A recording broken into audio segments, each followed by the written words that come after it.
what you want to say, baby. When you're alone in the darkest night, maybe you can give your radio back. All right, one of the young turns change your hands.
what you want to say, baby. When you're alone in the darkest night, maybe you can give your radio back.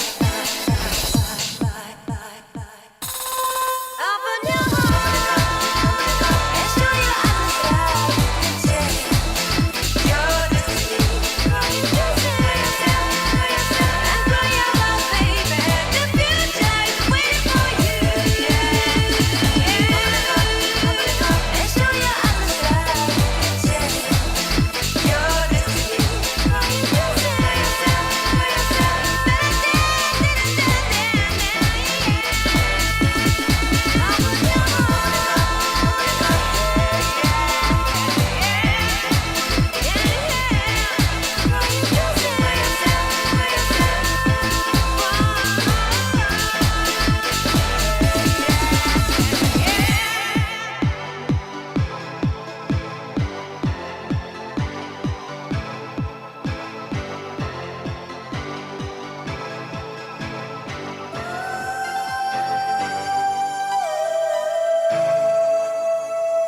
what you want to say, baby. When you're alone into that gas night, maybe you can give your radio open your heart and show your eyes that you can change your destiny. And grow your love, baby. The future is waiting for you. And show your eyes that you can change your destiny.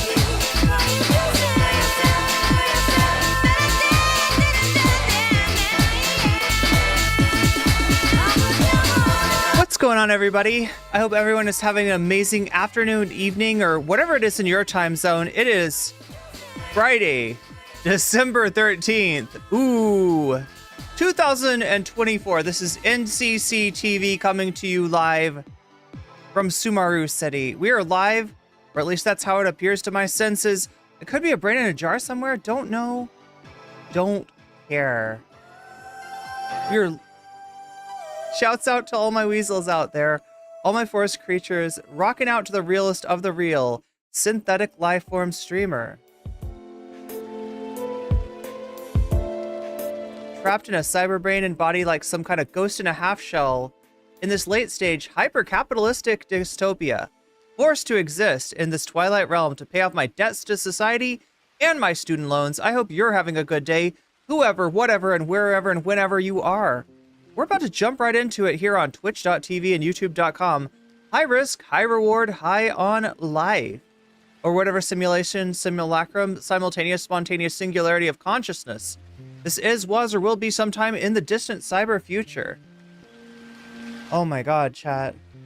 It feels like a trampoline day. I don't know what it is about today, but I just massively feel like jumping. But we got a lot to, I'm going to be jumping around today a lot. I've actually got a schedule. I usually don't do this, but I've got a stream schedule because we've got a guest. At 7 p.m., I have asked for Christina, aka Cosmopolitics, to be here to talk a little bit about her experience with Anna Kasparian. And that should be interesting to say the least.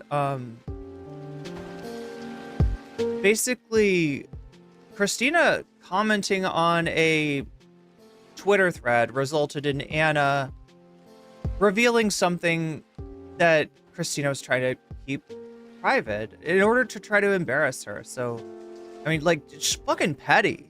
Fucking petty. Like, unbelievably petty. Always punching down. In some ways worse than Ethan Klein, which, you know, is kind of our new standard for punching down. But yeah, I'm just trying to keep everything... Make sure I juggle everything. How is everyone doing in chat? What's up, Toiletist Toilet? Give it to you. She's going to earn the Nick's name. Oh, she might earn a new Nick name. That's entirely possible.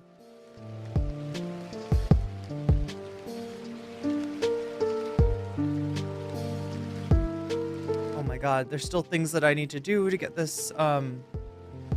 There we go.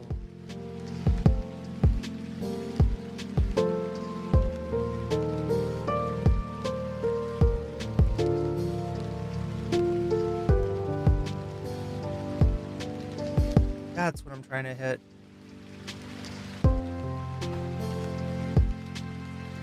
But yeah, we've got so much to talk about. There's so much going on in addition to TYT. I did a video. It's a few videos back now, right? Of Adam Friedland challenging, throwing down the gauntlet to Destiny, to streamer Destiny. And, you know, we knew that that was going to result in a appearance of Destiny, I guess, on the Adam Friedland show. I didn't know how serious Adam was about debating Destiny, but it turns out the answer is somewhat. It's more than zero.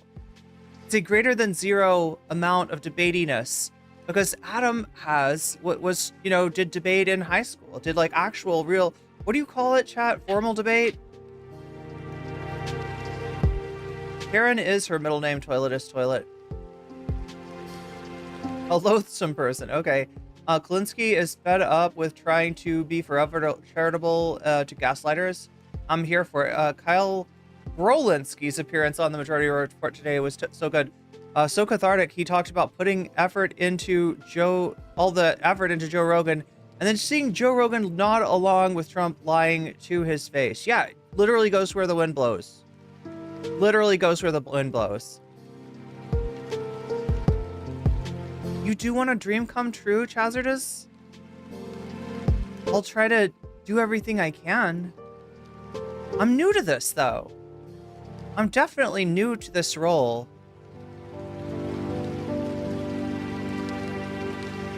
Ravenous sounds about right.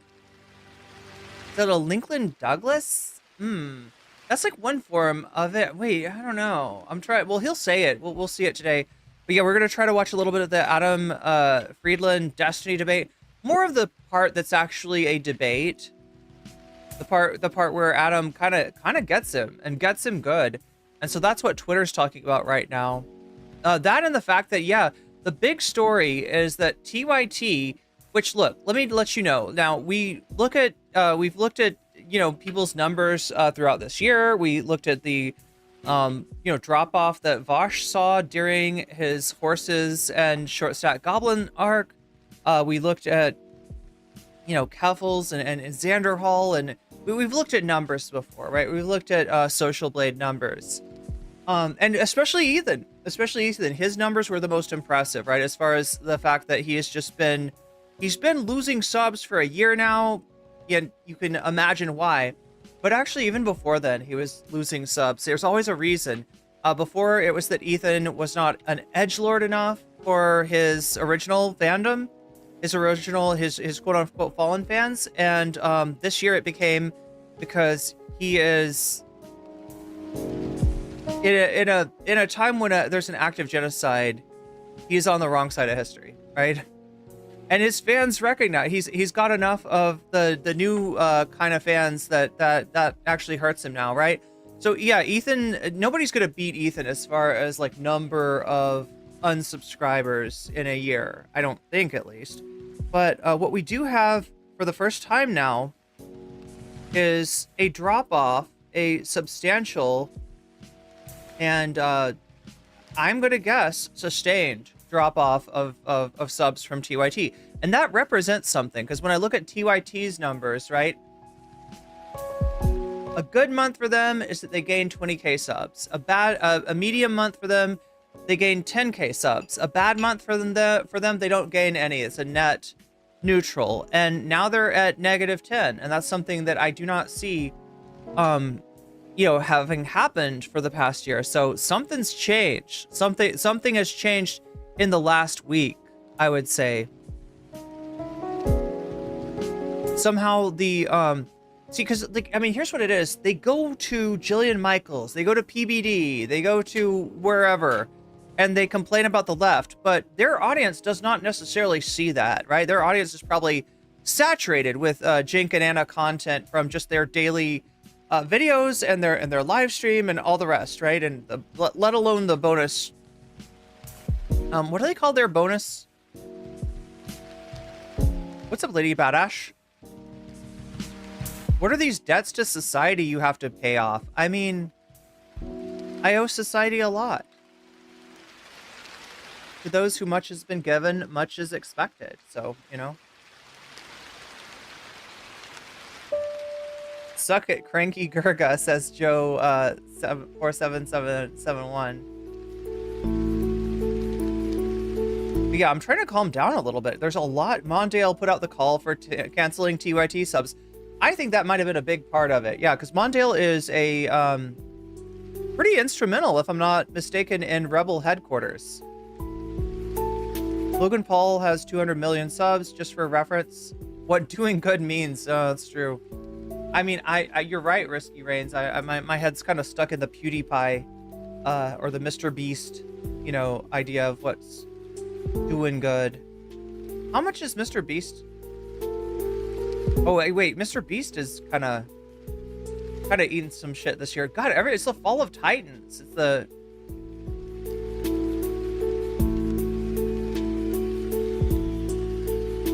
Wait, when you say, Decipher, when you say you got to do housework, are you talking about dancing?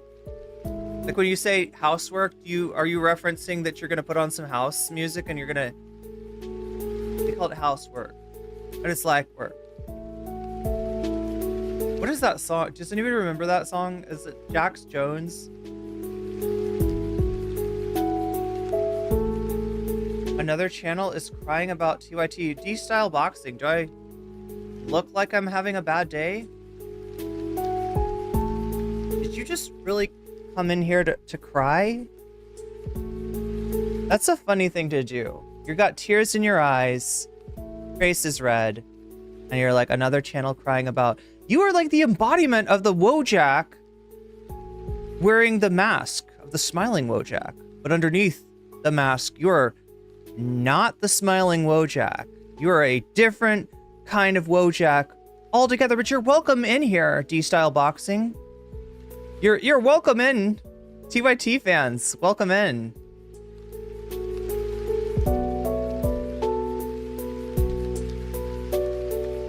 I'm happy to have you, okay?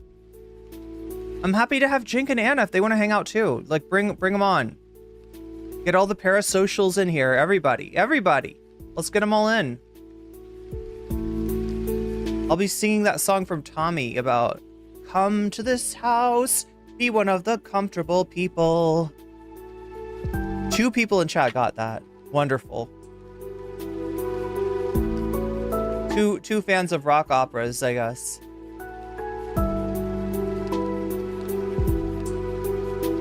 You're working for an old lady to afford dog food and weed. What? Why is my mind going to a dirty place there? It shouldn't be. You know why it is?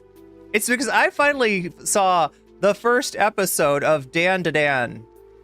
One in chat if you are aware of the anime Dan to Dan. Anybody know what I'm talking about? 5 people in chat. 5 anime fans. Cenk and Anna guest stars. We do have a guest star. We're going to be talking to Christina, aka Cosmopolitics.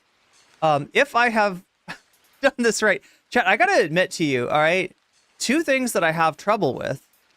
It's getting videos edited, and also getting guests booked. It's a lot of work. Like the people that have been successful with panel shows, like the Dylan Burnses and the Prime Kais, they have a producer. They have somebody that you know, it's Danabo and Dylan Burns's case, and it's Lauren Southern's editor in Prime Kai's case. And I don't think either of those 2 will agree to work for me. So yeah, it's hard. It's hard having guests. I mean, like, granted, I'm just talking to a guest, which I usually don't do because it's so hard to coordinate. And then I'm like, have another person relying on me to get through content in a certain amount of time. All progressive media is dying. I don't know. That's not what it looks like from here, Risk Grains. It looks like the fake shit is dying. A lot of the fake shit is dying. My relationship with TYT is like Facebook relation status. Complicated. So people do know Dan to Dan. Okay, so I'm not like some people, 2 people.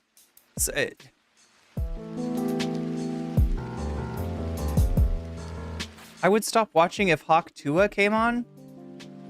I don't have anything to talk to her about though. The only thing we talk about is like our accent. Like she would talk to me and I would start to get the accent would come.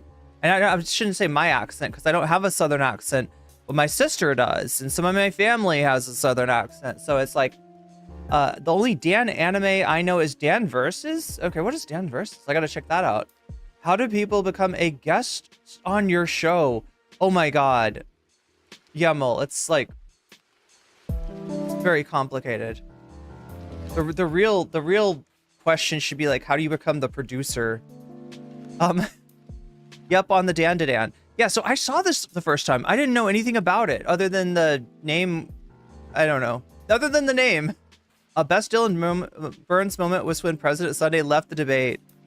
I mean, I feel like Dylan's definitely been more embarrassed. Oh, best moment for Dylan Burns. Yes, that's true. That's true. That was a W Dylan. That was a W Dylan.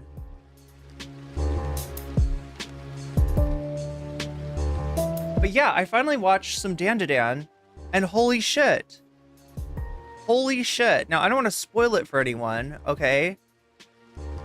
And I've only seen 1 episode, so I you know, really can't spoil it. But it's like, you know how there's like all kinds of conspiracy, like genres of conspiracy, right? So you've got like alien conspiracy, and then you got ghost or like supernatural, right? You know, like alien, like all that stuff, right? So it's like one person doesn't believe in ghosts, but is damn sure that aliens exist. Damn sure. The other person does not believe in aliens, but is damn sure that ghosts exist. And the spoiler is, they're both right. Aliens and ghosts do exist, but they're you shouldn't fuck with them. It's really bad to fuck with them. And so they fuck with the, you know, the other one. They fuck with the one they don't believe in order to disprove it, and they're proven wrong. And they get abducted, and by some very grabby aliens who do not respect the concept of consent, and a grabby ghost who also does not observe age of consent. Oh my god, Chad, it's so fucked up. I didn't know this was what it was about. I didn't know the theme was so fucked up. It's I mean, it's a very well drawn anime. It's a very, you know, fast paced, exciting story. But holy shit, you sound better without southern accents, please. I mean, probably. I've been done with TYT since Anna started her birthing person thing. I mean, I don't blame you, Frodo. Frodo Teabags, I don't blame you. Omega Star says I've heard of it, but I've never watched it. Yeah, well, I mean, like this is the show that everybody's talking about. Dan versus was on Netflix. It's not actually bad. Definitely got Dan to Dan. Oh, get Dan, the Dan man recommended to me. I get Bobobo vibes from what? From Dan to Dan. Breaking the 3-episode rule of anime. Wait. What's the rule, Lady Badash? Are you supposed to only... Do you have to watch 3 episodes before you can talk about one? I would think it'd be... Like, I'm just worried about spoiling things for people. Right, that's my big concern. I don't want to be the spoiler. Because I know, like, I tried to talk about Fallout when that came out. And I was like, alright, we're not going to do any spoiling. And then some people felt spoiled anyway. So I was like, did I fuck that up?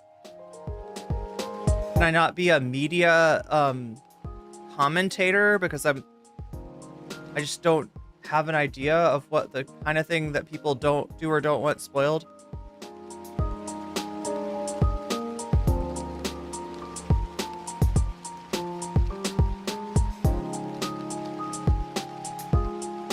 Honestly, people should have been done with Anna with how much she hates homeless people. Yeah. If that's not cruel and a show of someone's character, I don't know what is. I mean, you're right, Loder's Empire. There's a lot of things wrong with Anna's takes. There's a lot of things wrong with Anna's heart. Unfortunately.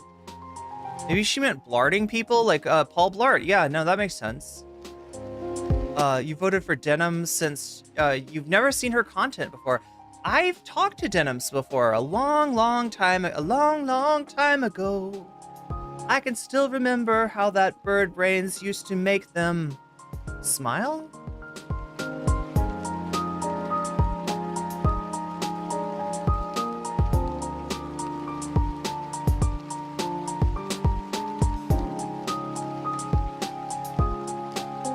Okay, we got the 3-episode rule here. I think the 3-episode rule is watching the first 3 episodes before to give it a chance before. I didn't say I don't like it. I said I was concerned. All right, for the record, I said I was concerned with where the plot was going, okay?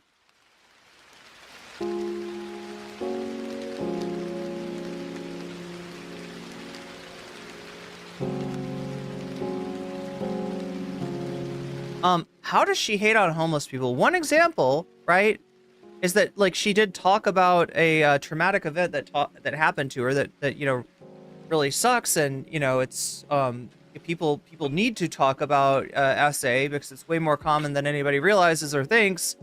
But now, if I was going to talk about something like that, right? What kind of details would I include? You know, like what happened, how I felt. And if I start including like demographic details about my attacker, right? If I specifically mention the attacker's race, what would you think about me? You'd be like, why is that pertinent? And then your next thought is she racist? Does she associate the fact that she got attacked with the person's race? So if you mention the person's housed or unhoused status, right?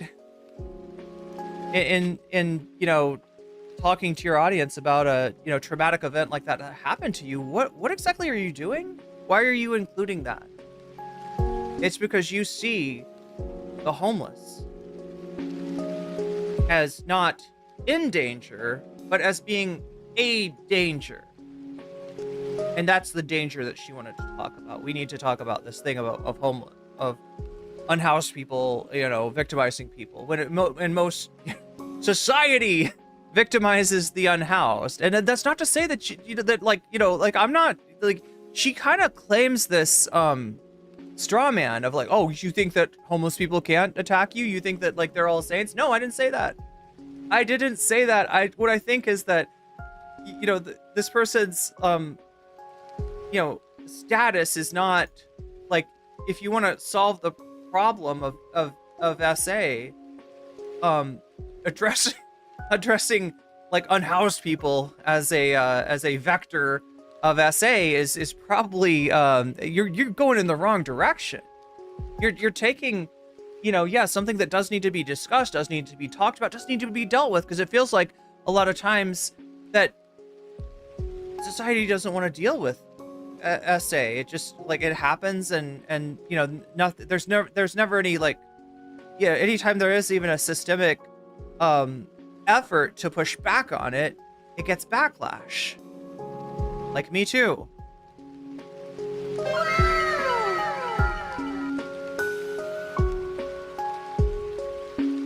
Free Brianna Boston. Support her GoFundMe is at 40K. That's amazing. Yeah, so if you don't know what ACAB includes Tone Police is talking about here, Brianna Boston is the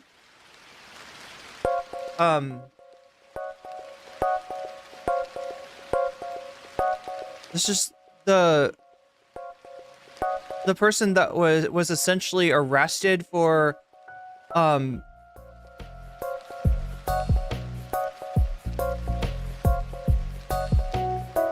I've seen this story. I just like I don't want to get it wrong here.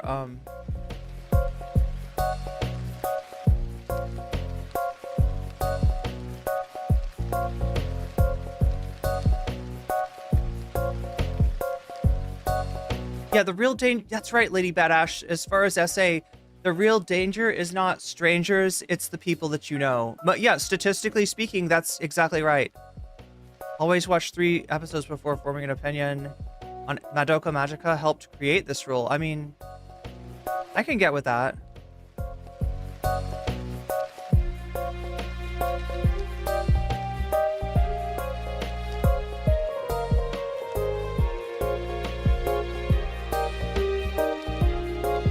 But I'm trying to remember. She's like on the phone. If I know who you're talking about.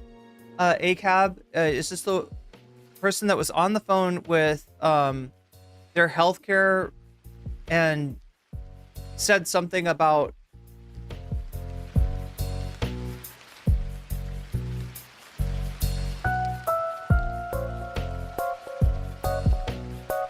you're gonna make me watch an unplanned react to an unplanned video before we even get started here. I don't want to say it wrong, because I heard arrested for being denied healthcare and not being happy about it. Yeah, because what she said was something a lot about like, you know, they could be coming for you next or something, like as in the insurance adjuster or not Luigi himself, but like, you know, essentially saying that, yeah, you keep on, yeah, she said delay, deny. That's right. She said essentially, yeah, the slogan from Luigi, and that, you know, with a stern warning that, you know, they could be coming for the person she's talking to next. And they called her healthcare provider called the police on her, and the police, unlike so many threats, that go on, right? Unlike so many threats that the police just are like, well, call us if they come to kill you or something like that. Like, that's usually what, well, I mean, they're not actually doing anything to you yet, so we can't do anything, right? When it comes to stalking, when it comes to threats, a lot of times the police are very cavalier about this. Police not so cavalier about this, and she's in jail. Threatened insurance company executive. Oh God, how did she get them on the phone? Fuck. I need to react to this. Real thing for Anna would be to use that horrific experience of hers, not to do propaganda, but to shed light on the epidemic of men being creeps. Exactly, Agent Mad Hat. Exactly. Wait, are you talking about Anna, Ophelia? Pretty sure she's friends with Brianna Wu now, and used her as an example of the proper... Oh my God. If Brianna Wu is the proper trans activist, we are so cooked. Oh no. I don't know.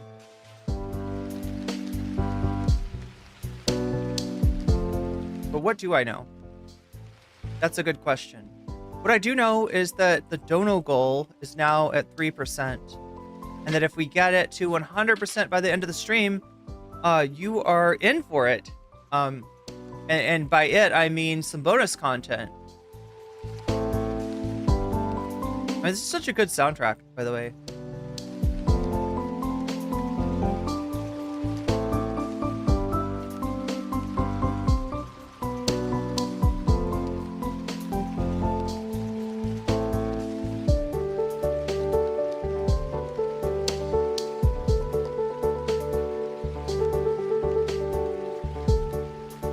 So let's take a look at things, the poll as it stands. Bad Empanada ahead at 32%. This item has been on the poll for like a week now, and it's getting some love. So 32% of you, 74 of you have voted so far. 32% of those are voting for Bad Empanada ends Loner Box's entire career. And then in second place, we've got like a massive tie. Look at this. Tabernacle on Ethan Klein at 23%. Denims reacts to Ethan's obsession on her, which, so I showed you, no, I didn't talk about this on stream, did I? I think it was on a community post. I showed you that Ethan had accidentally showed a folder where it said Ludwig, right? Maybe we looked at it. Yeah, I feel like we've looked at this on stream. Is when you look in the folders, there's also like a TOS list file that is in his folders, and one of them said TOS list Denims. So I mean, like, what does that mean? It sounds like it means that Ethan's trying to get Denims banned. It sounds like Ethan has a file of TOS material to try to report Denims with, right? And then the other one said Sanchovies, who I don't know anything about Sanchovies, but sounds like they might be pretty based. I don't know. I don't want to like I literally know nothing about them. But anyway, they were on that. They had a file, a TOS list file on them as well. And so yeah, that's Denims reacting to that. And then in last place we have Peter Here's interviews Peter Thiel. So I don't blame that one for being in last place, because you got two foul gentlemen in Piers Morgan and Peter Thiel, and they're gonna foul it up. I'm sure they're gonna talk about the woke mind virus, but yeah.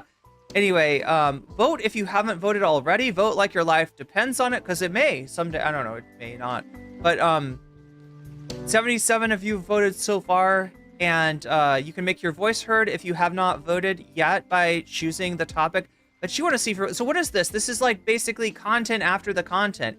If you wanted me to stay on a little later and hang out and watch one extra, react to one extra thing that'll that is usually a little different than what we cover in the main show, then you can vote for which thing that's going to be. It could be Bad Empanada ending Lonerbox's career. It could be Cavernacle talking about Ethan Klein. It could be Denims reacting to Ethan's obsession about her. Or it could be Piers Morgan interviewing Peter Thiel. All of those are possibilities. And like I said, the dono goal is now at 3%. If it makes the rest of the 97% of the way there, then, or I'm sorry, the 91% of the way there,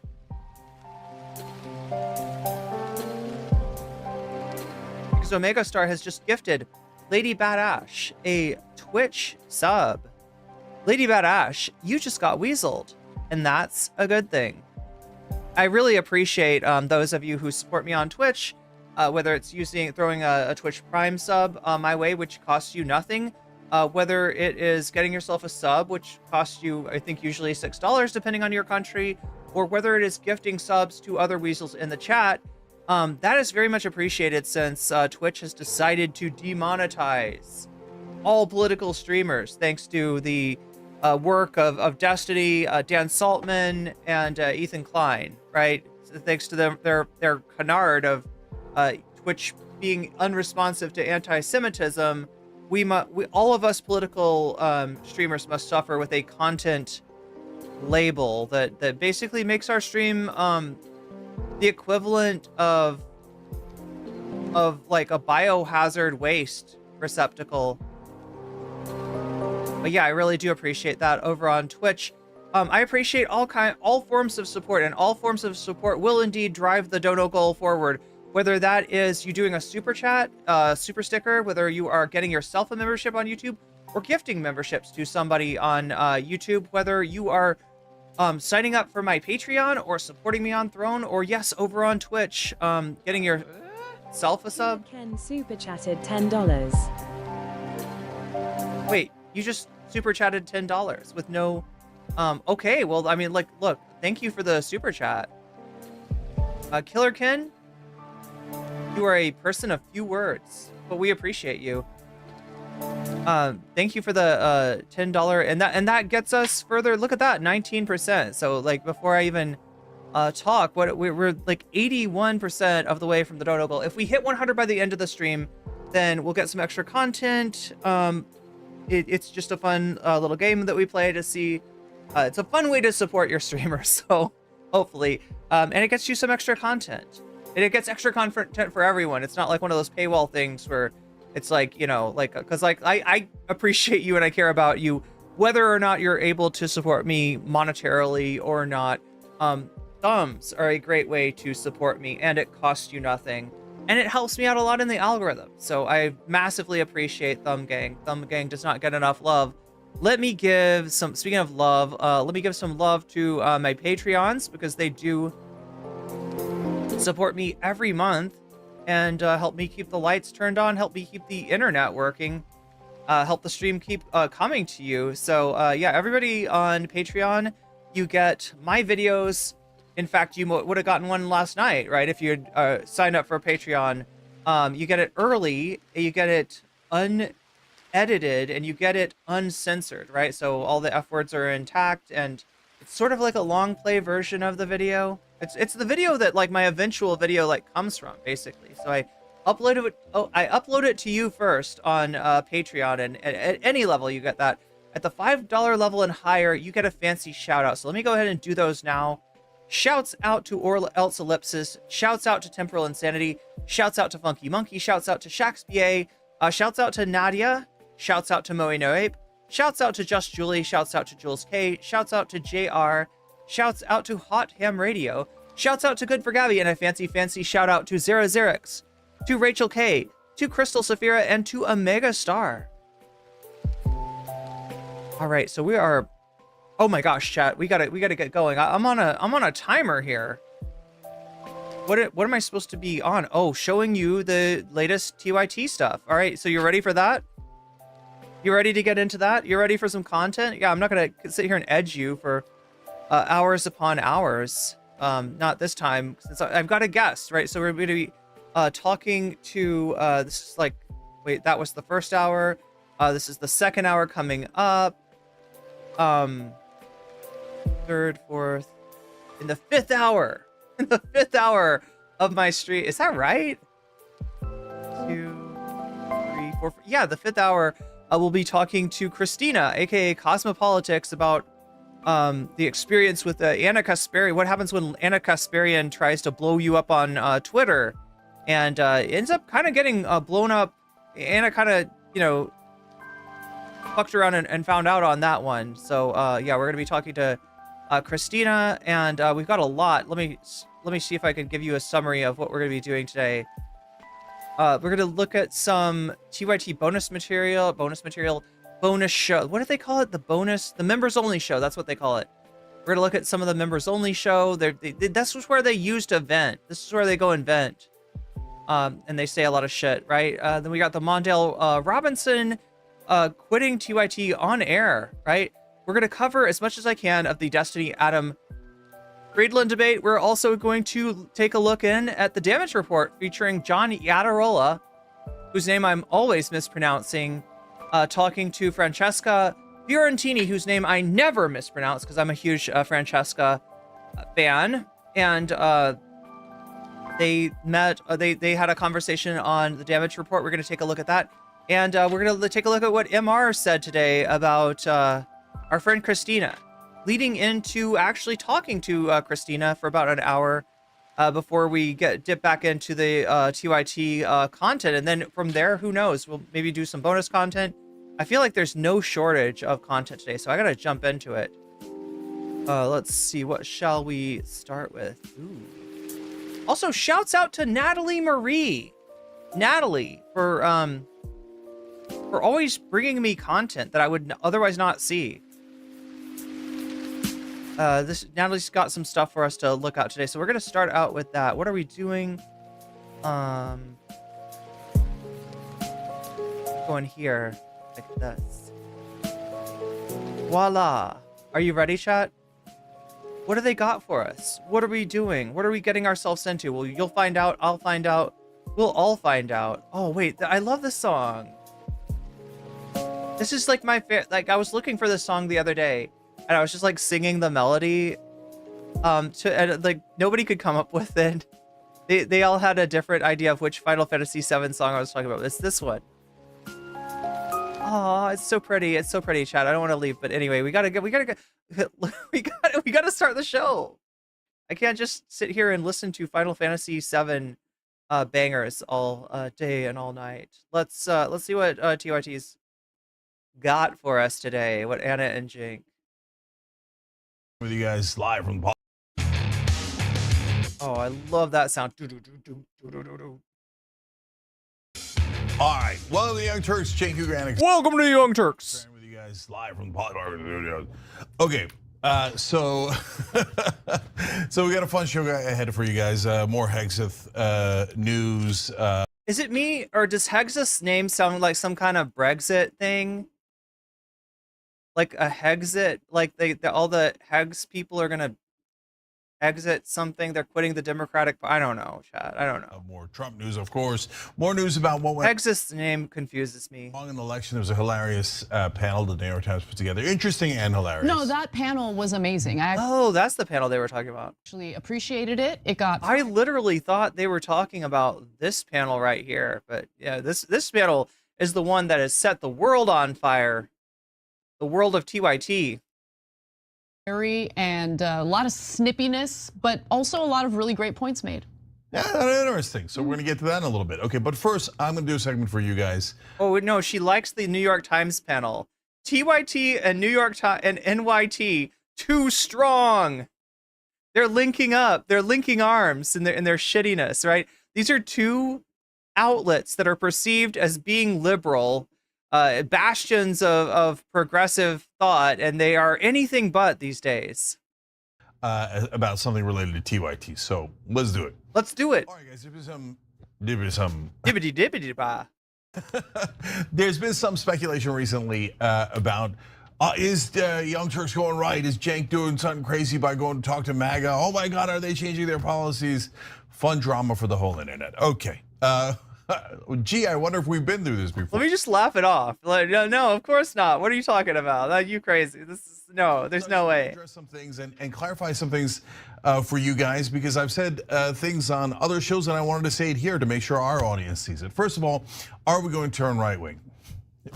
Brothers and sisters, we've been through this about what, 28 times? Oh, they're gonna do this, they're gonna do that. And then does it ever happen? It's already happened. What are you talking about? The constant conspiracy theories like you're gaslighting your fucking audience. Like, they've been through it, right? The audience that still likes you, the audience that still believes in you, probably believes that the left has gone too far and that you are the voice of sanity. You're the sane left or whatever, like, right? Jones, are they going to? But yeah, whether or not you've turned right, that's not up for dispute. We're going to put you in FEMA camps. Apparently, we're going to put you in MAGA camps. We're not going to put you in MAGA. Okay, that's scary. I hadn't thought about MAGA camps. Look, here's what sucks. What a jackass, right? Donald Trump has run and won on mass deportation. He has talked about not just deporting non-citizens, undocumented people, but he has talked about deporting citizens and documented people and people with like protected status, right? How do you think he is going to accomplish that, Cenk? Do you think he's going to buy everybody tickets on, in first class and fly them back to their supposed country of origin? In some cases, people don't speak the language of the country. Do you think that's what's going to happen? Or do you think there might be some kind of a holding facility? What would you call, chat, can you help me out here? What would you call like a holding facility? Like if Trump were to kind of concentrate all of these people that he wanted to deport into some sort of a holding facility, what kind of name might you use to describe such a facility? I don't think it's too far from,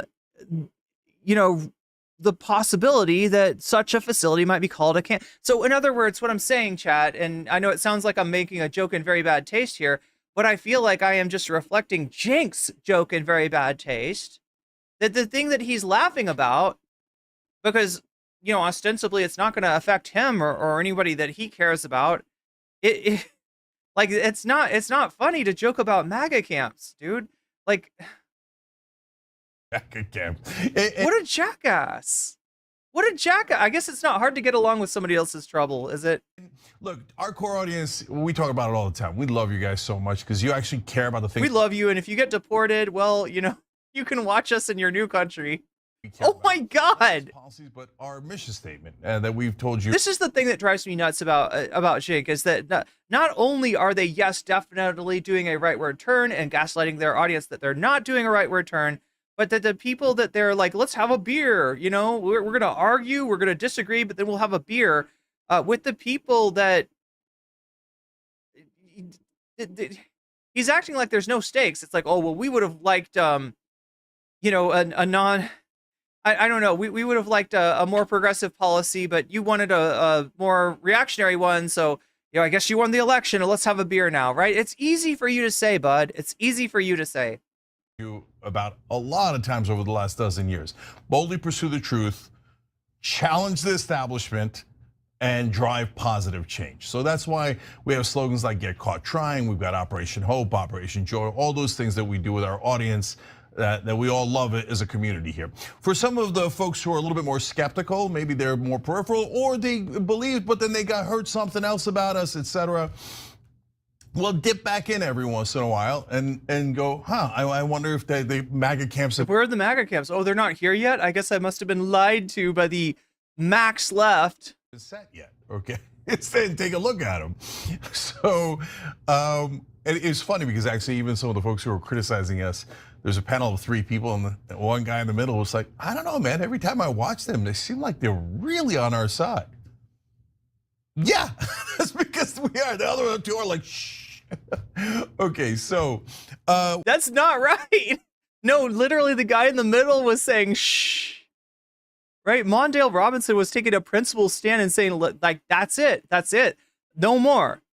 I am quitting TYT. I am burning the bridge. I am done with their asses. And the guy in the middle is the one that's like, shh, don't say that. Don't say that. You know, like, don't be too hasty. Don't burn the bridge. That I've seen them not be insanely reactionary before. So that must be the truth. Maybe you're just hallucinating. What Spoiler, Mondale Robinson was not hallucinating. have I done in going to talk to MAGA? First of all, is it true that I did go talk to a bunch of right-wing shows? Yes, that's definitely true. Okay, that sin has been committed. I'm so bad. He's gonna do the Dr. Evil thing. I'm so bad. I did the bad thing. Don't you just want to punish me? I've been a bad boy. Wait, who's the old school comic that his whole thing was like, I've been a bad boy? Who can anybody help me out? This is like a very old timey comic that his like catchphrase was, I've been a bad boy. Heresy. Okay. The heresy. So, what was The Kamala heresy. about? What were the conversations about? Was it hand in hand, and was it like the Rubin path? No, guys. I get why people are concerned about that, because it has happened a couple of times, right? But as I said on the PBD podcast, I don't need a Reuben sandwich. Okay, I don't need any sandwich. I don't obey. I don't comply. That's exactly. You eat all the sandwiches. What are you talking about? Opposite of what we do with the Young Turks. You eat any sandwich that PBD serves you with mayonnaise. Oh my God. All sorts of opinions here, and we sometimes fight. Oh my God. We have open hearts and open minds, okay? So we're not Open hearts. going down any path like that. We stick with our positions and we fight for those, but I did look for agreement. So I asked them, hey, Yeah, he's just sowing the seeds of love, right? It's, you know. do you guys agree with these three rules of the internet that I'm proposing? Now, if you say, who are you to propose rules of the internet? Well, who's anybody? I don't know. You propose it. If people like it, then we'll do it, okay? And if they don't, we won't. So here are the 3 rules that I proposed. I hate to break it to you, Cenk, but there already are rules of the internet. Has he never heard of Rule 34 before? There are definitely rules of the internet. By you guys. So number 1 is, when we disagree, we fight. That seems fairly simple, and I think the internet's got that one on lockdown. Number 2 is, you must have a beer together afterwards. That one we don't have on lockdown. I'll come back to that. Number 3 is, when we agree, we unite. You can have a beer afterwards, and then you can watch the live footage from the those less fortunate than you that were targets of MAGA and that have had their lives ruined by your failure to meaningfully confront and resist the MAGA agenda. Yes, wonderful. I'm sure that must be great, Cenk, to be able to just like forget about it all and have a beer. You loser. When we unite, we are invincible, okay? So look, first, apparently as the self-appointed ambassador to MAGA-land, I come back with good news. They love all 3 of those rules. You know, I know what some on the left think. No, They clowned on you. We watched it, Cenk. You're talking about the PBD podcast. That's where he talked about his 3 rules. They clowned on him, and he failed to push back. wait, Cenk, they're lying to you. You're naive and you're a sucker. And it's not like I don't know if you're naive or a sucker. I think you're a sellout. I've been covering politics for a quarter of a century. No, oh golly gee, should we cut You're a coward and you're a sellout and you don't stand for shit. Medicare and Social Security? Oh, they tricked me. I'm now in favor of that. No, of course not, guys. But did they respond positively to this? Yes, they definitely did. And by the way, I would hope that our side would also respond positively to this, but I'm not so sure. So, Oh, maybe their side is better. They have cookies on their side, right? I don't know, Cenk. Maybe you should just switch sides. get like that, hey, I'm a little concerned about having a beer with them. But brothers and sisters, you think they're super You intolerant. think that's beer you're drinking, Cenk. You think that frothy yellow concoction that they have handed you, that warm concoction, you think that is beer? That they are here, Cenk, have a nice beer. We totally respect you. And they have shown that in the past. And remember, it's a wide range. Not all of them are the same, right? But if they're saying now, well, yeah, we're happy to fight with you when it makes sense, agree with you when it makes sense, and have a beer afterwards, I hope our side can say the same thing. Okay, we've got to at some point unite the country, but again, only on things we agree on. The ones we don't, we fight. I mean, you can't ask for fairer than that. And so far, they seem to be an overwhelming yes on that. And we'll see if that's true. And then I proposed 3 policy agreements too, and see if we can get an agreement on this. And I said, cut the Pentagon by at least $100 billion, hopefully more. Every show I went on that was right wing said definitely more. We'll see. Number 2 is generals are not allowed to take jobs with defense contractors because it is a huge conflict of interest. They funnel billions of dollars to the military-industrial complex, and later they get hired for millions of dollars. See, And now here's the thing, like that is actually a more general principle of government. People that are have worked for or are going to work for an industry should not be in the position of regulating the industry that they are have been in or are going into. This includes, yeah, I guess generals too, if they're, if they're have anything to do with the procurement of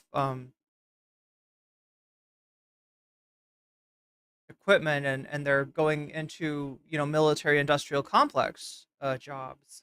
then number 3 is also, I think, super simple. Pardon for Edward Snowden, bring him home. He's an American hero. He revealed government wrongdoing. He's exactly what a whistleblower is supposed to be. Okay, so how did the right wing react to that? They loved it, and they didn't love it because I proposed it, and they're like, oh my God, Cenk has done the reverse. If you really wanted to do this principled outreach to right wingers, you could have said something like a pardon for the dreamers. Like Trump has actually paid some lip service towards that. Now, I don't believe him, and you shouldn't believe him. But I mean, like that's that's something. Why Cenk is not saying it, because he agrees with the Republicans about immigration. He is anti-immigrant. Instead of us tricking, he tricked. No, they already agree. They already believe those things. I know some of you on the left don't believe that they believe that, but I don't know how many times they have to say it, right? Before you go, maybe, just maybe, we should take yes for an answer. Not on everything, but on this. I mean, we should take yes for an answer on everything we like, right? It's amazing to me that some folks, the hosts, whoever it might be on the left, says no. Never talk to the other side. They're all evil. They're all racist, sexist, etc. Shut down all conversations. Oh, it's Costello. Thank you. Yeah, chat has answered. Probably both chats by now have answered my quandary about. I bet the right wing wouldn't have wanted a pardon for Chelsea Manning. Hell no. And he's not going to bring up Chelsea Manning. He's not going to bring up, trans rights to his new friends. Point of fact, without judgment, Snowden is not a whistleblower. Here's the thing: we don't even agree with the shit we supposedly agree on. You tell me right wingers want the same outcome as me? Yeah, he's gaslighting. He is gaslighting. But yeah, that was Lou Costello apparently that says I've been a bad boy. Do you have like a spanking thing, or I don't know? It may be fermented horse beer, as long as it's Bud Light. Also, new rule is Bill Maher shtick. He's doing Bill Maher. Sorry, not literal. I'm not trying to propose some kind of Destiny Nick Fuentes thing between Bill Maher and Cenk. I'm just saying he's doing the Bill Maher shtick. Not the stick. Anyway, chat, this has gone way too homoerotic, way too fast. They were humoring him trollishly. Yes, he is gullible, becoming a lolcow to the right, basically. Bad Boy was adopted into early Warner Brothers cartoons. Curly of the Three Stooges said it too. Kamala Harris goes wrong.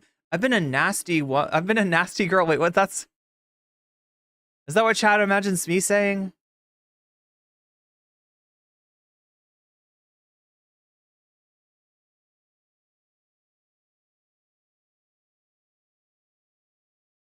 Oh my God. Yeah, that Seth Evans, that gives new meaning to the Red-Brown Alliance, doesn't it? That's all he thinks the left and right can agree on. I know, and in a week like this, there's nothing about medical.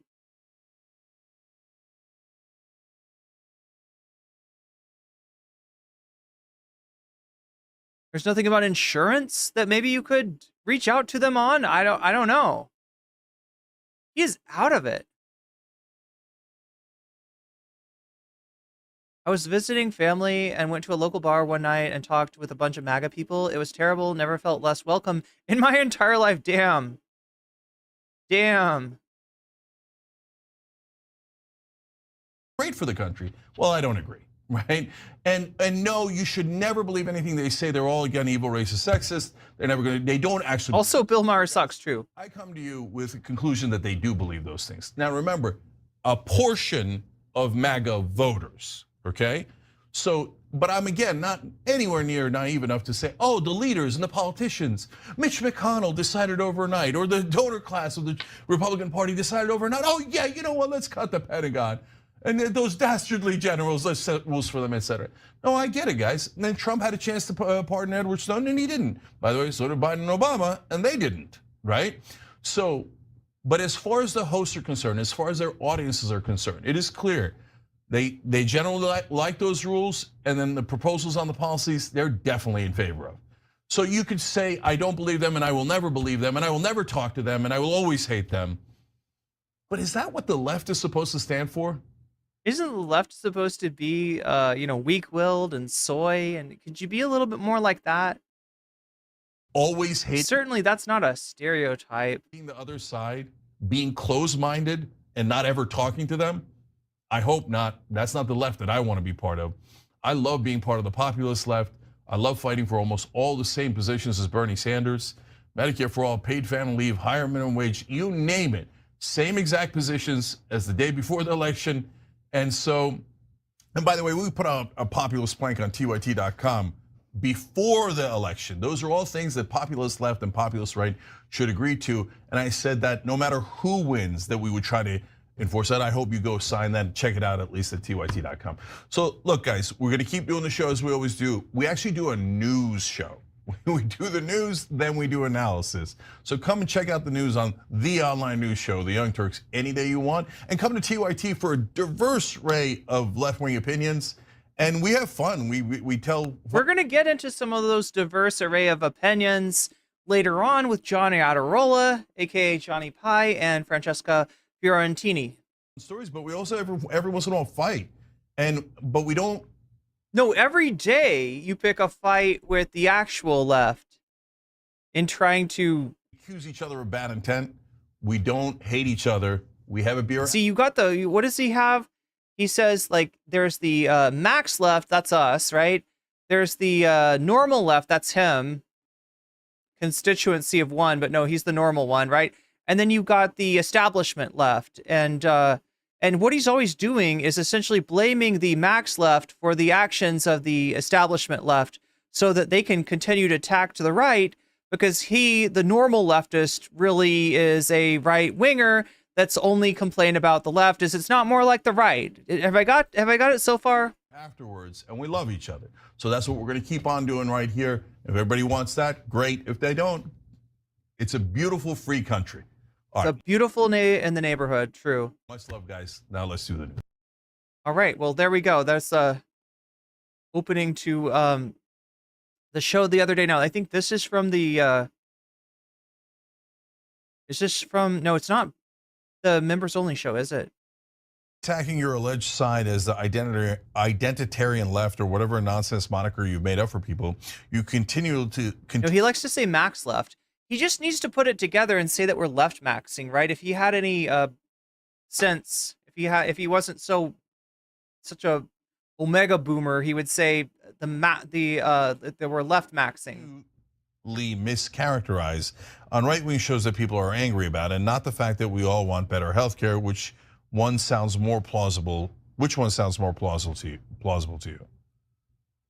Okay, I'm not sure I understand the better healthcare part, but. And by the way, on those shows and to the New Yorker magazine reporter, I said, no. What I'm calling the max left folks, they agree with us on being against corporate rule, right? So don't get it twisted. The establishment Democrats are worse. Those are our actual enemies. These are just disagreements we have with the max left, right?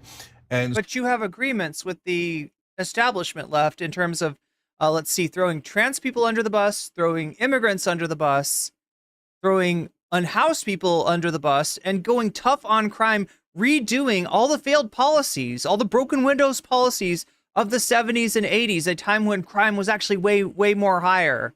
So Way more higher. That's really way higher. You know what I'm saying, chat? it's a nonsense moniker, but brother, you tell me, or I'm sorry, I don't know your gender, but you tell me, and I've Oh my God. said this now 100 times, what should I call them? Am I not The supposed thing that is going to break your brain here, Cenk, is that we are actually the normal left. We are actually the populist left. All right? In terms of more people on the left agree with us than agree with whatever kind of garbage you and your friends in the establishment who you actually have a lot more in common with think, right? to disagree? Am I not allowed to disagree? How do I make a distinction? You're allowed to disagree, but I'm allowed to think of you as the alternative media's version of Morning Joe, which I do now. I say, hey, listen, I don't agree with that, but I agree with this. And there's a number of issues that we don't agree on. So I've got to Look, it's one thing if what you don't agree on is like a, I don't know, a little in the weeds area of policy or something, right? When what you don't agree with is fundamental human rights and dignity for all people, then we have a problem. characterize it some way. And if you say no, you must agree with them and you must defend their positions. Why? Or you could just leave. And Cenk, just like the man in the hot dog cosplay, I think you should leave. That doesn't make any sense at all. Why do I want to? I think it's time for TYT to do a little coffin flop, all right? That's what we need to see. TYT is in the coffin. Now we need the bottom to fall out and for TYT to flop. Because that's the stage of your fucking career that you're at now, Cenk. In my opinion, that would lead us to losing. Why would I want to do that? In my opinion, it would lead us to protect. I'm sorry, chat. Enough reference. I've done too many references already. People less, not more. So, and protecting black and brown communities less, not more. So yeah, we want to protect trans people. You just don't. You should never play sports. You know. And locker rooms. Oh, we're gonna have a talk about that too, because you're making Brianna. You're making the turfs uncomfortable. So maybe stay out of the locker rooms. Don't play sports. We'll do a little bit of segregation between trans women and women, as Anna is always likes to say. No, sorry, I'm not. And we'll be fine. We'll be fine. Do that. So I need a name for the thing I don't agree with. I keep saying, for God's sake, why don't you guys pick a name so that it's respectful, right? But saying like, oh, you shouldn't attack them. And by the way, I didn't attack. Cenk, why don't you pick a name? You're so good with branding, right? Your show is called The Young Turks. Your show is named after a genocidal movement.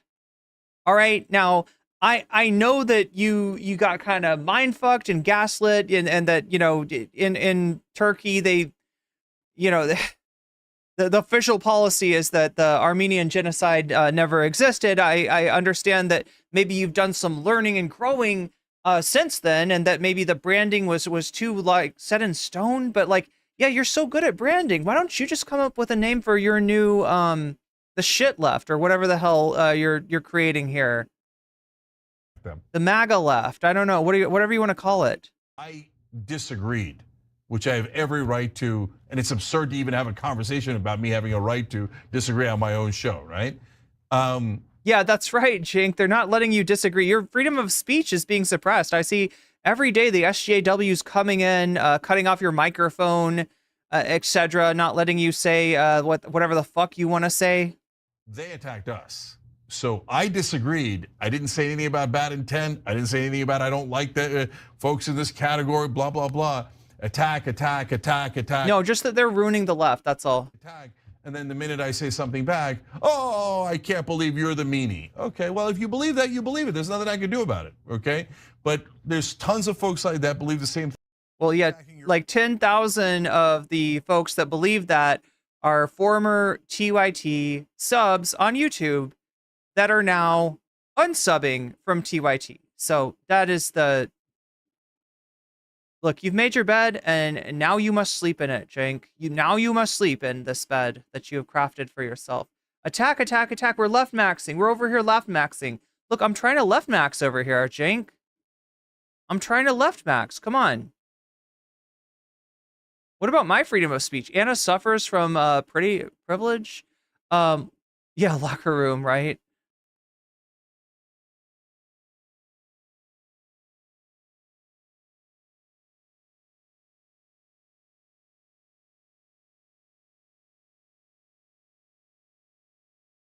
Do these rules of the internet apply to Lance from the Serfs, or just for right-wingers on large That's true. They treat Lance from the Serfs and Silly and Billy very differently than they're treating these right-wingers. Wait, left what's right, right what's left? Except you don't believe in universal health care, Cenk. Yeah, he is the I forgot. Yeah, that's his name for him. So they are the left. It was actually Costello. He's given up on class war. He's given up on a lot. Literally and figuratively gross true. As far as the red-brown alliance. The rules of the jungle. That's what he's... Attack of the Medica Titans?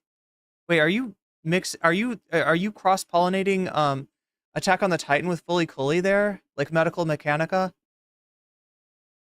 Because it was so peaceful up here, but now there are freaking communist and radicals. Cenk is the real Mr. Hands enthusiast. Wait, why do I what is Mr. Hands? I feel like I should know this. Is it from South Park? We're left maxing over here. That's right. TYT is a very... That's what I'm saying is like, no, Cenk, how about you come up with a name for yourself since you're trying to create this new, like, non-woke version of the left. Go ahead. The anti-woke left. What do you want to call yourself? The Red-Brown Alliance. There we go. He'll just accidentally stumble right into third positionism. No, because he's not class conscious enough to do third positionism. Is Mr. Hand? That's a South Park thing.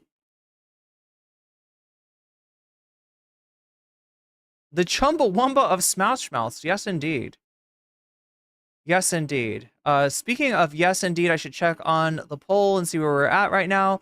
Looks like Bad Empanada is at 35%. 116 of you have voted. You can vote in on YouTube, right?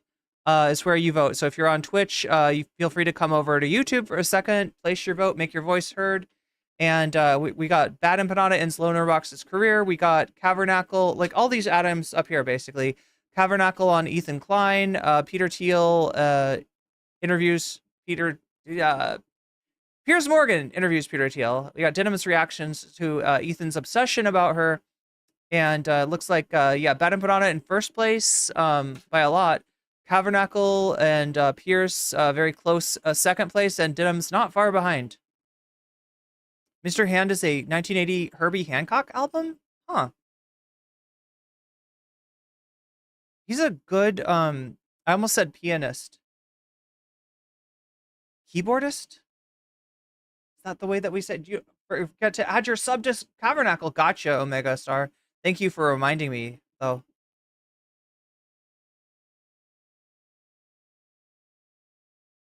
Look at that, Cavernacle getting a little boost. So yeah, how does this work? Let me just, because I didn't go over this earlier. We are at 19% of the dono goal right now. If we make up the rest of the 81% that we're lacking, then we'll get some bonus content. What bonus content? Well, it depends on how you vote. So go ahead and vote if you haven't already, and leave me a like, because I appreciate that greatly. And also, it depends on when you donate. You can let me know in the chat which of these items appeals to you.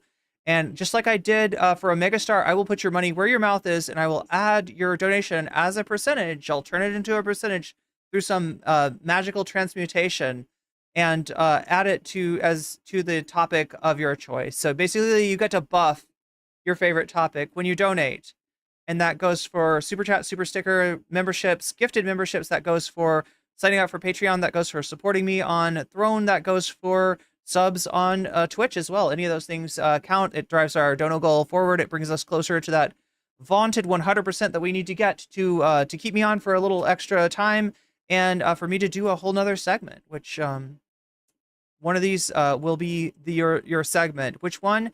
The one that you vote for and the one that you donate for. That's the one. So yeah. Anyway, I'm trying to be really conscious of time today. I don't know if you can tell or not. We have more to cover here. More on the TYT tip. Look at this. We are on hour 1. Only somewhat behind. No more work. I don't know why. Something just said I would do no more work with TYT though. In its current capacity. Okay. Right now. So I should probably introduce this. This is the Benjamin Dixon Show. Benjamin Dixon is the man on the right. The man on the left is Mondale Robinson. I feel like I was told, but I have forgotten the name already of, no, it doesn't tell me in the description who anybody help me out with the man in the middle? Who is the man in the middle? Somebody in chat knows, I know. Mr. Hands, I remember from the documentary Zoo, which had followed men. Oh no! Oh, you're right, yes! Rachel, yeah, it was a TYT thing. TYT did this story, and that was where Cenk said that as long as the horse is enjoying itself, like it should be okay for people to... I forgot that's who Mr. Hands was. Yeah, I was thinking of Mr. Hand from South Park, but that's a very different reference entirely. He's from Fast Times at Ridgemont High. Mr. Hand sounds like a great name for a keyboardist, doesn't it? Like, Marcus. Okay, Marcus, we don't have a last name yet, but we know that his first name is Marcus, not Marxist.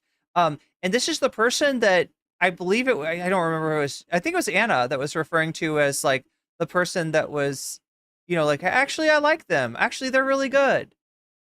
But that's who we got here. And, this is, this piece of content now at almost 450,000 views has shaken the world of TYT, right? If I were to attribute anything to the downturn of Cenk and TYT in terms of losing subs, despite all the content that they put out that is gaining subs, so they're losing more subs than it looks like, right?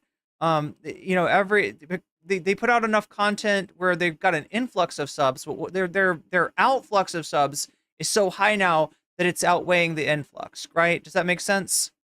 They have they probably get an average of 10,000 subs per month is what they would average, right?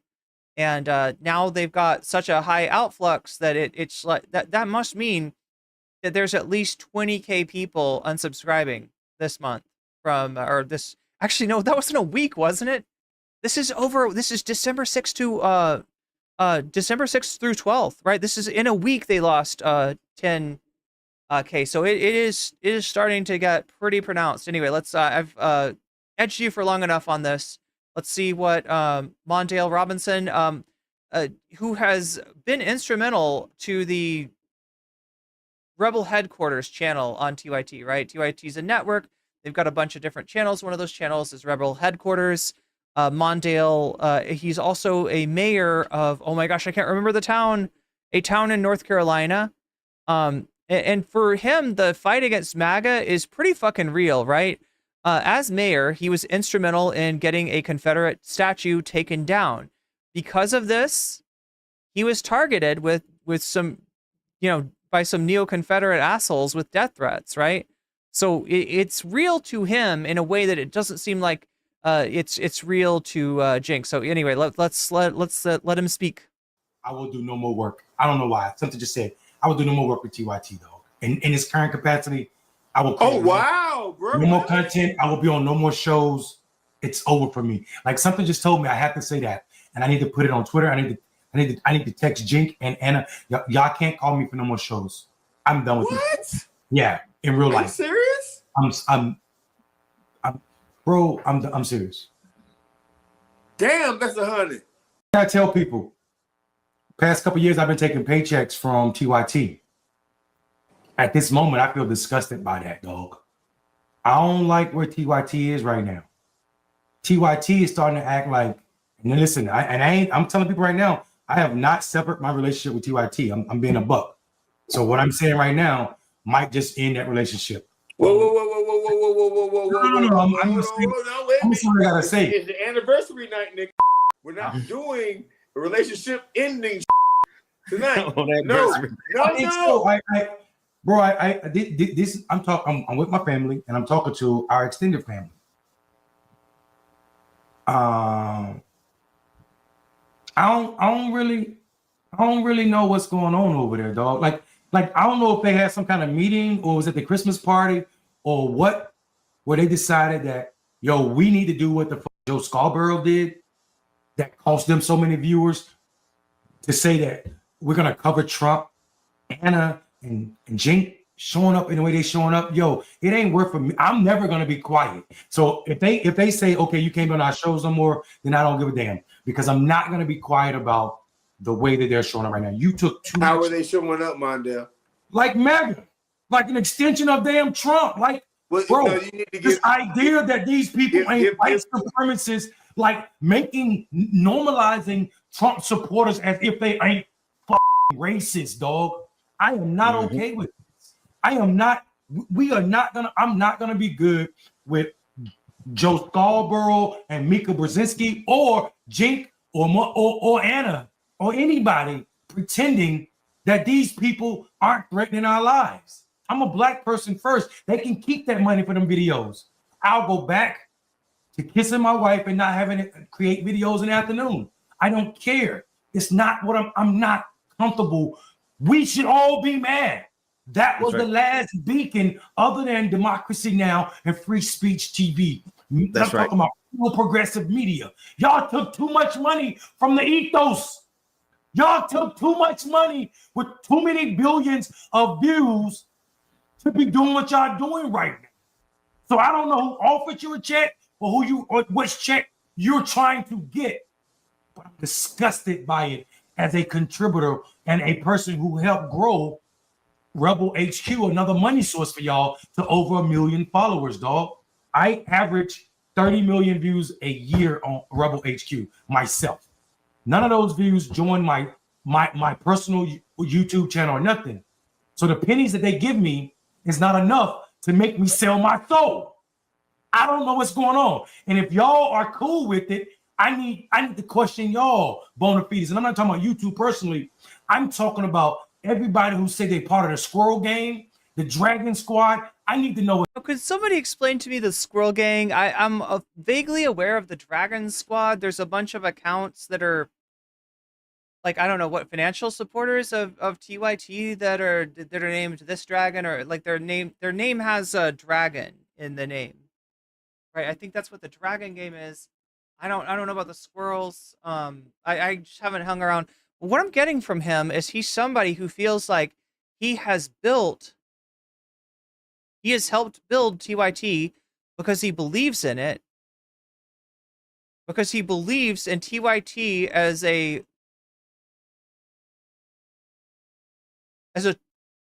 tool to fight against the extreme neo-Confederate right, the insurgency of fascism in this country, and that he is looking at what he has helped build and realize that it is now being turned against the cause that he believes in. And I think he's right. What's going on? We should be asking these questions, dog. And we shouldn't be asking these questions with questions. We should be asking these questions with the lack of subscriptions. That's right. That's right. In that manner, I don't give you enough to pay nobody's bill, but I subscribe at $100 a month. That's a big level from one person when you got over 1 billion views.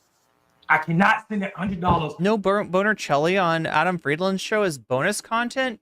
I mean, I don't know if I should have made it bonus content. Hopefully you'll support the stream regardless, but we're going to watch that. We're going to watch that today. A month to TYT. At least as much of it as we can. As long as they're acting as if Donald Trump followers aren't the same people who are trying to kill me and my wife. And that is not hyperbole. I live in segregated world because I'm still getting death threats.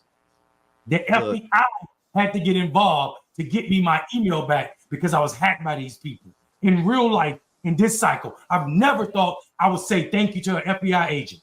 The FBI agent called me and was like, you're in danger. Your wife can't travel by herself. So these people, and out of love and respect for my wife, I'm obligated to do it today. I'm asking real questions. Cenk, Anna, and also So yeah, he's a paying member, subscribing at $100 a month. What are we doing? You know what I mean? So my thing is, for our viewers who have not watched that. Okay, so the Dragon Gang is about the damage report. What about the squirrels? I feel like that's kind of infringing on my copyright, right? I mean, I know that like chat, like I say forest creatures every stream. I mention weasels by name. I don't usually mention squirrels by name, but like I don't know what they're doing with the squirrel thing. Squirrel gang, I'd clickbait, thirst trap. Oh, is clickbait thirst trap? Wait, what? Thirst trap of who or what? Started being vigilant of them and those allied with them, that being TYT, after some of the jump and reactionaries in the reactionary streak. Yeah, he's drawing the line, exactly. Weasel, I know, that's a little too close. Clickbaity was this? Wait, clickbaity was squirrel? Wait, is it a person? Could we get some exacts? And maybe we can like put that and compile that into like what exactly, because I like TYT. I'm over here like I hate to be like this, but so yeah, that's what Anna is like hanging her hat on, is that like, you know, he's still kind of positive about TYT. Over here like kind of innocent. Whenever I turn on TYT, I see some shit that I like, and I'm like, oh yeah, well. Because I don't watch them every day, all day. I don't watch. No, that's not what we're talking about. We're not talking about TYT. I mean, there are great progressive ideologies on TYT, right? Generally speaking, yes. But you cannot disconnect TYT from Cenk and Anna's behavior since this election happened. That's right. So this is specific talking points that these ain't talking points, but they doing videos, creating content, talking about. Well, I met one person who changed my heart. He's a Trump voter, and he wasn't like, I don't care about that, dog. We know what's going on. Jeff. We're talking about Jeff, or for me, Kyle. Kyle's my MAGA guy. There have been real thought leaders, people who are professors at college who White Rule Rage was written this election cycle. I feel like there's a strategy. It's an op, right? Where they get these MAGA guys to carry your bike upstairs. You know, when they see a obviously a left maxing woman struggling with a bike on stairs, they send these guys in. And those brothers who wrote that, two white professors from the University of Maryland and other spaces, and yeah, so let's just leave it there, who articulated what it means to be a Trump supporter. I'm not okay with it, dog. And I think this idea that saying or calling white supremacy is equated to calling yourself closed-minded is wrong. We don't want TYT to be closed-minded. Where's the energy you had before the election outcome? Why now is it not okay to call fascism fascism? Why now is it not okay to call? Maybe it's because what? Because Anna won the argument, I guess. People who won't even question or saying that J6ers are heroes and hostages. Why is Mondale, Anna, like Anna's doing this though, like Anna's father going. Anna's leading the way. Okay, now this is a real discourse, right? In that I'm saying it's more than just these two talking about this, right? It's more than just Marcus and Mondale having this discussion. This represents somebody who's aware of what TYT is doing on Twitter, on other shows, etc., and somebody who is like a casual viewer that says every time I turn in, they're talking about something that I like. They're saying something that I agree with. I don't see what the problem is. Maybe because that's the kind of gaslighting that Cenk and Anna are doing to their audience, is to keep the Marcuses of the world within the TYT superstructure, is to make them think that the Mondale is a histrionic liar. That he's got the problem is with Mondale. The problem is not with Cenk and Anna. And the struggle is for the Mondales of the world to convince the Marcuses of the world, if you get what I'm saying, that yes, indeed, there is something going on at your TYT, that if you have been paying attention, if you are, vaguely allied with the purpose, with the goals of TYT, with the community of TYT, that you would be against. Yeah, hang on, I don't pull up a. Wow, bro, really? I didn't hear enough of what she said. What did she say? Like just being on Glenn Beck is different. If you're going on Glenn Beck and cussing his ass out. Talking about individuals. Look, she could have gone on Glenn Beck. I didn't see it. She could have gone and cussed his ass out. Don't for nobody. I'm just Hold on, listen, Marcus, listen. All right. Here we go. She was doing something else to his ass. Something else that starts with a K. In reality, we're talking about individuals whose politics is mostly based on, some fringe issue or some cultural issue that they have. It's not just that they care about that issue, it's that they've taken that issue and they've made it part of their identity, the core of who they are. Mm-hmm. And it's almost like what you would expect from religious zealots, and so there's a fundamentalism involved in the way that they treat these issues, and there's no room to negotiate. There's no room. The funny thing is, like, you could actually, like, so what she's talking about, a lot of what comes out of Anna's mouth these days, they're just rehashed IDW talking points. It also is tangential to a strain of thought called post-left. These are, upper middle class people, well-educated people. Like, when we think of the right, we think of people that didn't go to college because they the first quarter there was a blue-haired prof, and she was really I don't know, arrogant or something, and they didn't like it. You know what I mean? They didn't like the SJW shit they were being taught, and so they dropped out of college, right? There's another strain of MAGA, right? That has a lot more to do with, I don't know, like, say, like, people at the New York Times or the intellectual dark web, your Eric Weinstein, your Brett Weinstein, people like this, people maybe that read Curtis Yarvin. And, this is more of like a post-left strain, and that maybe they were even, considered themselves on the left at some point, but have since, changed their mind. About the left. Maybe consider the thought concerns of individuals. And so as they become more and more kind of like authoritarian in what they demand. But, we're the authoritarians, right? It's not the IDW mentality that is actually more cult-like and authoritarian and limited. It's they are pushing people away. And there are some issues in which the rights of one group might actually end up conflicting with the rights of another group, depending on what type of legislation you're pursuing. And so, of course, this has come up with the trans issue. And I've always been supportive of the trans. I gotta say, I really don't like the way that she said the trans issue, right? I really don't like the way that came out of her mouth. I don't know, something about that kind of sounded like way too close to saying trans question. Gender community, but when the rights of transgender people, particularly transgender women, start to cause some tension with the rights and freedoms of women or the perceived safety of. Here we go. Now, if you're keeping score at home, you notice that Anna talked about trans women, and then she talked about women, right? As two different groups. She didn't talk about this as like a, like a Venn diagram where it's overlapping, right? In which case, the overlap with trans women and women are that this bubble of trans women is inside of this larger bubble of women, right?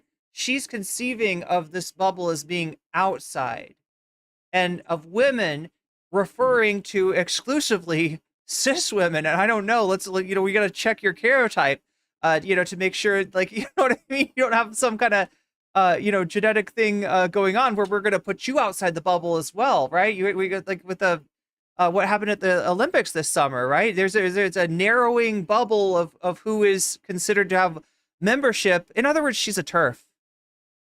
It's not that hard to figure out.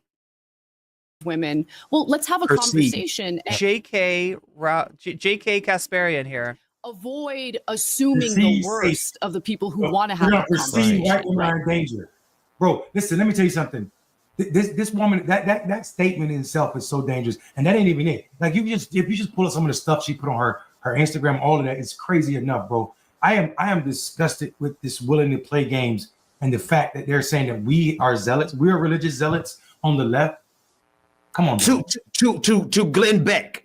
To Glenn Beck, right? The king of religious zealotry in conservative media, right? Here, but it's no, Ben brings up a really important point. She's breaking bread over here with Glenn Beck, who is an actual religious zealot. That's what he is. That's who he is, right? Now, he's had a bunch of different, he's been all over the map as far as his takes on things. He's had a bunch of different incarnations, but the sort of one of the continuous like threads throughout his whole career is religious zealotry.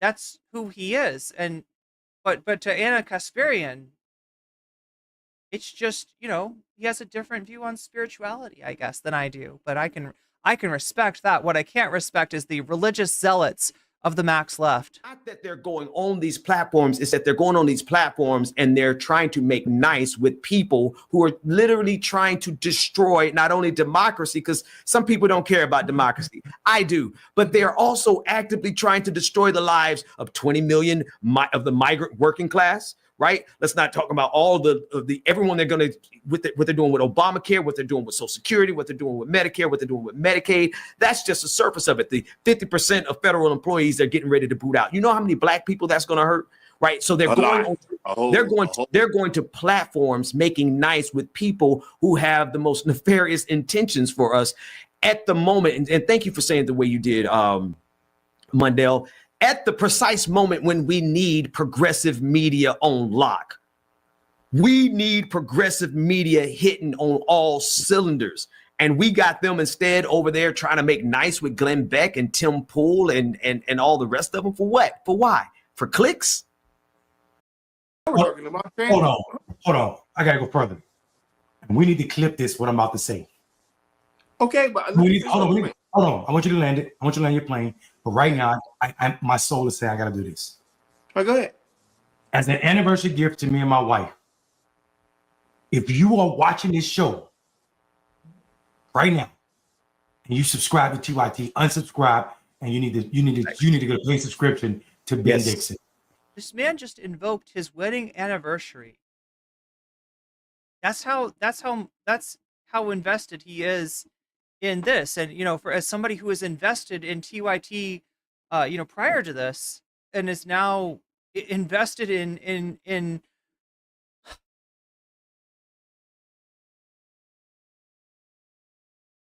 waking up the TYT supporters as to what's going on with the organization, that's a pretty strong invocation. Right now, if you love us, if you're serious about progressive policies, and you won't just do it, you will screenshot me saying this and tag Cenk in it, and Anna in it, and TYT in it, and Rebel HQ, and share it, because progressives cannot become. So, I mean, like, is there any way to see how strong, how many people responded and did exactly what he said on Twitter? Because, like, I mean, this is the first, like, let's be real, okay? TYT's been fucking up for over a year now.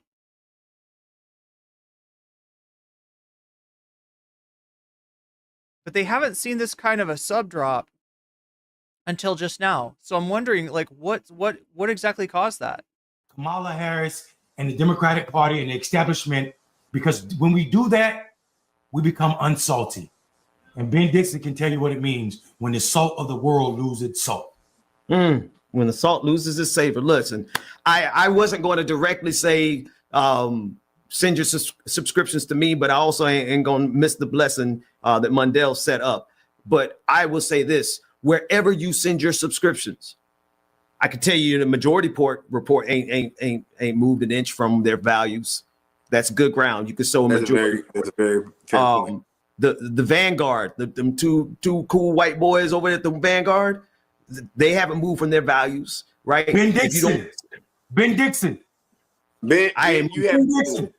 at the expense of my own Dixon. well-being. I've never moved from my values, man. I've walked away from many opportunities. Ask Sean King. I walked away before I would betray my values.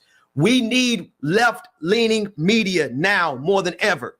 And if TYT is not going to be that, then you need to end your subscriptions and send it to folks who going to hold the line, who's going to look at these fascists in their face and say, if you're going to take anybody, take me first. That's the only attitude to have right now. Hold on. There's only one thing I have to say, man. I'm not even trying to go against anything that's going on. We need to talk about the attitude of how we got here. And I'm asking that question for a reason. How did we get to a point where a motherfucker with siding with people who want to like Marcus, make you it know, easy. you went to Florida A&M, one of the, if not the smartest. I don't care what people say. And I went to 2 HBCUs and none of them were FAMU. One of the smartest historical black colleges. You know why Harriet Tubman had a gun. It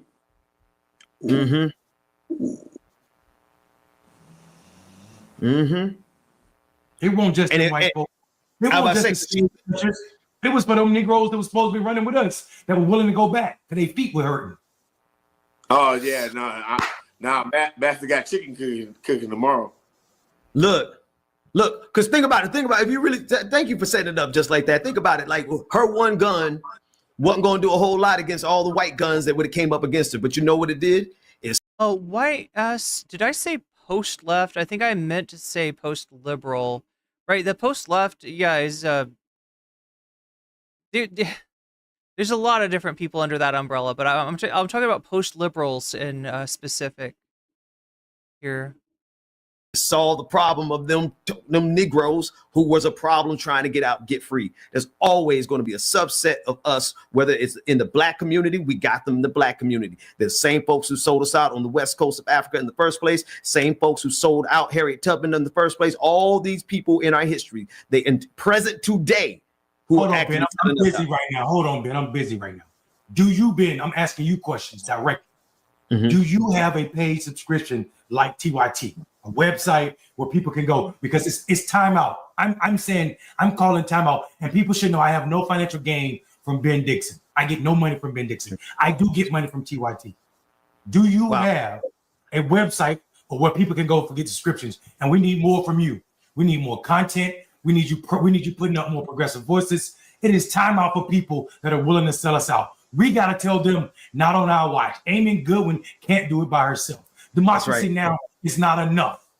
It's not enough. Subscribe. Patreon. I'm over it. Post left, that doesn't make sense. Yeah, I would tend to agree, but like, no, I'm talking about post liberal in specific. I think that's what it's called, right? There's like a larger neo-reactionary, I guess is the larger umbrella that we're talking about. No, is that even the larger umbrella? I mean, we're talking about the new right? What I'm saying is that like a lot of people on the left tend to have a stereotype of right-wing people, and part of that stereotype is that they are anti-intellectual and maybe have not done any schooling outside of a year or two of college, right? And that's not that doesn't describe the set that I'm talking about, of which Anna Kasparian is way more typical.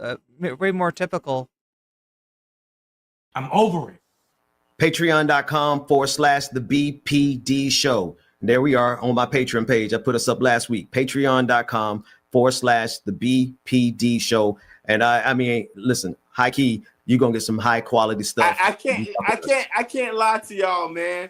I'm so like saw your post, Mondale, about like the TYT folks, man, Cenk and Anna, but I haven't watched it. All the A super chatted $5. NCC Mondale clapped back under Cenk's tweet today. Nice. Everybody go help him GE the ratio. If you're let's do that. Well, I'll pull that up. All of you. Well, we love you too, FTW all day. Thank you. Yeah, we'll pull up the thread. Yeah, I've been noticing Cenk has kind of been making tracks on Twitter, and it sounds like Mondale. Yeah, because Cenk's main tweet that I've been seeing everybody pass around seems to be subtweeting Mondale. So Mondale is there to be like, "What's up?" I'm gonna do my research because, like, to be honest with you, it just fundamentally doesn't make any sense for anybody to be an ally of us. I'm not a group think. First off, guys, anybody watching clickbaity political thirst trap, I am not a group thinker. I think on my own as a grown ass man, right? And I am fundamentally surprised that these two who have championed a lot of issues, even of race, that would like kind of dismiss a whole movement. I'm not even gonna lie, but if it really happened, that shit is problematic. So go ahead. No, go ahead. No, because here's what it is, though. It's the fact that there's a couple things. If you watch the main show, you're still going to get some decent progressive politics, right? You're going to get enough progressive politics for you to not really be completely aware of what's going on. If you listen to Anna and Cenk on social media, on Twitter, on their Instagrams, if you listen to their little videos, if you listen to the interviews that they're doing in other places, you see them actively making nice with the very people who are going to be destroying this country in a very short order. And they're doing it. And they're doing it. Go ahead. Being what you said, I'm announcing right now, I will do no more work. I don't know why. Something just said, I will do no more work with TYT, though. In its current capacity, I will. Oh, wow, bro. No more content. I will be on no more shows. There we go. It's over for me. Like something just told me. That is the shot. I need to put it on Twitter. That is the shot heard around the world, chat. That right there. I need to text Cenk and Anna. Y'all can't call me for no more shows. I'm done with it. What? Yeah, in real life. It's over. It's over. Bro, I'm serious. Damn, that's 100.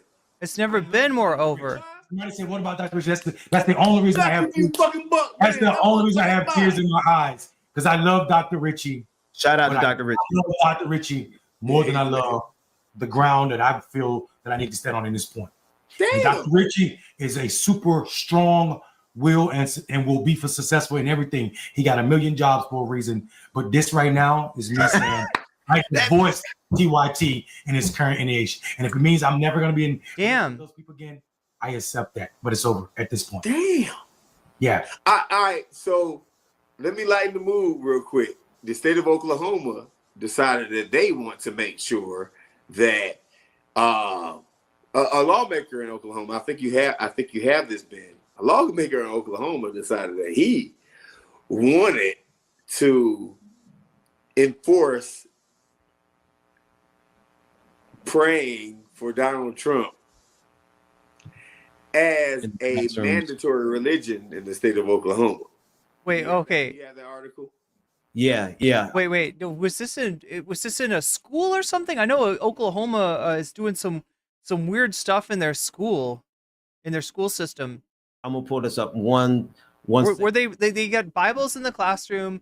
Oh, and here's the wild thing about the Bibles in the classroom, right? So they passed a law, Bibles in the classroom, Bibles in every classroom, right? We're going to teach from the Bible. And then that necessitated every classroom getting a Bible for every classroom, right? So, but where are they going to get the Bible? Well, not just from anywhere. You don't just get any Bible that you want, any translation that you want. Nope. It's got to be King James Version, and it's got to be like this, and this, right? And the main Bible that fits this description is the Trump Bible. I don't know if we've gone over this, we have, but I don't know if you all have seen this. They're selling a Trump Bible that is a combination Bible, Declaration of Independence and Constitution, and it's got Lee Greenwood's song, the sheet music for the Proud to be an American, where at least I know I'm free. It's just a Bible with a bunch of other trash, which, if you've read your Bible, you know how it ends and says, curses be and plagues be to he who shall add upon these verses, right? the very end of the Bible, the book of Revelations, the end of the New Testament, the Christian Bible, right, says do not write any more Bible. This is the end of the Bible. Bible over. You cannot do that, or else you get curses and you get Indiana Jones shit. And that's what Oklahoma's going to get. They're going to get some faces of politicians melting down like ketchup and mustard. Right? They're going to get that Indiana Jones shit called upon them because they have fucked with the Lord your God. And that's one beef that you do not want to start. But anyway, yeah, so the TLDR, right? It makes me wonder whether this is like a, they're praying for Trump in the classrooms or something. God, this has got to be such a fucked up age to grow up in. School shooter drills just completely normalized. Praying for Trump. Not allowed to say gay.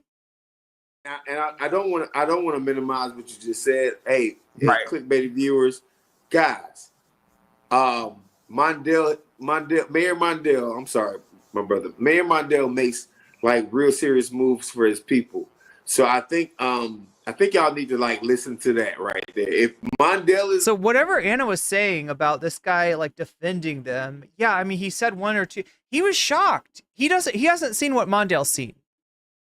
He is surprised. He's legitimately surprised it's gotten that far. And I'm sure a lot of people at TYT, a lot of casual fans, viewers of TYT are in the same boat as Marcus right now. Off that. But he has at least got the decency to see that Mondale is coming from a very real place, and he's got some respect for that. It's not. I feel like the way that Anna characterized Marcus was just wrong. You probably should be off that. So I'm automatically off that, bruh. I don't know what made like how hard you feel about it, but that's strong, man.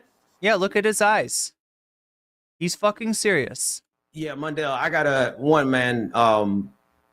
One, I want to thank you for having. I mean, I always knew you were a principal brother, but if there's nothing else I know about y'all two brothers on the screen, y'all are some principal brothers, just as principled as I am, and that's why we rock together. It's also why we fell apart, but then we came back because we were like, we're gonna keep it 100, right? We no matter what, we always kept it 100 with each other, and now we're here. And what you just did, man, it speaks volumes because here's the nuance. Shit, I'm getting emotional. Y'all, this is what I need people to realize. You gotta recognize when the ship is turning directions. You can't wait till it has completely turned directions. TYT is shifting. It is shifting because the captain and the co-captain are shifting. Cenk and Anna are shifty. Are shifting, and they're shifty shifters. They're shifty McShifterson. The same thing. Shifty McShiftertons. That all of these other people, Glenn Greenwald did the same thing. I don't know if y'all know Glenn Greenwald and from the Intercept, but Glenn Greenwald used to be safely on the left with progressive politics, and then he slowly but surely started floating out all of these right-wing talking points, and now he's fully aligned with the fascists on the right? TYT is headed in that direction, not because of John Iadarola, not because of Dr. We'll take a look at what John and Francesca have to say about this in a sec. Richie, not because of the staff, not because of JR, none of them. It's because of Cenk and Anna, and they've made the decision that this is the direction that they want to take their company. And so, folks can stay there and wait until it's already fully fleshed out and it's already fully manifested. Or you could see what's happening right now and take a principled stand. And that's what Mondale just did. So I salute you, brother. And I pray plenty of opportunities for you to I know you're not, hurting or wanting for anything, but also for your voice to just be heard. And so I pray that doors open up for you so that your voice could go even further than what it went with TYT. Man, we opening up them doors for them. Well, so I do want to say I do want to say one thing because like I was on mute because I was having a conversation with my wife over here because I didn't run that by her. You know what I'm saying? Like this is our household, and you know what I'm saying? She just looked at me and she like, hell yeah, I'm cool with it. You know what I'm saying? Because she know who I am. She know who I am, and a lot of the times I tore down that monument. I didn't run it past my wife. I told her, don't be in North Carolina the day I did that. And she wasn't there. And I just went there and did it. And I didn't tell her I was going to do it. So sometimes I do shit that affects both me and my wife without asking her, not because I'm sexist or I want to show up in that manner, but because I feel like I can't look at her in the face if I'm lying to me. So I'm glad you're not upset. Thank you, Sister Mondale. Thank you, Sister Robinson. Wait, there's 2 revelations? Hey man, hold on. Mondale, bro, on the real, as a person who knows you, man, I didn't know that shit meant so much to you. I didn't. Like I'm a little awestruck that you would do that, especially after our last show, right? So I guess you know me. So are there people at the network? Yeah, because you told me to have conversations straight up, right? Are there people at the network that are gonna mess with you? Is this gonna be a thing? Like, do you see that? Like, do you foresee issues? Like what? Like after this kind of statement, what happens? Because TYT is a big thing, and Cenk and Anna are powerful people. You know what I mean? They ain't that powerful. I mean, come on. No. Let me be quiet. Mondale, you speak. I think for me, we watched, all 3 of us, you 2 with me, have been through it. Y'all were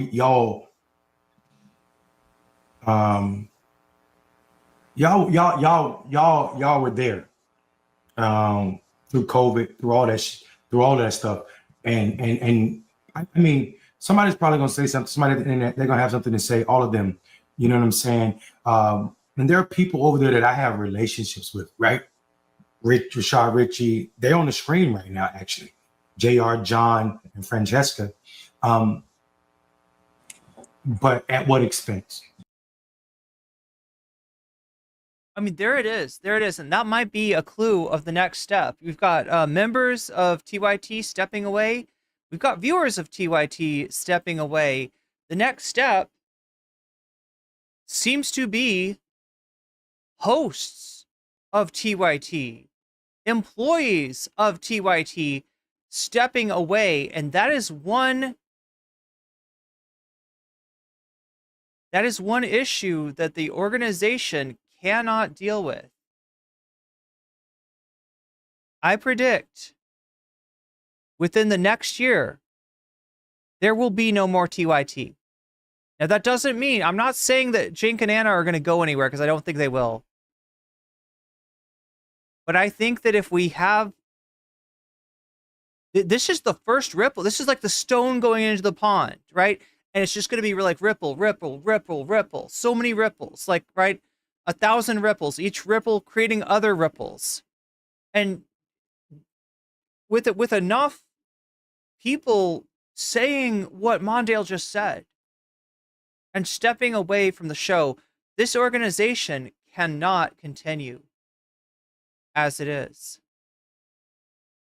I predict that Cenk and Anna will not have TYT by their names. I don't even know if they're going to stay. I mean, I'm assuming now that they'll stay together as some sort of a team and all, but just because Cenk has very much followed Anna's lead now.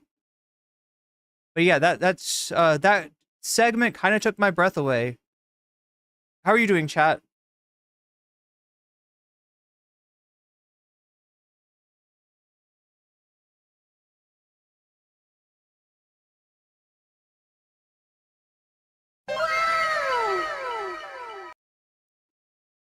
Squirrel Gang, thank you, FTW. Signing up to become a weasel. And bringing us to, what is this? Where are we at? Let me press this. We are at 27%. So we passed right by the first fraction of 25. We're slowly approaching the second fraction of 33, And you know I loved fractions, but yeah, we're 27% of the donut goal. That means we are 73% of the way from from the donut goal. Anyway, if this sucker, basically TLDR, if this sucker hits 100 by the end of the stream, we get some bonus content. I will stick around a little longer. I will cover an extra topic. What topic? Well, dear chatter, that depends on what you vote for. And right now, if the poll will ever open for me, there we go. The poll indicates that 37% of you are voting for Bad Empanada to end Lonerbox's career. That's first place. Second place is Cavernacle, talking about Ethan Klein. Cavernacle is giving his perspective of all the Ethan-related shenanigans. That's in second place at 23%. Third place is Pierce Morgan interviewing Peter Thiel. The interview with the, I don't know what you want to call Peter Thiel, but he's JD Vance's paymaster. So we got that. A pretty cursed interview indeed. And then in fourth place, we have Denims reacts to Ethan's obsession of her. The fact that Ethan's got a folder and it's got a file called Denims TOS list, whatever the fuck that means, right? Denims is going to react to it, and I'll react to Denims if you choose that one, but that one's down at 18%. The other factor towards whether we get towards what bonus content we watch and whether we get bonus content in the first place is the dono goal. If it gets to 100%, we get something, right? But what do we get? Well, when you donate, you can let me know in the chat which of these topics is are you feeling? Which of these topics appeals to you? Which of these topics sparks joy, etc., etc. And I will add your donation as a percentage to the topic of your choice. So you'll be able to buff the topic of your choice when you donate, just by letting me know in the chat which is that topic that is of your choice. You can also say Vox Populi if you believe in the sanctity of the vote and feel like it should be more about what people are voting for and less about what people are donating for. You can donate against the donators as a Vox Populi conscientious objector of sorts, and thereby apply a debuff to all of the buffs, right? So yeah, right now the only thing I have buffed is Cavernacle on Ethan Klein. If you have donated already and you want me to add your donation to a certain topic, let me know in the chat and I will do so. Also, if you donate in the future and you have an opinion on this, you can let me know in the chat, and I will likewise put your money where your mouth is, whether it is in the form of a super chat, super sticker, a membership, a gifted membership, whether you are supporting me on Patreon or you are donating to my Throne account, or whether you're on Twitch supporting me now that Ethan Klein and Destiny have managed to take out the advertising from all political streamers, including myself. You're helping me out on Twitch. I appreciate that greatly, since we don't make any ad money at this point. Okay, so this is a square peg trying to fit the round hole. Corporate media space owned by oligarchs. It's never going to have uncut spin.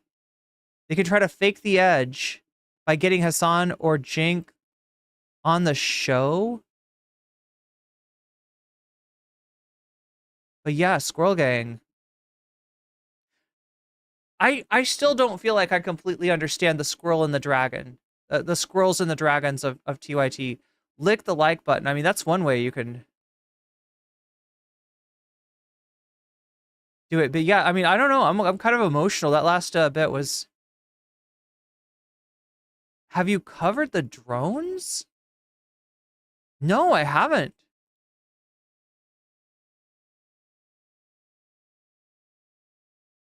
I have not covered the drones. I thought I was up to date with all news.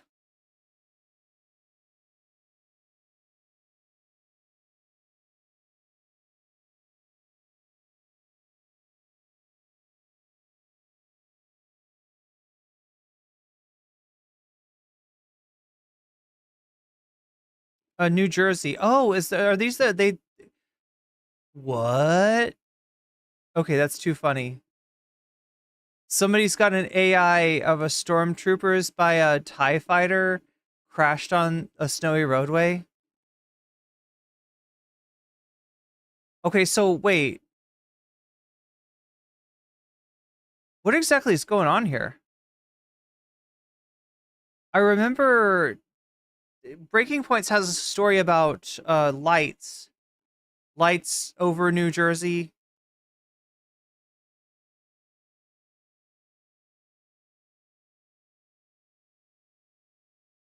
Mayorka says the government doesn't have authority to shoot down drones.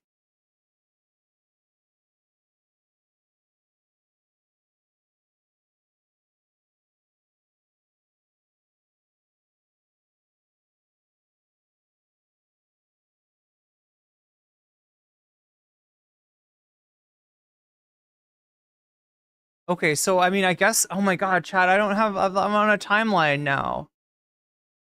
But this is, I don't understand what's going on with the drones.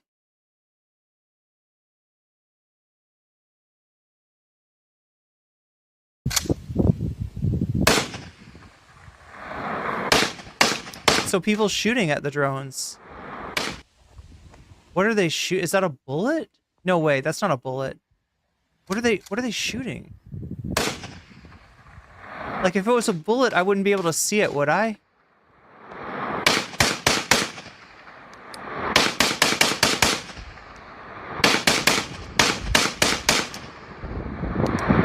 Drones firing back? Wait, what? Okay, so chat, warning, any or all of this could be fake. Motherfucker.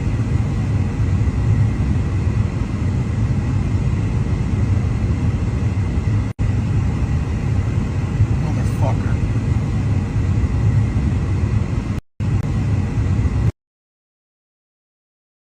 Motherfucker.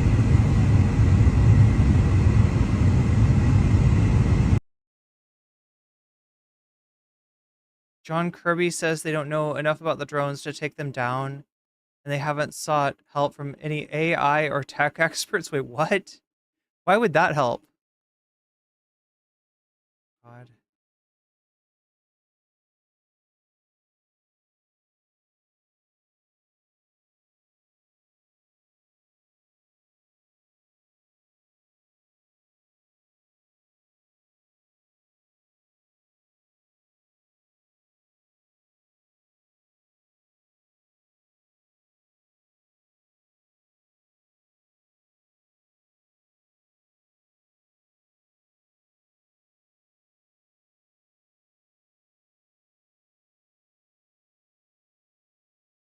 There's the meme.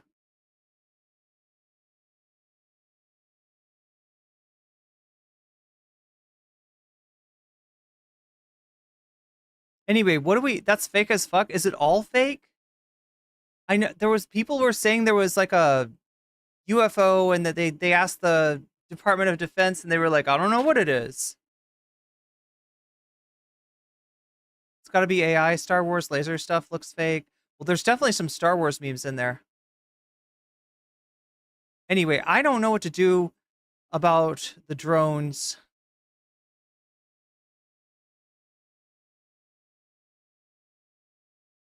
I do know that we're kind of on a we're kind of in a time crunch, especially if we want to get the Destiny Adam Friedland stuff in. So I'm gonna let's take us to the damage report. How does that sound?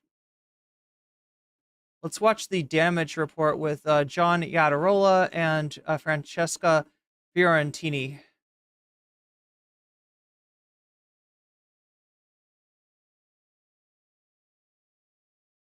Which I have the link to somewhere here.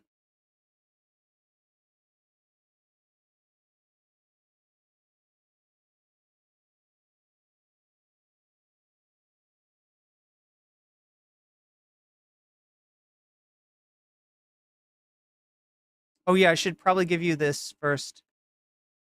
So here's Cenk on the internet. Here's Cenk Uygur on Twitter.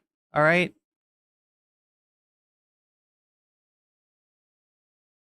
There has to be a civil war within the Democratic Party in order for us to right our ship and decide where our voters actually are. The radical left makes the rest of us look extreme, and the establishment Democrats make us look like corporate hacks. I'm not either one of these things, and neither of the are the overwhelming majority on of Democratic voters. If we don't fight back, we'll get defined by those camps, and that only helps Republicans. The two camps indisputably cost us this election. The majority of the left are the warmest, most thoughtful people in the country, but you never get to hear them past the shouting of the extreme left and the propaganda of the corporate left, almost every politician and everyone on TV. Why don't we, for once, let the most popular wing of the party... How many wings? You think there's 3 wings? Anyway. The thing is, just like moderate Republicans, just like you can find moderate Republican politicians, but you don't find moderate Republican voters, Cenk's cause is a banner without a constituency. We'll fight to protect. The thing is, as far as being populist, that is the extreme left. And if you want to fight the corporate left, Cenk, you're welcome to join us. But the prerequisite is your solidarity with trans people, with unhoused people, with immigrants, with everyone who's downtrodden.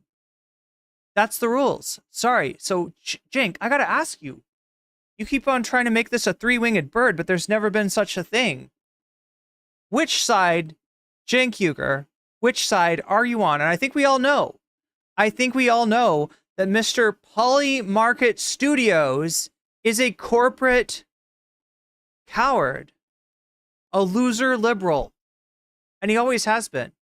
In what Hank Thompson described as an intellectual cul-de-sac, where he will live out his days. He will never go any further. He will never get past his own biases.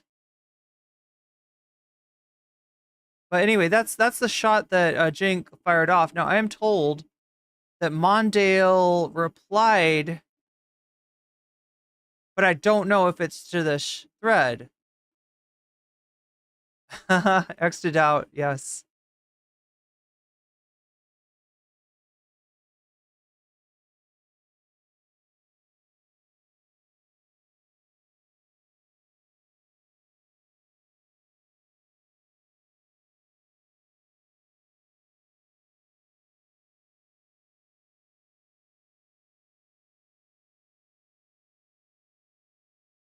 Wait, I know I followed Mondale today or yesterday.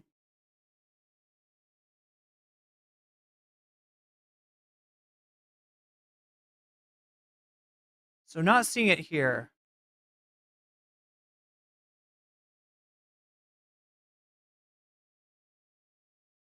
Explain this post. Wait, there's...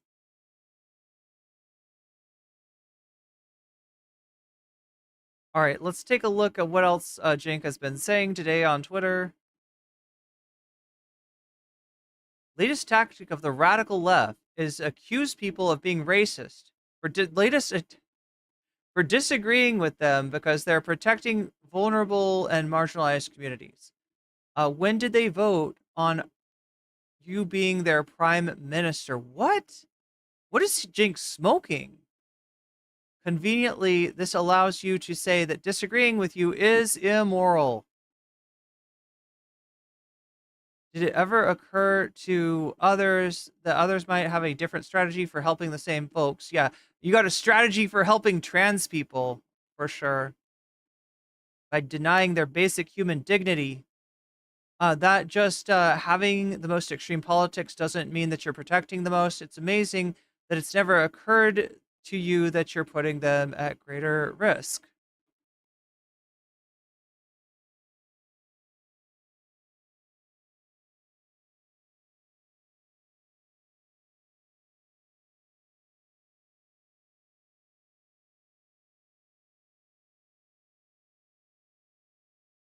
Okay, so there's a question. Can I ask an honest question, Cenk?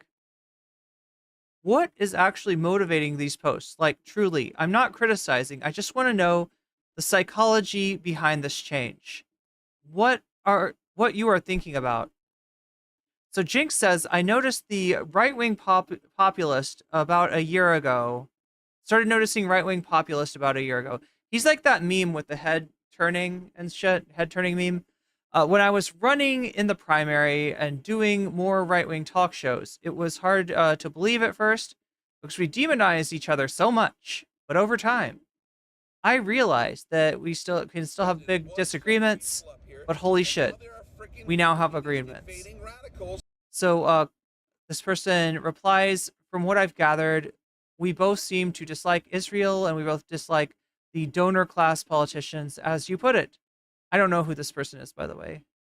America's the greatest country on earth. That's where they're coming from. Well, I love philosophy and exercise. I got an idea on this person. Yeah, seems to be making friends with right wingers. So that's that. And then there's one more post I'm supposed to chase down.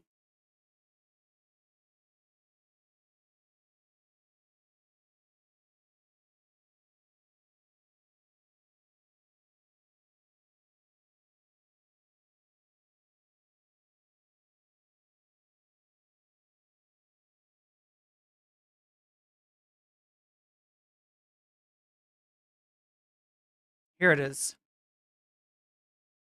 All right, so the radical left has been primarily bullying the rest of the left for years. We're not changing any of our policies. We just don't agree with the most extreme policies are the most effective. The greatest majority of the left doesn't agree with them either. Oh, here's Mondale. God, I was afraid I wasn't going to find this. I was afraid I was not going to find this. The great majority of the left doesn't agree with them. The elections in New York, California, and all the Democratic cities proved it. I'm not going to let them speak for the rest of us. They can try their usual bullying tactics. The thing is, when he's talking about New York and California, he's talking about a civil war, yes, between the Kasperian effect, posh voters, the wealthy voters that have started to turn right-wing, and the rest of us. But they're still not a majority of the left, nor are they, like, you know, when they join with the right, a majority against the left. So I think he's overestimating the Kasperian effect.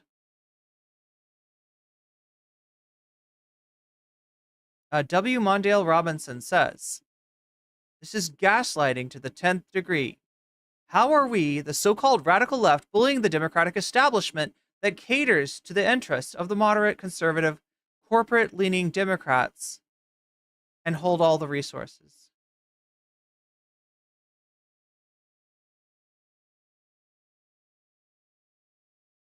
Oh, he is written. He is written. All right, so buckle up, chat. We're gonna in for a long ride here. Notice how Cenk has started to refer to us as they.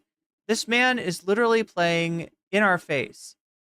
The need to pretend that you are saving us from us is dirty work, and I refuse to let you continue to subtweet me or any other on the real left who really don't need your help. If you see the world in this unproductive way, progressives have zero leadership roles in the Democratic Party. Outside of the Progressive Caucus, we are all but guaranteed to lose primaries if a centrist or incumbent is running against us, because the party apparatus ensures this. And anyone who knows anything about winning elections understands that you first and foremost must win the primaries. So I'm not sure why there is all of a sudden a need from Cenk to act as if we are the problem. If you are making the transition to a centrist, then travel that road. But by God, do so with some damn integrity. Tell people you want to ensure that you are seen as relevant in a changing political climate. Tell people views are more important than progressive values. Tell folks it's a money play.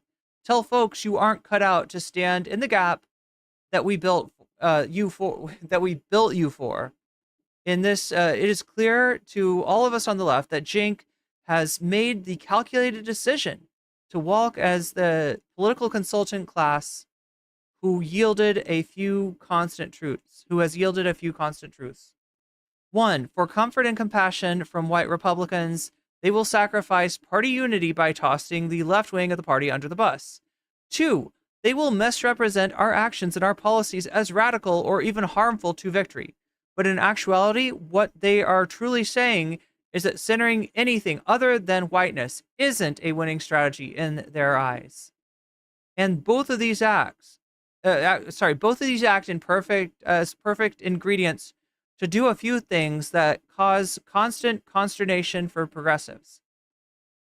As evident in the last and many elections, these tactics undermine our base's motivation to participate. As progressive voters, we are animated by the strong commitment to issues like social justice, economic equality, and environmental sustainability, and hell yes, universal health care. But when party leaders adopt a more centrist approach due to perceiving threats from the right, to say it another way, fear of white flight, which we haven't won a majority in 50 plus years. In other words, not a majority of whites have voted Democratic in 50 plus years. It demoralizes the base and leads to voter turnout among younger and progressive voters leads to lower voter turnout amongst the younger and more progressive voters who see our priorities as being sidelined. Not to mention that these electoral missteps of believing the BS from conservative and conservative Democrats alike by buying into Republican narratives continues to cause Democrats to misjudge the political landscape. Many voters, especially in key demographics, are more receptive to bold progressive ideas than moderate leaders acknowledge. The continued failure to recognize this very point is proven in the results of many missed opportunities, including the loss of this presidential election. Cenk action is part of the normalization of hostility towards those of us who are on the so-called radical left, the left-maxers, so to speak, by accepting the framing that the radical left is a danger. It turns said hostility towards progressive ideas, and it has emboldened Republican and moderate Democrats to attack leftist policies, making it harder for those advocating to change to gain traction. In closing, I will remind you of the words of the poet Germain Lamar Cole. Yeah, long live the idols. May they never be your rivals. Yeah.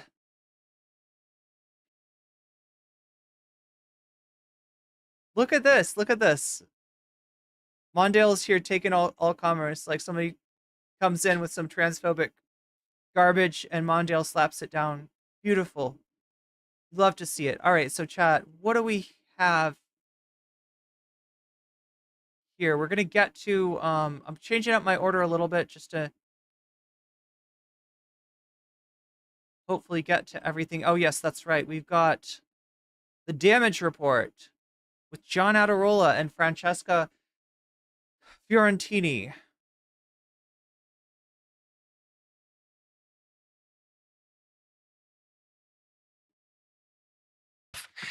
Mess with the shot. Well,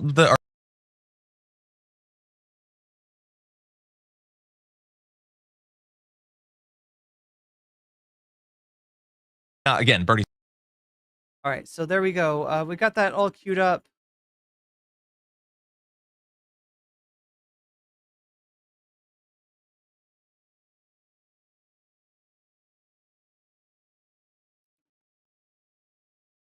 So yeah, let me check in really quick with the poll. It looks like Bad Empanada still ahead. Tabernacle and on Ethan Klein and Pierce are tied in second place. Remember, if you 162 of you have voted so far. If you haven't voted already, go over to YouTube, No Comment Check on YouTube, and place your vote, make your voice heard. You can also, if you want to, leave me a like because that helps me out greatly, and I appreciate it greatly as well while you're there. So make your voice heard. There's still plenty of time to vote. We are, I believe, still at 27% of the dono goal. If we get that dono goal to 100% by the end of the stream, we'll get some bonus content. If not, I will have an early night sleep. So either way I win. Either way I win, chat. But anyway, just kidding. I hope we get some bonus content. We're at 27% right now. You can affect the poll by voting. You can also affect the poll by letting me know in the chat when you donate which of these topics you want to see next. That includes if you've already donated. You can let me know, and I will put your money where your mouth is, adding it as a percentage to the topic of your choice, and thus giving your favorite topic a little buff, a little extra help, right? That goes for super chats, super stickers, if you got a membership, if you give a membership, if you support me on Patreon, if you support me on Throne, or if you support me on Twitch. Any of that, it counts as a donation. You can let me know where to put that donation, and I will buff your favorite topic. All right, so what do we got? We got John.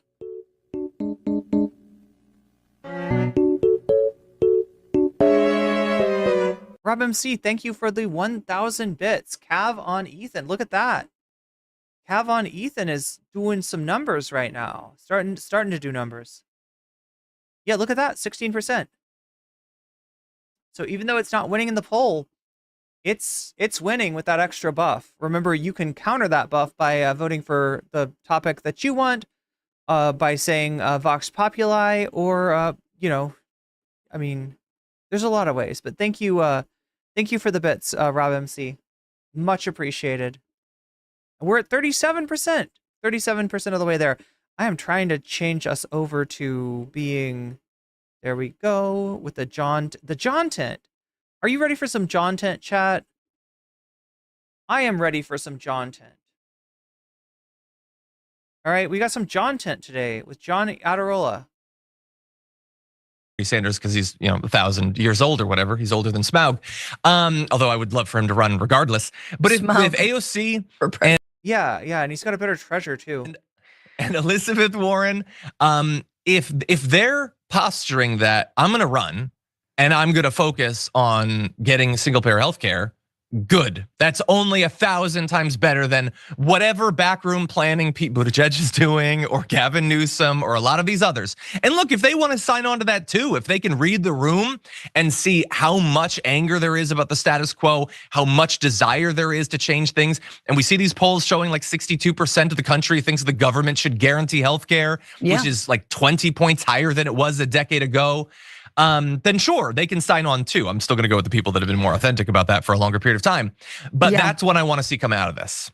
No, and look, I think I can think of a million different small reforms that would help the ACA be more affordable as someone who buys their healthcare on the marketplace. But again, these small, so we're not quite there yet.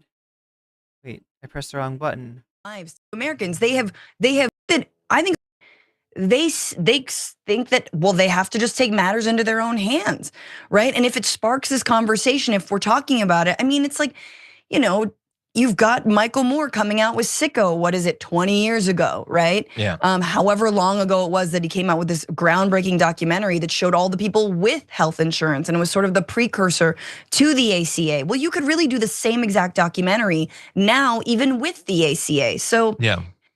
We are at a breaking point. I mean, really, it is socialism or barbarism, if you ask me. Either we make drastic changes, or we're going to get techno-fascism. Okay, wait. Okay, I think I hit the wrong timestamp here. Let's try this. Numbers. And I also want to mention, because I've seen some comments about this both today and yesterday, about the video that Mondale put out. And so look, I've worked with Mondale. There we go. Mondale for, I don't know exactly how long, but it's got to be, what, 3 years, 4 years, 5 years, something like that. Mondale's great. And Mondale is just doing what he thinks is right. He disagrees with Cenk and Anna on a number of things, maybe some policy things, maybe some strategic things. I've made very clear, both in general, but also especially at the desk with Cenk, about things that I disagree with him about. And you're gonna go based off of that. It sucks to not, have him on the show or on the network, because I love working with him. I love his perspective. I think it's an important perspective. I hope that at some point he feels comfortable working with us again. And if that's the case, I hope that we can make that happen.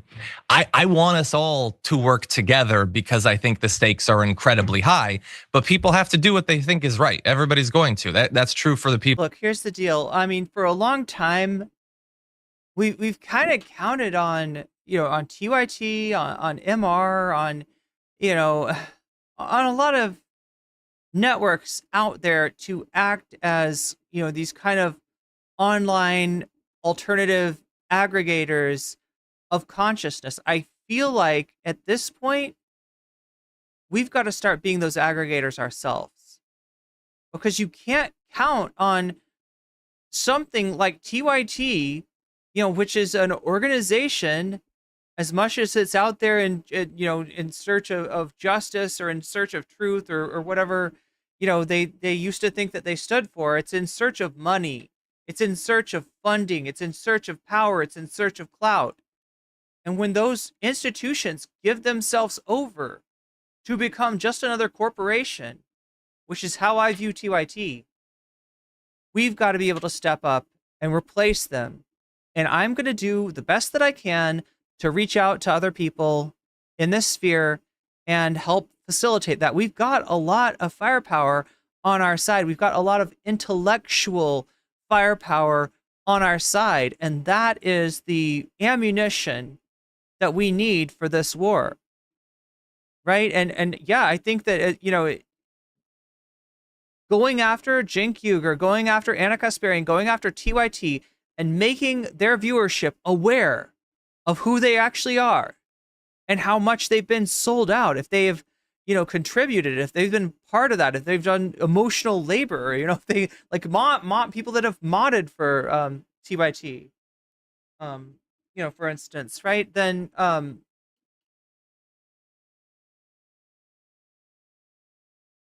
they deserve to find out what's going on. And inside that bubble of TYT, there's not a lot of awareness of that. So, like I said, one ripple creates more ripples, which create ripples in and of their own. And we can hope that cascading effect continues and reaches these people, right? People on camera. That's true for the people watching the show. You have to follow your values. I've always advocated for people to do that. I'm certainly not. Wait, so I'm seeing a whole bunch of chatters with dragon in their name. And some of these people are not super happy with Cenk Uygur. I'm not going to read into anybody's chat out. So that's Dragon Gang. It's like,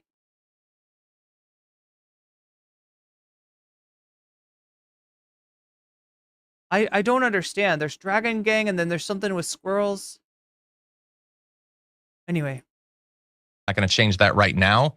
And I think we can and should disagree with each other when it's warranted. And the only thing that I would hope is that ideally we can keep talking. And again, both in front of the camera and behind the camera. I don't agree with everything with Francesca. But we still work together. I think she's a reprehensible human. I still work with her though. I'm kidding. But anyway, it's a big loss. He's a great guy. He's never given me any reason to think that he's anything other than a person who fundamentally operates based on his values and in good faith. And we might disagree.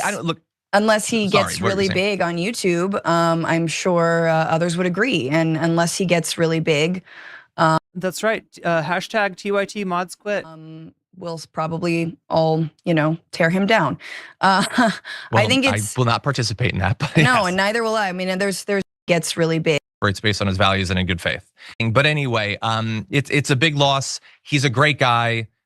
He's never given me any reason to think that he's anything other than a person who fundamentally operates based on his values and in good faith.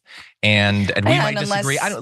Unless he gets really big on YouTube, I'm sure others would agree. And unless he gets really big, we'll probably all, tear him down.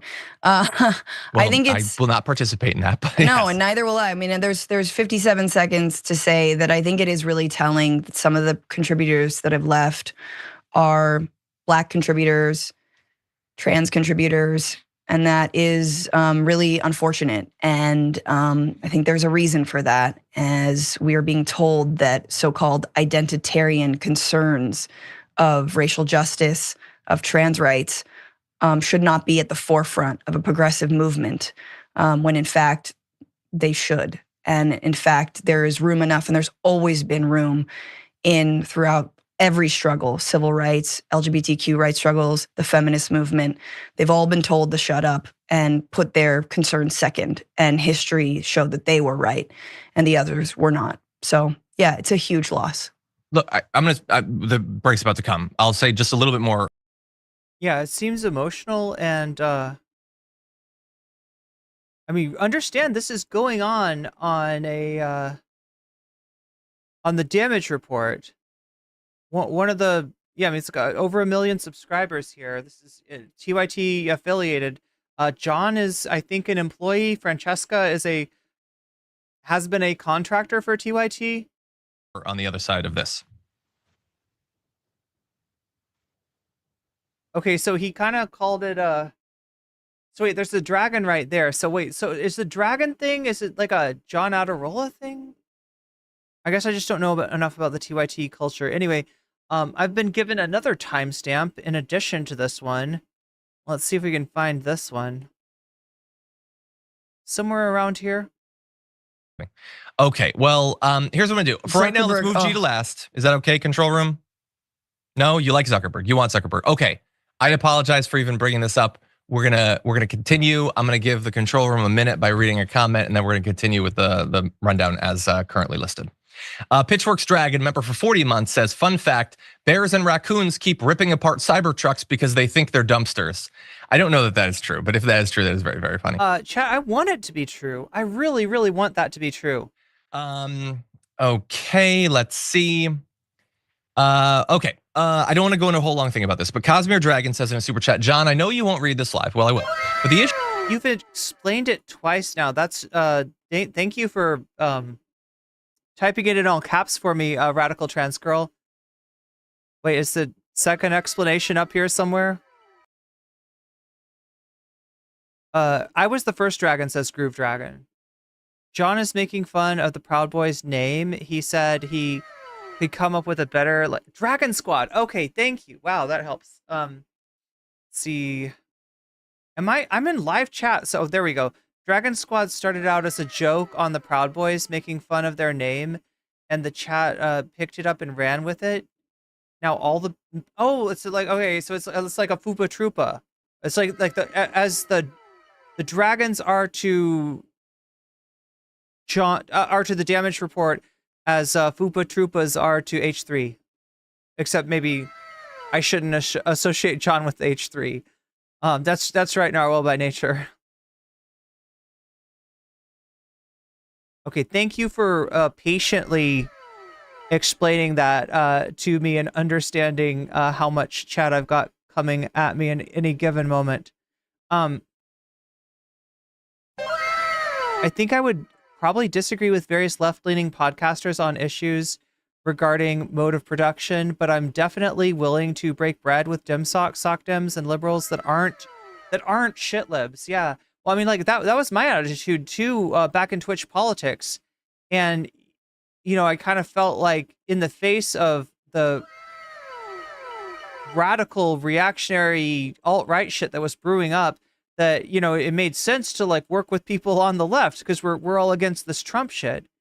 And absolutely, we got fucked over by the shit libs in Twitch poll by the Dylan Burns of the world, who sort of at first pretended to be friendly towards the left, but ultimately were doing all they could to destroy us. Destiny 2. I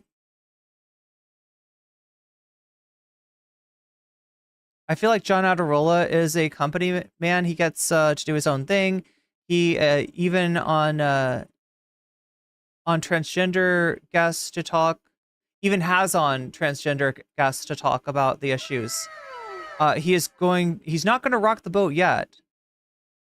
Yeah, I mean, like from what I understand, he's got like he's starting a family, and people have speculated maybe that plays a role in, like I said, a job in this space, in this line of work, is very hard to come by. So, you know, if he's got, you know, healthcare and that kind of stuff, sometimes it's not so easy to leave even a sinking ship. Binu in Space says, I can't believe she said that on their channel, right? That's what I was saying. Wonder if she'll be, yeah, well, the people are, I think she's gonna, so somebody mentioned, like, the possibility of Cenk firing her. I still don't understand the squirrels though, so. But Narwhal by Nature, thank you for the 10 gifted memberships. Pen Taxenstein, you just got weaseled. Gary Kruger, you just got weaseled. Justin, you just got weaseled. Dude Hammer, you just got weaseled. Carl B, you just got weaseled. CJ Brown, you just got weaseled. Christy Z, you just got weaseled. Chrissy Henderson, you just got weaseled. YS Project, you just got weaseled. And Adria Staley, you just got weaseled. And that's a good thing. And in case you thought I was done, I'm not. Thank you for becoming a member, Benu in Space. Oh, no, you weren't rude. 3 for Loner Box. Gotcha. And what does Narwhal by Nature say? No, you got my attention. Actually, in that case, the caps lock was helpful. It flies by sometimes. Squirrel Gang is like the Dragon Squad, but for thirst bait, political thirst trap. Wait, so is this like a Twitter thing? People that post thirst traps and are political? Maybe I'm just not keyed into Twitter culture enough. But I think I understand. Okay, wait. 3 for Loner Box. All right, Loner Box. There you are. And that puts us up to 40. And then,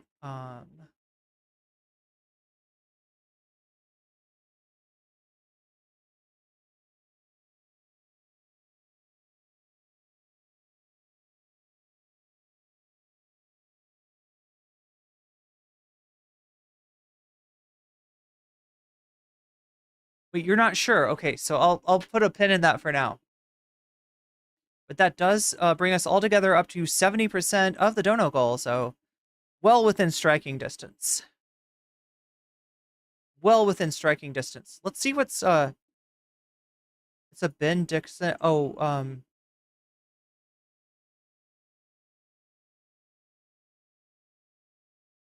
oh yeah, Bevarious. I don't know when you got here, but we just watched that. Okay, the podcast and show that had Ben, Marcus, and Montail, I think called Clickbaity Political Thirst Trap. And the Squirrel Gang is their equivalent. Okay, so their community is the Clickbaity Political Thirst Traps. And the Squirrel Gang is their equivalent. I'm starting to understand. All right, anyway. The issue many take with Cenk and Anna is that they refuse to have these conversations with many important leftist figures or address criticism in good faith. Look, I will say what I think they think is that they think that there is good faith criticism, and some of it they think of it as not good faith criticism. And I think there have been ongoing feuds now for a long time that if you put yourself in the position of anybody involved on either side of this, it can be very hard to see the other side as operating in good faith when you've been fighting for a long time. I'm not in these feuds. I can only say that as an outsider, it's very difficult when you like both sides of a conflict. As I said earlier, I think we should talk more. I mean, he's made his perspective pretty clear, though, and he's been one of the big debunkers of Anna and Cenk's bullshit. Like when he's on with them, and they say some nonsense. I've seen more than a few times John straighten the nonsense out. I think that would be helpful and productive, not just for these individuals, but much more importantly for the movement and for progress. I mean, but obviously there are some human reasons it's difficult. I want to facilitate more of these conversations. I literally do. I've proposed debates to Cenk with us between you, me, him, and Anna, and he didn't take me up on that. So I'm just like being honest, like 100%. Like this is. I'm so surprised. It's almost like he will debate the right. He will coddle the right. He will have a beer with the right. But for the left, and yes, Cenk, you're a centrist. And you're reacting not to radical leftists, but to leftists, to people on the left. For people on the left, Cenk has got nothing but spit. he disrespects people to his left. He doesn't take them seriously. He refuses to debate them. And he also probably knows that if he debated Francesca, if he debated John, if they ever had it out, he would be cooked. He would be cooked. Is what I've suggested. I think it was about a year ago, specifically on trans issues. And so if and when I'm ever on the main show and the trans issue comes up, like, we will only talk about it then. But like, let's be real, like, there aren't many opportunities to actually listen to what I believe Cenk thinks are good faith voices. And Okay, they said they went apart. So we're talking about the Ben Dixon podcast with Marcus and Mondale. They said they went apart and came back. The podcast ended. Okay, so that is a podcast. They are a podcast team, and they split up at one point, and they came back. I'm so close to figuring out the squirrel thing.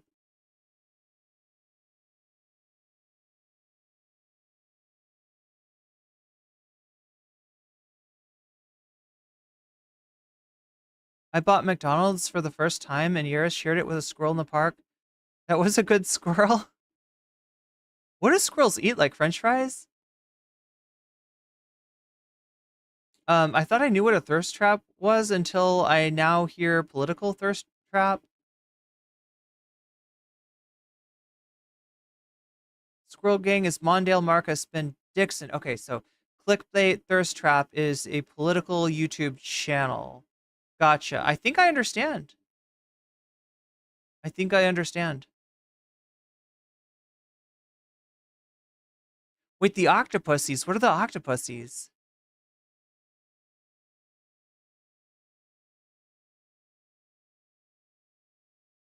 Cenk is a millionaire, is completely out of touch.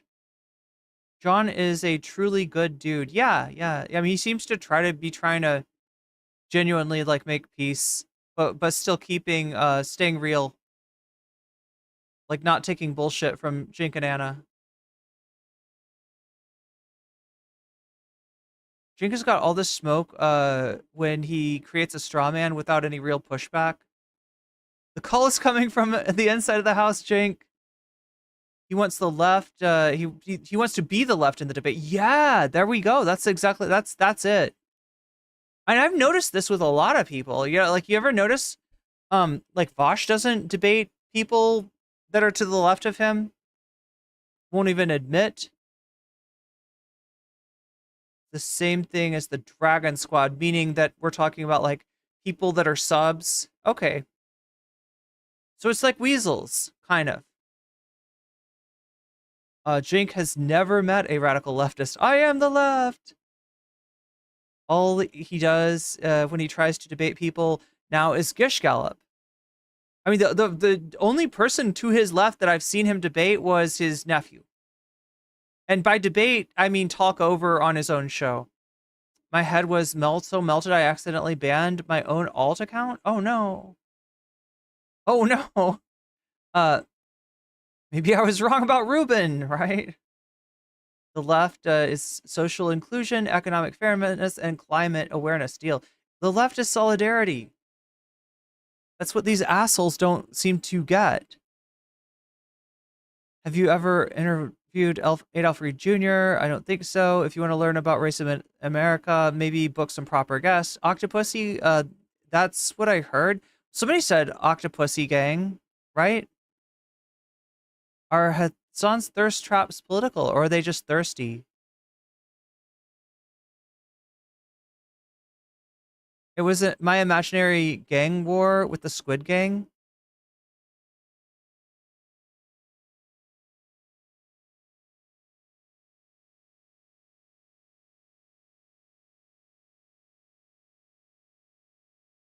Yeah, paying members. Thank you.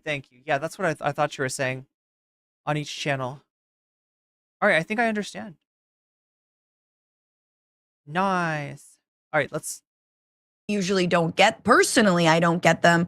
I don't think you get too many of them either. I'm just being honest. Like I don't know who's good faith anymore. I mean, honestly, tomorrow I could be seen as bad faith. Just even saying the thing I'm saying, I might be bad faith. I don't know. Like it really is actually upsetting. Okay, so this is what this is what I think this is what people have been talking about, right? She seems genuinely upset and concerned and scared, right? That the person that's pushing people out is not the radical left.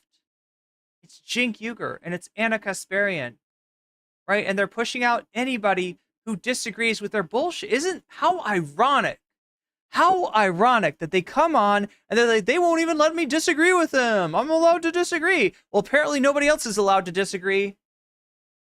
And it's scary because I've tracked some of the people who they think are bad faith, and do not read the same at all. I don't get that at all. And so as someone who's also tried to hold my tongue, as someone who's also scared for my job, like, you know what I'm saying? I don't know what to do anymore. Like, you don't know what to do anymore, except for be honest. Again, and so.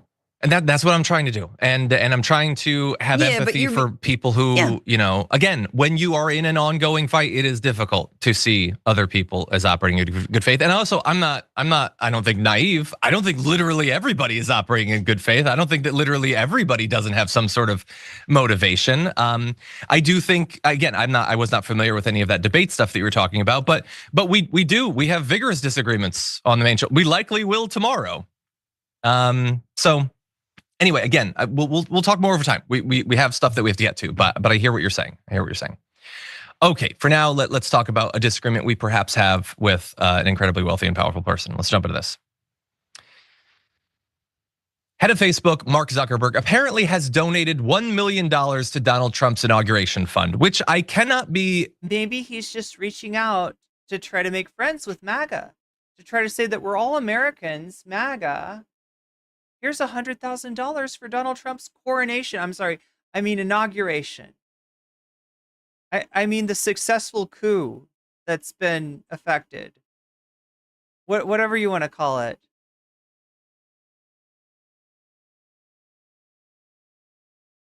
Oh my God, that's a weird there's a weird place to leave it. But yeah, again, they can't really, I don't think they can. I'm assuming that they have more to say on these things, but that's about as much time as they can possibly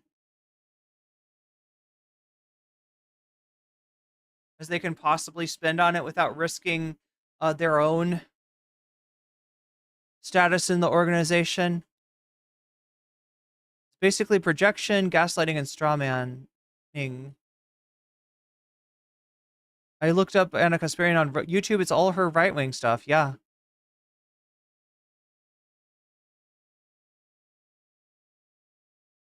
Sam Cedar has been trying to debate Cenk, true, and Cenk does not seem to be interested. He would get so cooked.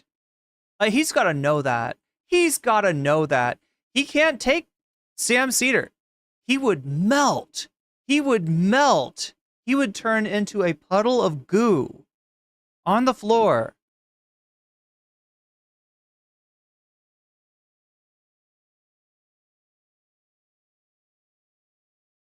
Really needs to pack up TDR and leave if he wants to stay afloat. Yeah, I don't know how he can do that. Does Cenk own the channel? How does it work? Does Cenk own everyone's channel? Good faith isn't about motivation, right? It's about willingness to engage with the subject of the argument of other people. Yeah. That you're having a real discussion. In other words, not like bullshitting and buffaloing somebody.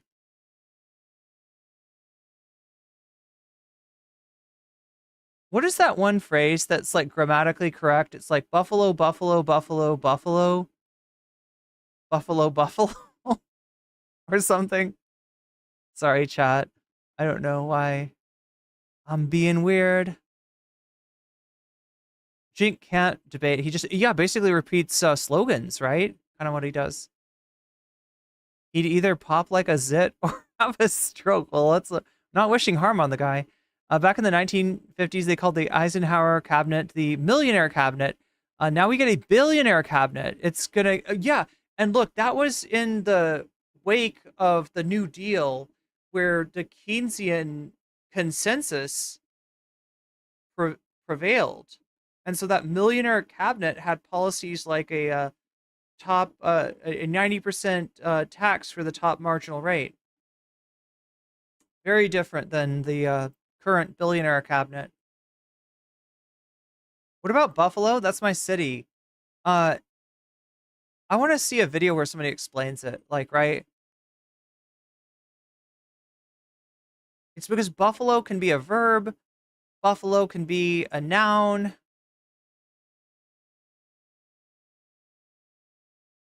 You knew that reference? Wait, what's the reference?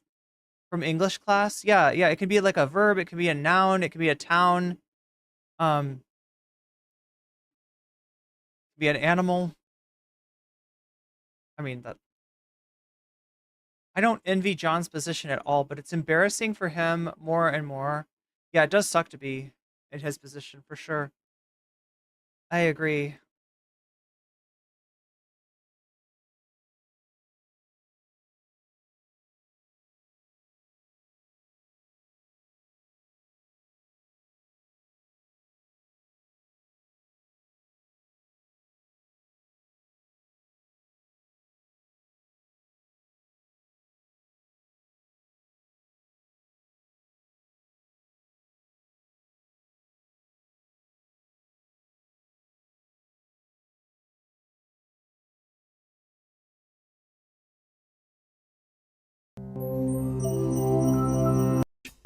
But don't be fooled. Some words are capable of taking on different guises, masquerading as nouns, verbs, and adjectives that alter their meanings entirely. This seeming superpower is called lexical ambiguity. It can turn words and sentences into mazes that mess with our minds. For example, consider the following. Buffalo, buffalo, buffalo, buffalo, buffalo, buffalo, buffalo, buffalo. That may sound like nonsense, but it's actually a grammatically correct sentence. How? Well, buffalo is a proper noun, a noun, and a verb.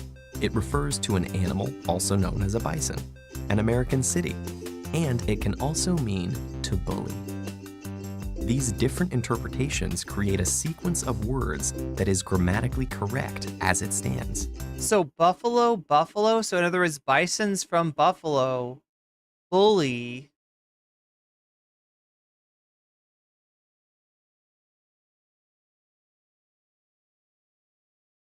Though it helps to something. Add a few implied phrases and punctuation marks to reveal what's really going on. Buffalo, buffalo are bison from the city of Buffalo. Okay, and this gotcha. Sentence has three groups of them. Group A, which is bullied by Group B, bullies Group C. In other words, bison from Buffalo that other bison from Buffalo bully also bully bison from Buffalo. If you let each buffalo perform its role, the meaning becomes apparent. What if the bunch of bullying buffalo decides to cross the ocean? Not just on any ship, but a ship shipping shipping ships. That sentence sounds just as outrageous, but there's logic to the babble. Ship can mean a vessel and to transport. When we sub in those meanings, a clearer picture emerges. Here we have a huge ship-carrying vessel transporting ships that themselves are designed to carry goods across the sea. A ship shipping ships. How about some entertainment on board this unusual vessel to offset the scuffling buffalo? Consider the can-can. Can-can. Here, the word can comes in many guises. There's can-can, the dance. Can that means able to, and can figuratively meaning to outperform.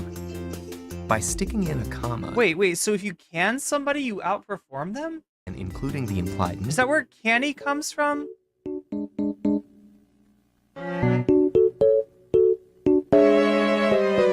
Cosmopolitics, good to see you.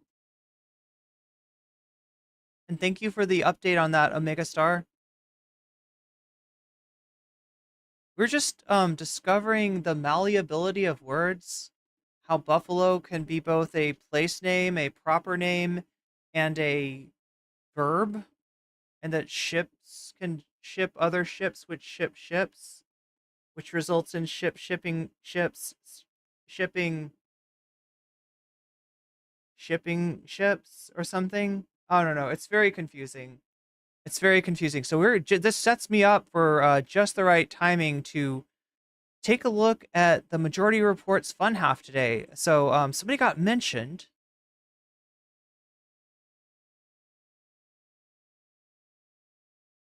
On that show, and it was Cosmopolitics. It was Christina.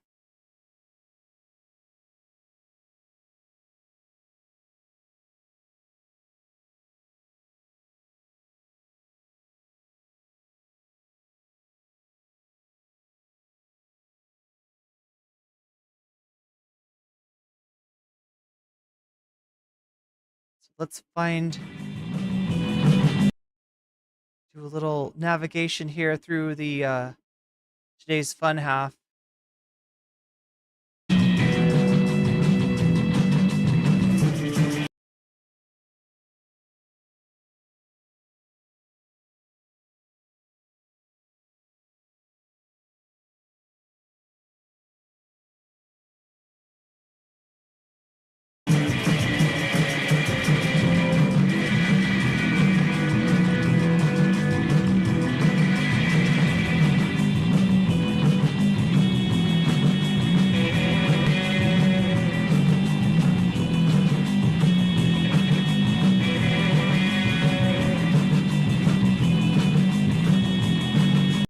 For their immiseration. And on. All right, so.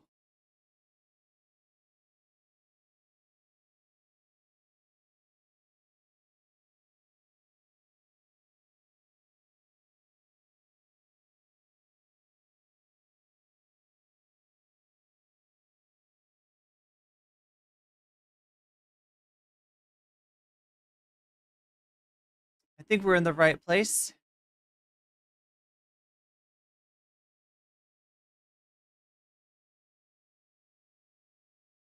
So we took a look at this on Twitter the other day when I was looking at all of the Twitter activity that stemmed from the Silly and Billy threads. Actually, there was 2 different threads, but I think there was one. They'd essentially put some video up of 2 different video clips of Cenk and Anna, and a lot of discourse was had around those. Part of it, resulted in Anna Kaspirin showing up in the thread in order to bully Christina, right? Or as we just learned, another word for that is buffaloing.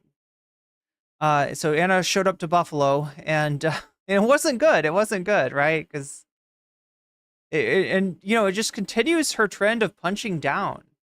She's always attacking somebody smaller.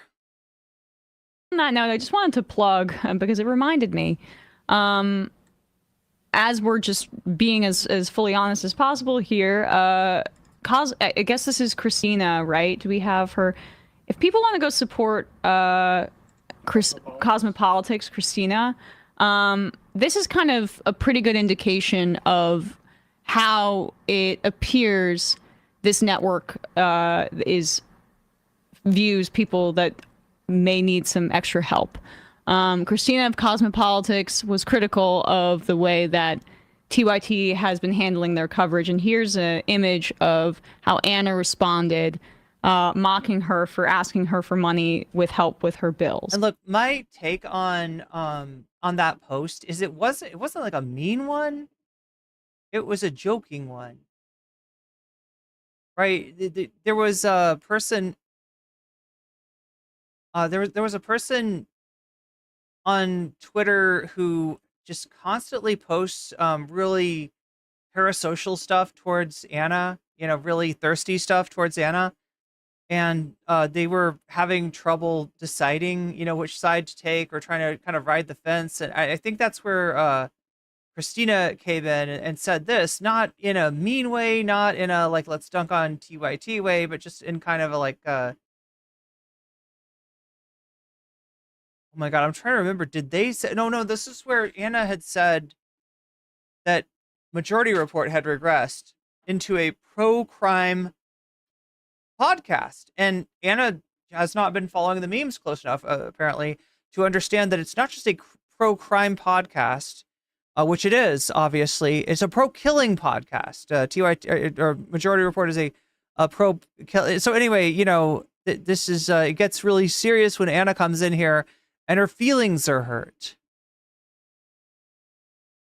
And she's trying to invoke having, like, you know, helped Christina out or fundraised or something like that, right? So that's where this all came from. And you were sure a sweetheart when you were asking me for money. Yeah, that's what people do to bosses.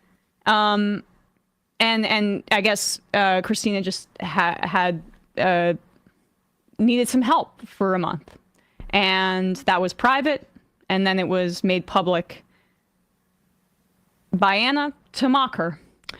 So if you would like to support Christina, she's a Twitch streamer, Cosmopolitics. When she goes live next, we'll raid her stream. But I don't really know how one can make the claim that they're for the working class and then use the fact that somebody asked them for money in a time of need against them publicly. It's the radical left versus Cenk's populist left, which of course he sold a stake to. See, the thing about the populist left is I feel like it's a game of musical chairs. They're trying to say that they don't care about the culture war issues, right? Like, you know, standing up for trans rights or standing up for unhoused people, or you know, the fact that we're a nation of immigrants and that a lot of people coming here, even without documentation, are doing so because of the effect that American foreign policy has had on their country. People don't just leave their homes for no reason.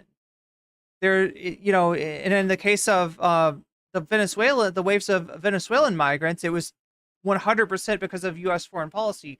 100% because of U.S. sanctions on Venezuela that happened. So the idea that Trump is able to create an issue by fucking with Venezuela, and then the repercussions from the issue, people migrating, he's then able to benefit from politically, and our journalists are not smart enough to be able to put those two very obvious facts together.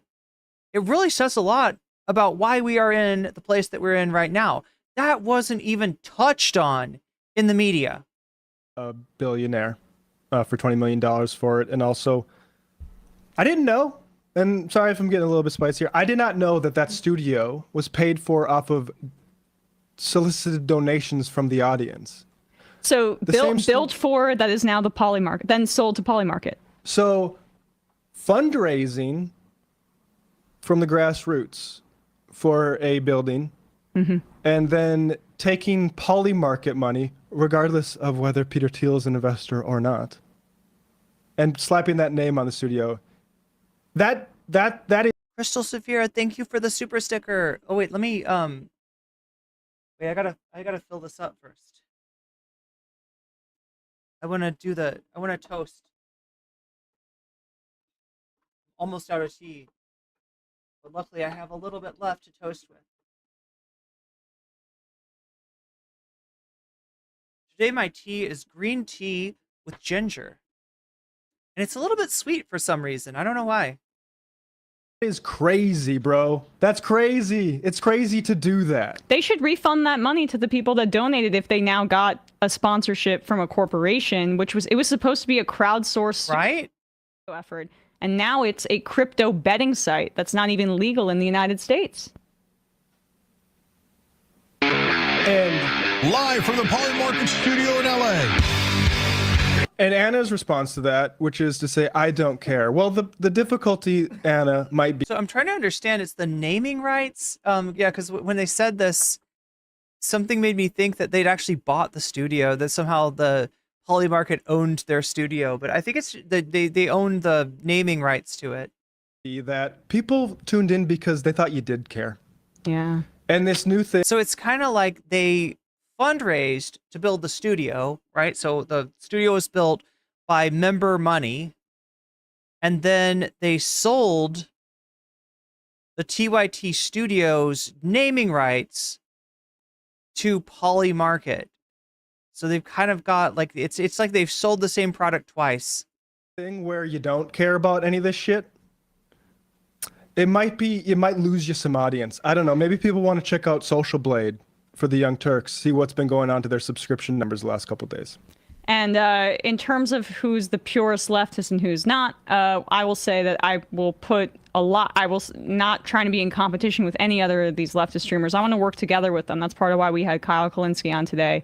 Kyle, Crystal Ball, Francesca Fiorentini, still there, but still think she's phenomenal. John Idarola, phenomenal. The Rational National, the Humanist Report, Nando and Waz, I think Matt are still Binder. there. Sorry, say it again. Nando and Waz, I think, are still doing Nando stuff and with them. Waz. Yeah, I mean, even Olayemi, like all of these creators are allies in this movement and excited for a future where we work with them and don't work with people who are eventually going to leave the left because some crypto betting site gave them money and they need to return some investment to a billionaire who invested in the company. And we've heard from, we heard from the Letter Hack. We have, Lance from the Serfs, who's obviously, unfortunately, been in some of these crosshairs as well. But I just wanted to flag too that we've been talking about the subway violence. Go ahead, Emma. No. Yeah.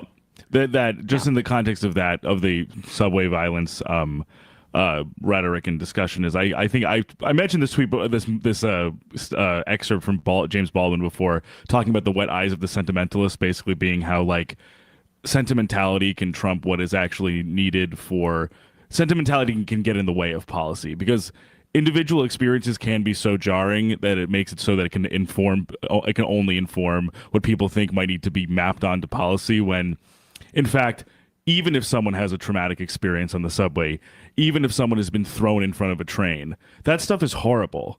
But you have to actually, when you're looking at outcomes relative to what people are actually experiencing on a macro scale, that's when the actual difference between facts and feelings actually comes out. Yes. In that you can feel scared because you heard about someone getting thrown in front of the subway. I'm not refuting whatever trauma might lead from that or be downstream from that, but you can't make policy for millions of people or say this is the right thing based off a few instances maybe that you can count on your hand every year to then be indicative of what everyone should experience as a result. It's like that's when literally a sentimental, a feelings-based assumption and So they led into this talking about the subway Jordan Neely incident. I've heard that TYT has done a segment on this too, and that they said some awful shit. An ascription overrides what should actually be done for everyone. To construct a society. Well, and it's not even about when perception goes up. It's when actual crime does go up. What is our actual solution to it? Is it because we aren't empowering cops so much, or is there ultimately things that are pushing people towards these outcomes? Or is it purely ideological? We know with COVID, it was and the cost of living crisis, we know what's causing these actual poor outcomes and horrible events and confrontations. And that's what it was supposed to be, a crowdsourced studio effort, and now it's a crypto betting site that's not even legal in the United States. Wherever the hell, CVS, and say that. Trying to see if there was killed on the something else that. Give me a break. Despite how triggering that word is to certain people. It is titillating for a certain segment of the population to be able to, as I mentioned, from their suburban homes, go on their television and consume content that makes them feel like it's so unsafe out there, but it's so safe here. It validates them in a mundane existence. And it's the same reason that true crime is popular. It's the same reason that these videos of black people fighting one another are popular on social media and pushed to the top of the algorithm. It's the same reason that the New York Post is popular and all the sensationalist pro-cop media. And it gets conflated with the working class. Well, the increased cop presence in New York City subways, who most vehemently opposed that? It's the working class of the city that is coming from the outer boroughs and commuting in or working for a wage, that express their opposition. You can look it up, and also are the most frequent riders of the subways. So The folks that are most invested in criminalizing people on the subway are folks that are bridge and tunnelers who consume the content that I just described and want to come in and see a show and go to Times Square and act like it's Disney World and not have to deal with the reality of having pain and income inequality in their face. And you know the number. I mean, it's such a gross reaction, whether it's from Anna and Cenk talking about unhoused people, or whether it's this, subway crime fear mongering, right? The feeling that you get, they're like, okay, so you don't want you don't want to see homeless people, you don't want to see desperate people, right? You don't want to see that. What should we do? Should we house them? No, right?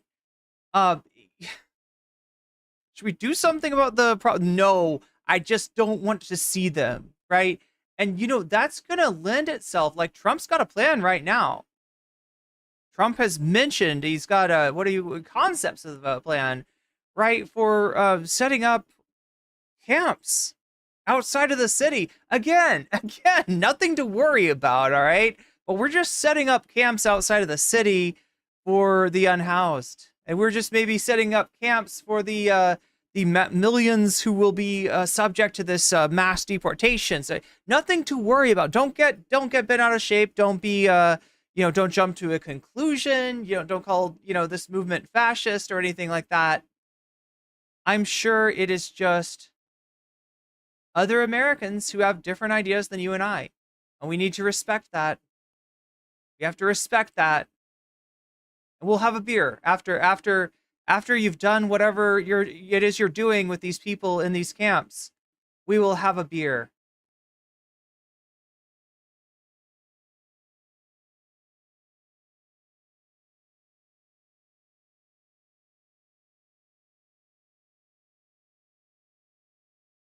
We live in a Buffalo society. Yeah, we're pro Buffaloing podcast over here. All right, so I'm going to give one more check to see if anything has changed with the poll. It looks like Bad Empanada ending Loaderbox's career is still bloody popular. Bloody popular indeed.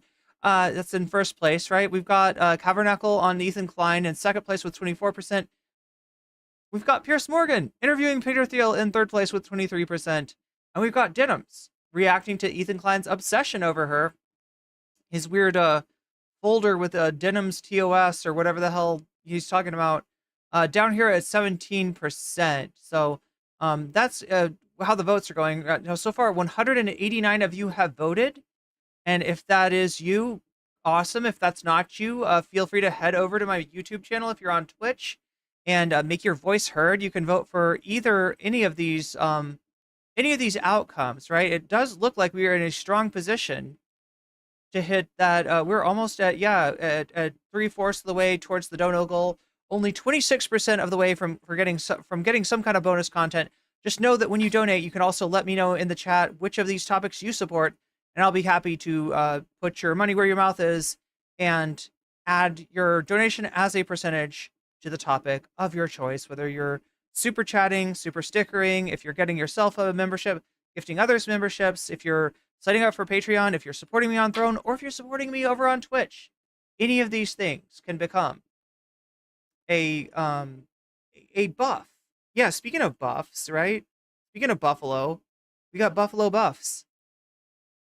And I can buff the topic of your choice, or you can say Vox Populi if what you want to do is just debuff everything and go back to the results of the poll, because some people strongly feel like the poll is what it should be about, the voice of the people, whether they're donors or not. One person, one vote. Some people feel strongly about this.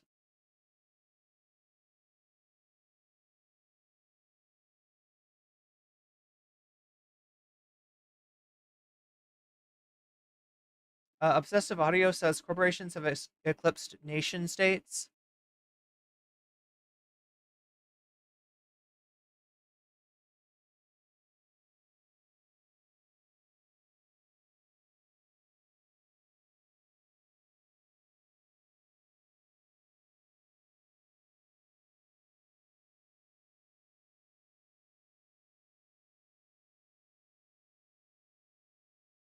Remember when Cenk and Anna argued about whether Trump is a fascist or not?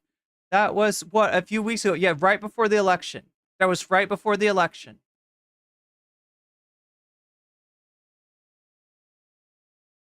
Emma is 100% as a New Yorker myself. She is accurate in everything. She says, as far as the dynamic of the tunnel and bridge people,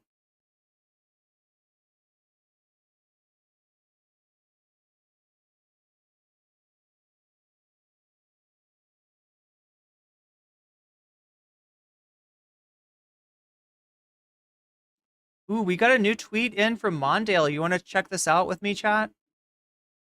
Let's take a look at this. Thank you, Natalie Marie, for sending this to me.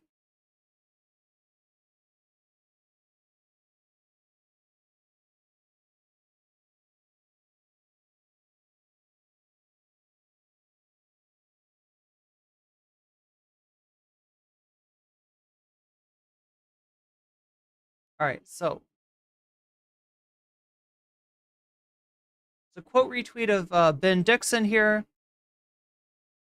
This is Mondale Robinson saying, so now, Cenk Uygur, you've forgotten my name. Oh yeah, that's right. So Jinx, I don't know. I'm guessing that's maybe this. Is Cenk pretending not to know the panel of three guys? Oh, in the clip we watched.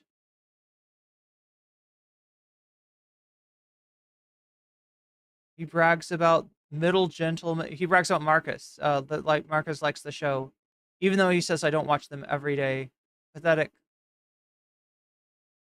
So yeah, this is Ben Dixon's show that is being talked about here. There is a tweet by Cenk that I may or may not be able to find. Let's see if I can find it.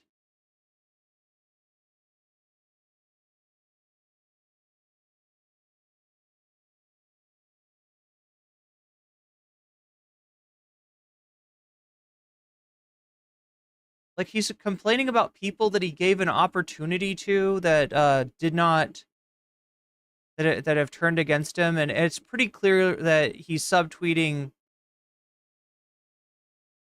Mondale. I allow our hosts at TYT to say whatever they want. I don't even tell them that they have to. Izzy Sanchi, super chatted $5. Can you please put 2 on denims? 2 on denim. It's an interesting watch about Ethan's behavior. Absolutely.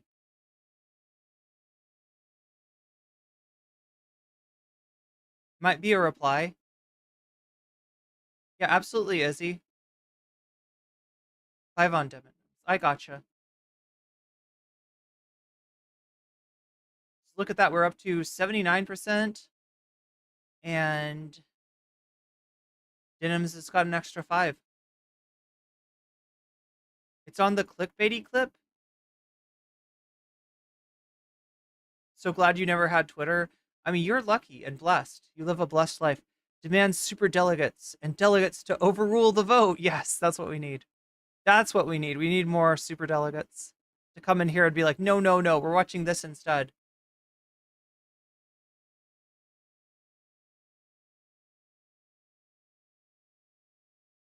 Oh, here we go. I think this is what Mondale was responding to, right?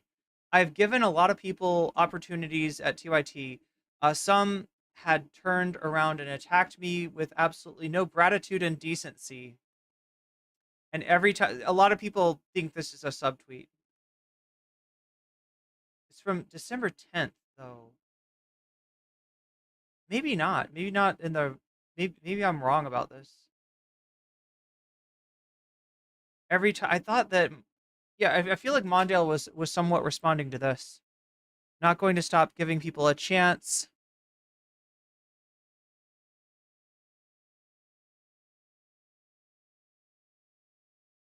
Oh, here we go. We got our guest. All right, so we'll get back to the Cenk Uygur TYT thing in a second. We're also going to watch the Destiny Adam Friedland debate. But yeah, at this moment, it's time to talk to cosmopolitics. So I am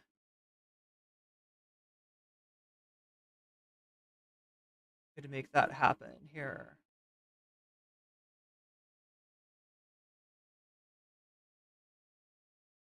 Christina, can you hear me? Yes, I can hear you. Hey, and we can hear you as well. I'm going to turn you up just a little bit. There we go. And bring your image on air here when I can find my Discord window. So how has your week been? So it sounds like you've had kind of a bit of a tumultuous week so far. Yeah, it's been one of the not the worst, but it's been like a very this last like 2 months. I mean, between me being a victim of voyeurism, the Anna thing, it's just been a whole. I've been dealing with a lot, so. Damn. That is a lot to deal with. Yeah, it's been the TYT thing. It feels like it's accelerated. Like I'm sort of used to them doing whatever they're gonna do. Shitting on their own supporters, and then just kind of stepping back a little bit. But it feels like they're just accelerating things, and they're not really stepping back. They're not giving it that time to breathe. So it's kind of like by the time I've covered one TYT debacle, it feels like I'm on to covering another. Yeah, and I'm usually a drama-free type of channel, which is, I usually stay in my own lane, but I guess I'm gonna have to start speaking out now. Yeah, I mean, there's not much you can do when they're affecting your life, affecting. Oh my gosh, you got a hand, nice. Thing. It's from the Addams Family. It's the. Yep. Is it just called Thing? Thing, yep.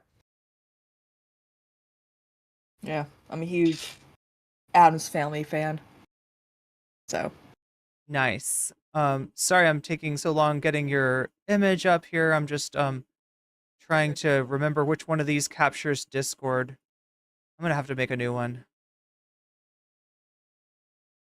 Oh, where you're There we go. So yeah, I mean, this is as somebody like, yeah, who doesn't, it's not like you invite drama, it's not like you're looking for drama, but drama has found you, and all you were doing was just commenting on Twitter. Yeah. Yeah, this is for those who don't know, Anna and I were friends for about 10 years actually. Like, wow. She knows my biggest insecurity, which is the thing she talked about, the fact that I'm poor, my mom and I struggle financially. We're always asking for, I mean, I'm always having to ask on her behalf because my mom's like, "Hey, can you?" I'm like, and I finally told her, like, "Mom, I can't do it anymore because people are saying stuff. Sorry." And she feels very guilty about it. But I know Anna's biggest insecurities, and I don't throw them back in her face because I'm a better person. So yeah, she's just really like striking as low as she possibly can, it sounds like. Yeah. Yeah, which I was like, I literally quote tweeted, I typed in what I really wanted to say to her, which was hit her at her biggest insecurity, which I'm not going to say because I have principles. But then I just deleted it and just posted what I did. Yeah. No, I mean, that's probably the best thing that you can do. I mean, her instincts, right? And TYTs in general are to go super low, or to nuke first and ask questions later. And then given that you know her as well as she knows you, it's kind of wild that she was willing to risk that. But in the end of the day, you were the bigger person, and you didn't roll around in the mud with her, and it's probably for the better. Yeah, I was like, you know what? I'm not gonna stoop. I could have went lower. I could have went super low to the point where even you and somebody else would have been like, "Wow, Christina, you really should not have said that." I would have felt disgusted with myself had I posted what I originally was thinking, But I was like, I'm gonna just be the better person and just not make this mountain into a avalanche. But I mean, it's already kind of becoming a bit of an avalanche. But it is what it is. So yeah, she really betrayed your trust and kind of, shared something that, was just, it sounds like the worst thing she could possibly think of. That was just her instinct. Was she saw you, her eyes turned red, and she posted away. Yeah, and it's funny too is that the first time when she went after me was I was just referring to Ben Glebe about, having him on the network, and she made it into like a personal attack about her and her producers when they don't even do panels together. And I was gonna message her, and I was gonna message her, but then she like unfollowed me, and I'm like, oh, okay, we could have handled this privately like adults, but she just wanted to make sure a clip of her talking about me went viral because a lot of people were messaging me saying, yo, I think she was talking about you. And this was like on the anniversary of my father's death too, so I was like, oh, this is even a I'm not sure if we've seen that clip. I don't want to make you relive that or anything, but she brought you up on the main show. Yeah, she would she was like, this was brought up to me, or like it was a video, like someone clipped it, like, Anna talks about longtime viewer who doesn't watching her anymore, or something like that. This was a little while ago, right? May. Yeah, it was May. It was in May when this happened because it was anniversary of my father's death. And I gotta be honest, I got really high on the anniversary of his death because I didn't want to feel anything. Yeah. People were messaging me like, yo, I think Anna was talking about you, and I was talking about you. And then I had to be like, yeah, she's talking about me. And even when I went on shows like The Vanguard, I was still very, very nice and civil because a part of me still had a lot of respect for her because, whether she liked it or not, we were pretty close. And she was there for me when my father died, like a lot. Like she was someone I could depend on, talk to, in the throes of like, him dying and then after he died. Of course, I was there with the whole Jimmy Dore situation. A lot of people know about that because fuck that dude and his perverted way. He was bragging about sexually harassing Anna, and I didn't want to say anything because I wanted her to focus on the show. She was probably already dealing with a lot of other shit, so I was like, what, I'm not gonna, make this even worse for her. But then it all came out, and I was like, yeah, I kind of knew, but I was protecting you. I didn't want, blah blah blah blah blah. So, but to just treat a lot of us longtime viewers, loyal viewers, and friends as just, nothing, almost as if everything was transactional. Like, what were we to her? Were we just there to stroke the ego? Like, because a lot of people who couldn't give a fuck about TYT hated that I was always cheerleading her. Like, a lot of people came to my defense and said, like, look, she was one of your biggest supporters and bent over backwards. And even when we would talk shit about her, she was always there to defend you and support you and whatnot. And I'm like, so she just comes after you in May based on what your the perceived difference in Ben Glebe on to talk about Israel Palestine. Like, you could find a non-Zionist Jew maybe to cover Israel and Palestine is what I'm like, it kind of, a lot of people agree that having Ben Glebe on is not a good idea. Then others say, well, you can see the propaganda in full force. But I'm like, it's just to me, it just doesn't help because their debates are just not healthy to have because they just end up being screaming matches and nothing really ends up being resolved every time Cenk and Ben, yell at each other, Yeah, I don't. It almost feels like he doesn't know how to debate as much as he wants to talk about, being ready to have a conversation with anybody at any time. He sure as fuck doesn't want to bring anybody to the left of him, on stream. I mean, I guess the only example I can think of, the only exception is Francesca and Jordan. I guess have kind of debated him a little bit from the left, but everybody else, like Francesca was saying, is considered bad faith. And she's at the point where she's like, I don't know what bad faith means anymore because they, yeah, like I was watching that clip with John on Damage Board. She's like, I don't know what to say anymore. Am I gonna, get yelled at? Am I, it's like, she's like, basically she was saying she was like walking on eggshells now. That's what it feels like. That there's like there's like a, you're acceptable, you're okay, maybe you disagree, but well, I don't know. It feels like they're tossing people onto the outside, just for not even disagreement, but like perceived disagreement. It feels like there's people even, before there's even any criticism, or I don't know. Maybe they just take anything as a criticism now these days. Yeah, and shout out to Francesca and Emma Vigeland and also Mike Neesmith for reaching out to me this week. Shout out. This is why it's been a very rough week, but like, you're gonna have criticism as the biggest perceived left-wing indie media space. And problem is that before TYT there really was nothing, and within the last few years we've seen more indie lefty media, personalities, flourish. Right. So it's like that's why my buddy Forrest Miller always has been saying, make the Young Turks young again, because they're not acting like the new hip, progressive. They're acting very Gen X and boomers, very old with their way of thinking. You gotta, in order to stay young, you gotta keep up with the times, and you have to learn. Times change, trends change, politics changes, and you gotta decide whether or not you want to go with the flow or you just want to, be in your ways and just. And I think that's what we see with situations with, some of the contributors and the mods as well. That's yeah, it reminds me of what Hank said when I had him on the other night, that he felt like Cenk had just like kind of worked himself into what he called like a cul-de-sac mentality, both in the sense of like, the sheltering in the suburban mindset, and also, in the sense that it's like closed off to everything else. Like he went as far left as he was comfortable, and then he just kind of built hedges and wants to keep whatever else is there out, or deny it even exist. Anyone who's like slightly inconvenient for his perception of how the left should succeed just needs to be disappeared from the movement. He doesn't understand. For a lot of us, we don't have anywhere else to go, right? He can kind of social butterfly his way over to the PVD show. Anna can go over to Glenn Beck.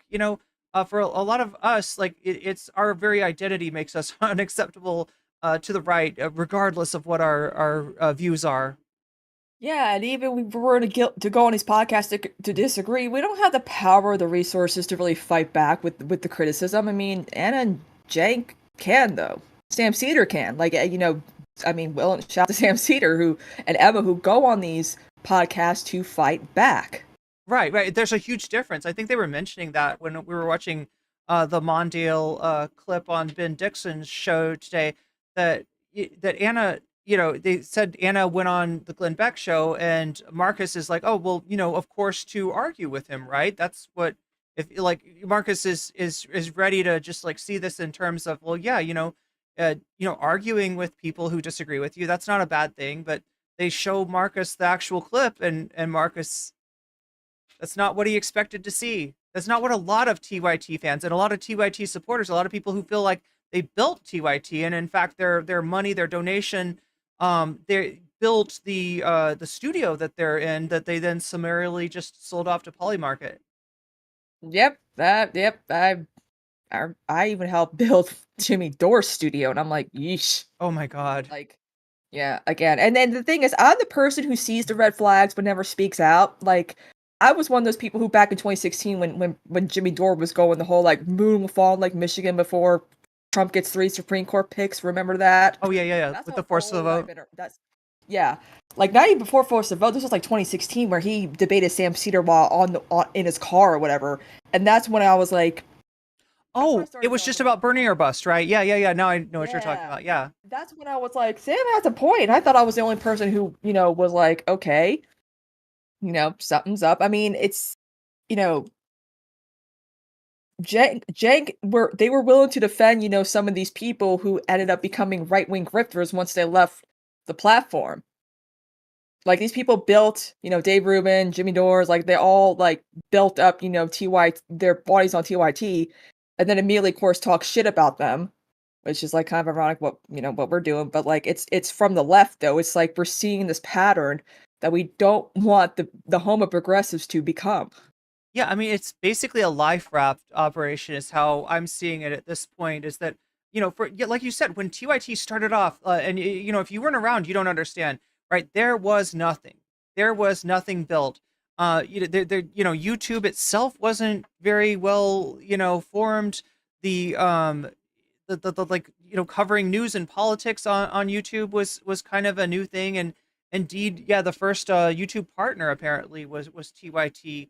So there really was nothing. And to have somebody out there saying, hey, George W. Bush is bullshit, the Iraq war is wrong, you didn't see that on cable news. Phil Donahue lost his job for saying that type of thing. And even after, people knew, in 2006, there was a whole election that it's clapback for the war on terror. You're still not allowed to really, call it out as vociferously as you'd hear, Jink slamming the USA Today and yelling at Michael Schur across the table. You just didn't see a bold, progressive politics represented, and maybe as such, that's why we didn't recognize the signs a little bit earlier. Because the more I look back on it, things have changed for sure. You're definitely hearing stuff from Jink and Anna that you wouldn't hear back in the day, but at the same time, there's always these little inklings. There was always these tendencies that they had that were sort of more suited to the right wing to begin with, but something about that made him acceptable as a left wing pundit when none other existed. At least he had all that iconography, all that like I love America, kind of stuff going for him to make him seem like, oh, he's not that radical, he's not that weird. Yeah. And we're seeing more and more, shows and personalities, coming about, and they all have one thing in common, is that they're all, number one like target for TYT.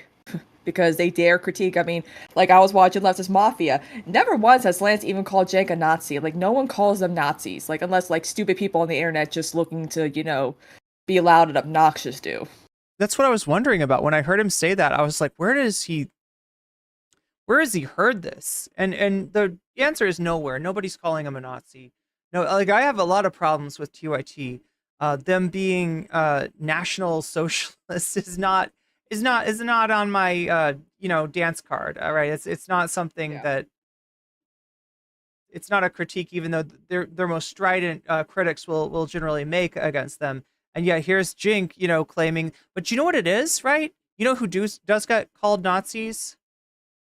MAGA. They get and they don't like it.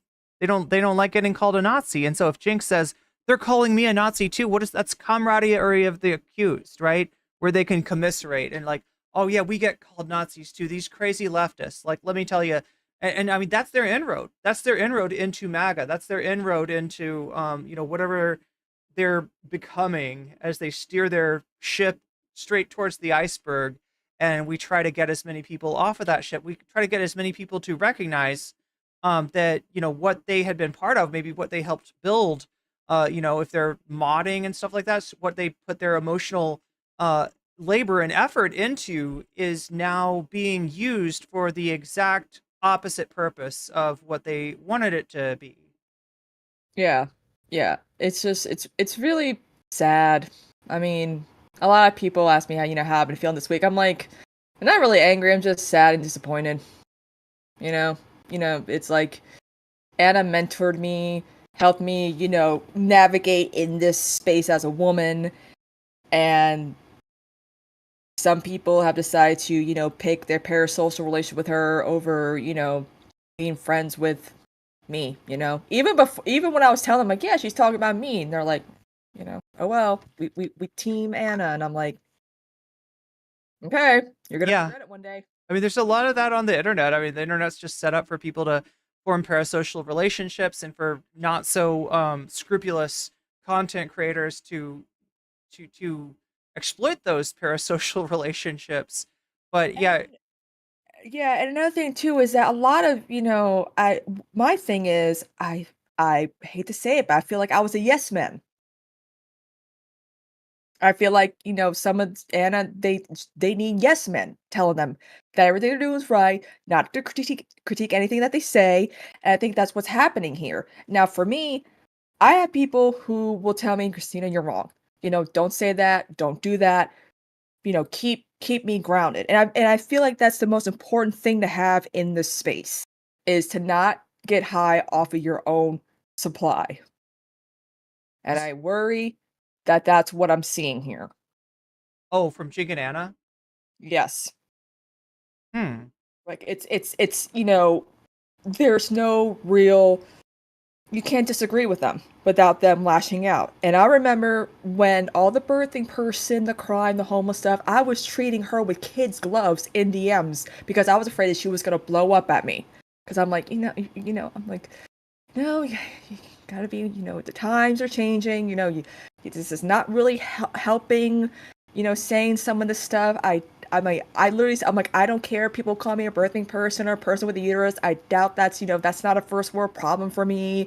Like, I'm starting to realize that that's probably what's happening here, is that they have so many yes men telling them, yes, do this, you're right, da da da da da, and there's no one telling them like, stay humble, stay kind, like. Yeah. That narcissism is a drug, and if you abuse that drug, the results will be to your detriment. That you will not be able to perceive reality correctly. And especially if you have, like what you're saying, yes men, yes people that are just there to validate whatever the hell kind of shit that Anna's saying. Yeah, and I know what you're talking about. At first, people thought that maybe like Anna really misunderstands the point of inclusive language, and like I wanted to think that too. Like I was surprised by this too. It was a long time ago, but at one point, Anna was a little bit of a role model for me. I loved to see like TYT would sometimes end up in a shouting match of Cenk against Anna, and Anna actually stood up to him on his worst opinions, and sometimes made him shut the fuck up, and that impressed me. The fact that she is she was so she had such a passion for journalism impressed me. The fact that she can balance her like academic life along with her her business impressed me. There was a lot about Anna that I just really admired, honestly, and to see her go from there to wherever she's at now, I wanted to believe that maybe it was just a misunderstanding. But then if you go back like a year before the birthing person explosion, you can see Anna explaining the same concept to people that she's talking to, people on the right, that people are now trying to explain to her. So it's not like she's unfamiliar with this stuff. That's the difference. I've been telling chat between like an Anna Kasparian and the your run-of-the-mill MAGA supporter. People are aware of the anti-intellectual strain of MAGA supporters, the low information voters, and people like that, that kind of anti-elite sort of movement. But I don't think they're as aware of the sort of post-liberal strain of the right that has come into existence in the wake of the intellectual dark web, which it doesn't have the hype that it used to when Peterson was first coming out, and when Brett Weinstein was drama was clout chasing his students on the campus of Evergreen University. But it has sort of it didn't go nowhere, right? It dug in its roots, and it's created new stuff, including people that either used to be liberal and now consider themselves conservative, or they are people with degrees, a lot of times advanced degrees, who are right wing in disposition and are a little different than your average MAGA supporter. But that's kind of where I see Anna going, and it's not a mistake, and she's not coming back, unfortunately. Yeah, it's one thing I learned is don't get too close to your idols, and don't reveal very, very private personal details to them, because they'll just use it against you.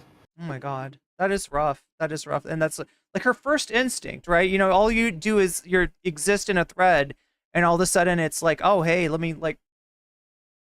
Yeah, and she helped me once or twice too, so it's like it's not like our friendship started years before my father died, so it's like if that's all I was to you, just asking you to help me pay an internet bill one time, no, that's not it's no secret that I asked for mutual aid, because my mom's always asking me, because there's very few people who in our family who are willing to help us out, unfortunately. I do hope with this voyeurism situation, I can get maybe a victim compensation, and hopefully my mom and I can be well together and all that. But it's just been very, very hard since my father died, and I'm trying not to cry over it. Yeah.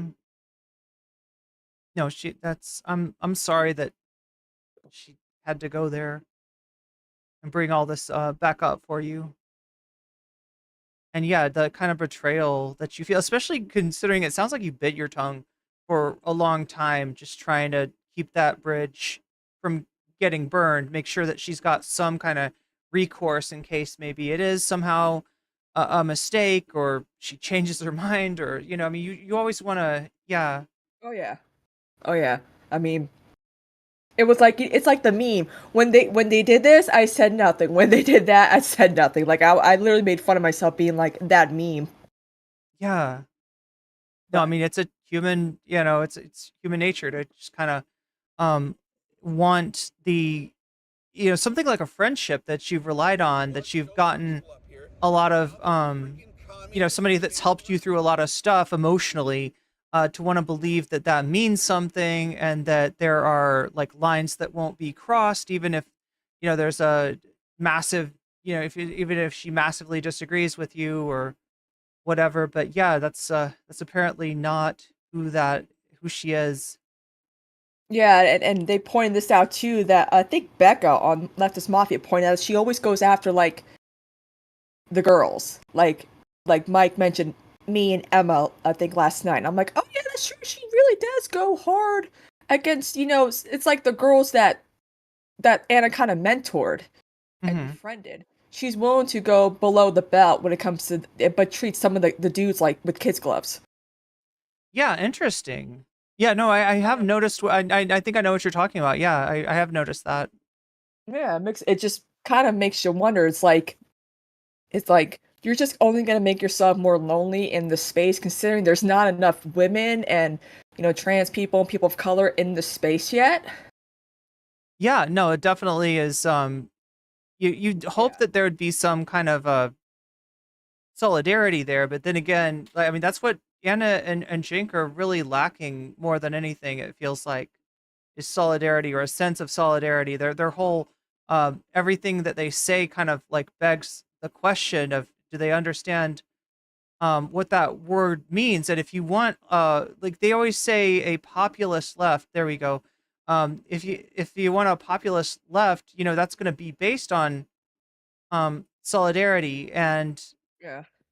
it's There's too many different terms that they've made up about the max left, the this left, that left. I'm like, what? I'm like, as online as I am, I haven't heard half of the terms that they bring up when it comes to labels.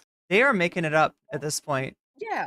I'm like, are you just guys like too online? Like, especially like when it comes to like right wing internet circles. I'm like, maybe that's where they're hearing it from. Because I'm like, what the fuck is the max left? Like, I never heard of that. I've never heard like. Well, I think Anna says like the maximalist left, and like maximalist is like the opposite of minimalist, I guess. So, what she's saying is that like you don't really believe that. You're just like trying to think of the most left thing that you can say, and you're saying it just to be like, oh yeah, I'm the max left. I'm more left than you. I'm better than you.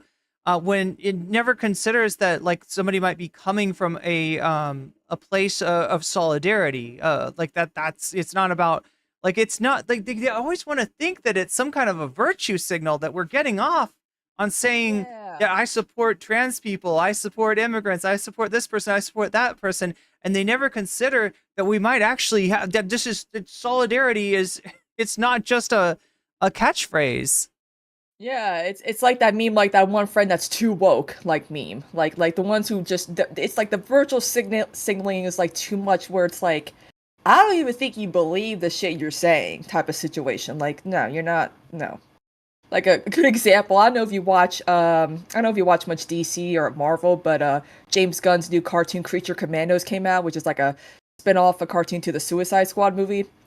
And there's like a scene where it's animated and the characters have a sex scene, and they showed like the how they it's uncomfortable doing a sex scene in person, but it's probably even weirder when you're recording for an animated show. You have to make the moans and the noises, and like they showed a video of how they did that. A lot of people were like, "This is borderline assault and rape," towards the female actors who voiced the princess or whatever, and I'm like, guys, she posted on her Instagram story what was going on because she thought it was funny. I'm like, where do you get off like thinking this stuff? Mm-hmm. Like, it's just funny to me how people try to like the weirdest way to be allies when what they're saying just makes absolutely no sense. It's like, where do you get off getting that from?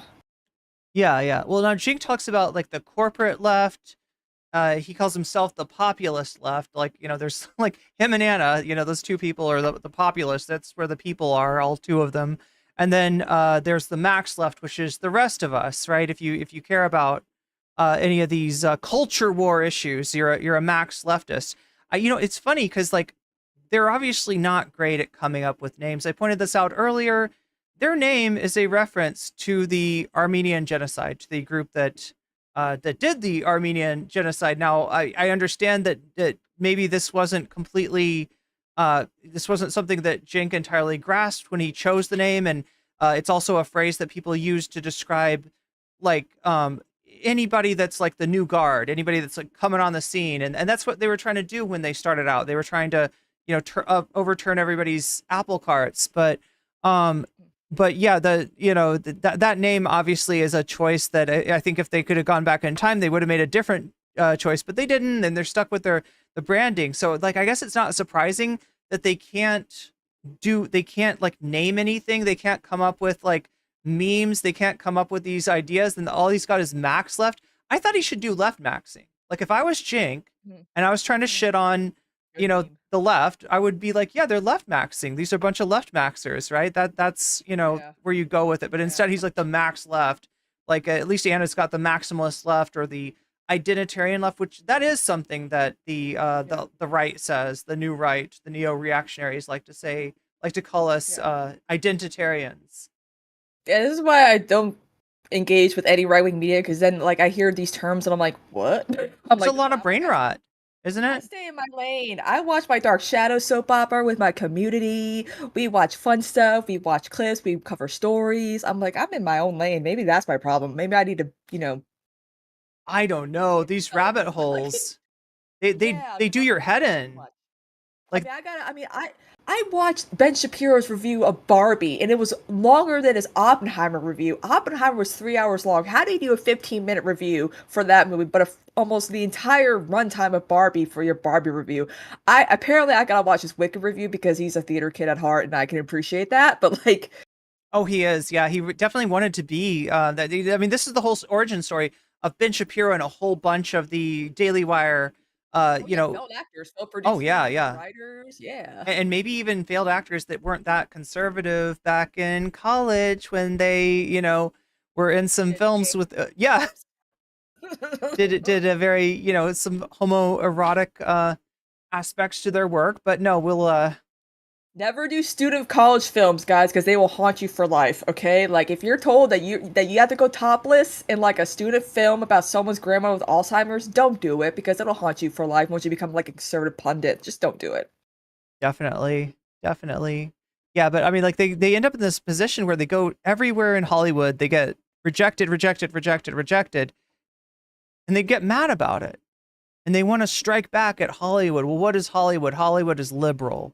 All right, so how I'm gonna make a conservative Hollywood, and I don't know. Like, I mean, they've done some stuff. They've what was their biggest success? I don't know. I mean, they did the Lady Ballers movie, but weren't they supposed to do a Snow White movie with Brett? I thought so. Yeah, what happened to the Snow White? Yeah, like that would have been their big break, right? Yeah, you know what my most pretentious take is that might give me hate? Don't be casting people of color anymore, Disney, because you're not prepared to defend them when they get attacked. Like Rapunzel, make her still be white. Like I don't care. Like I don't. Like, if you're not gonna defend, Rachel Ziegler or Halle Bailey or anyone else, don't even bother trying to make remakes that are woke. That's how I feel towards Bud Light. Yeah. Exactly. You know what I mean? Seriously. If you're not gonna stand with Dylan, don't send her the beer cans to begin with. Like she really got fucked over by that situation. Notice that the right wing doesn't go after Dylan Mulvaney anymore because she's a hot blonde chick now. Have they stopped? Yeah, I mean, I guess I haven't heard that much. No, they don't. That's the thing. Like they rather go after people who are in the process of transitioning because they still just their view of passing is so like you guys don't. I mean, I still get people still accuse me of being trans. I'm like, nope, I'm fine. I've had boobs since I was in 3rd grade. Get the transvestigations. Yeah.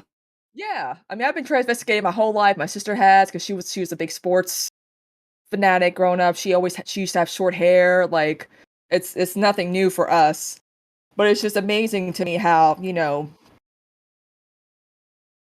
seeing the right wing go after cisgender women like Sydney Sweeney, like all the catfishing. I'm sorry, but have some good lighting, have some good camera. I'm like, there are plenty of people out there who just don't understand makeup or wigs or wearing clothes or good lighting. I mean, Dilma May is a fucking hot blonde now, and I'm proud of her for standing up and, like, you know, she overcame a lot. Yeah, I haven't. I mean, like, I at least I guess they're leaving her alone. That's a good thing. I hadn't really seen much from her since the Bud Light thing. I just assumed that she was kind of laying low after what she got, which was goddamn. She's been laying low. I probably focus on, like, you know, just, you know, being happy. I mean, like, you know, it's people assume that transitioning is like that. I'm like, no, it's not. It takes probably about, you know, anyone who's trans, probably like good 10 years to finally get to where you really want to be if you actually did start at a certain point. I mean, it's not easy at all. I know relatives who are non-binary who can't transition. It's just not. That's why when TYT started doing his anti-trans stuff, I'm like, wait a minute.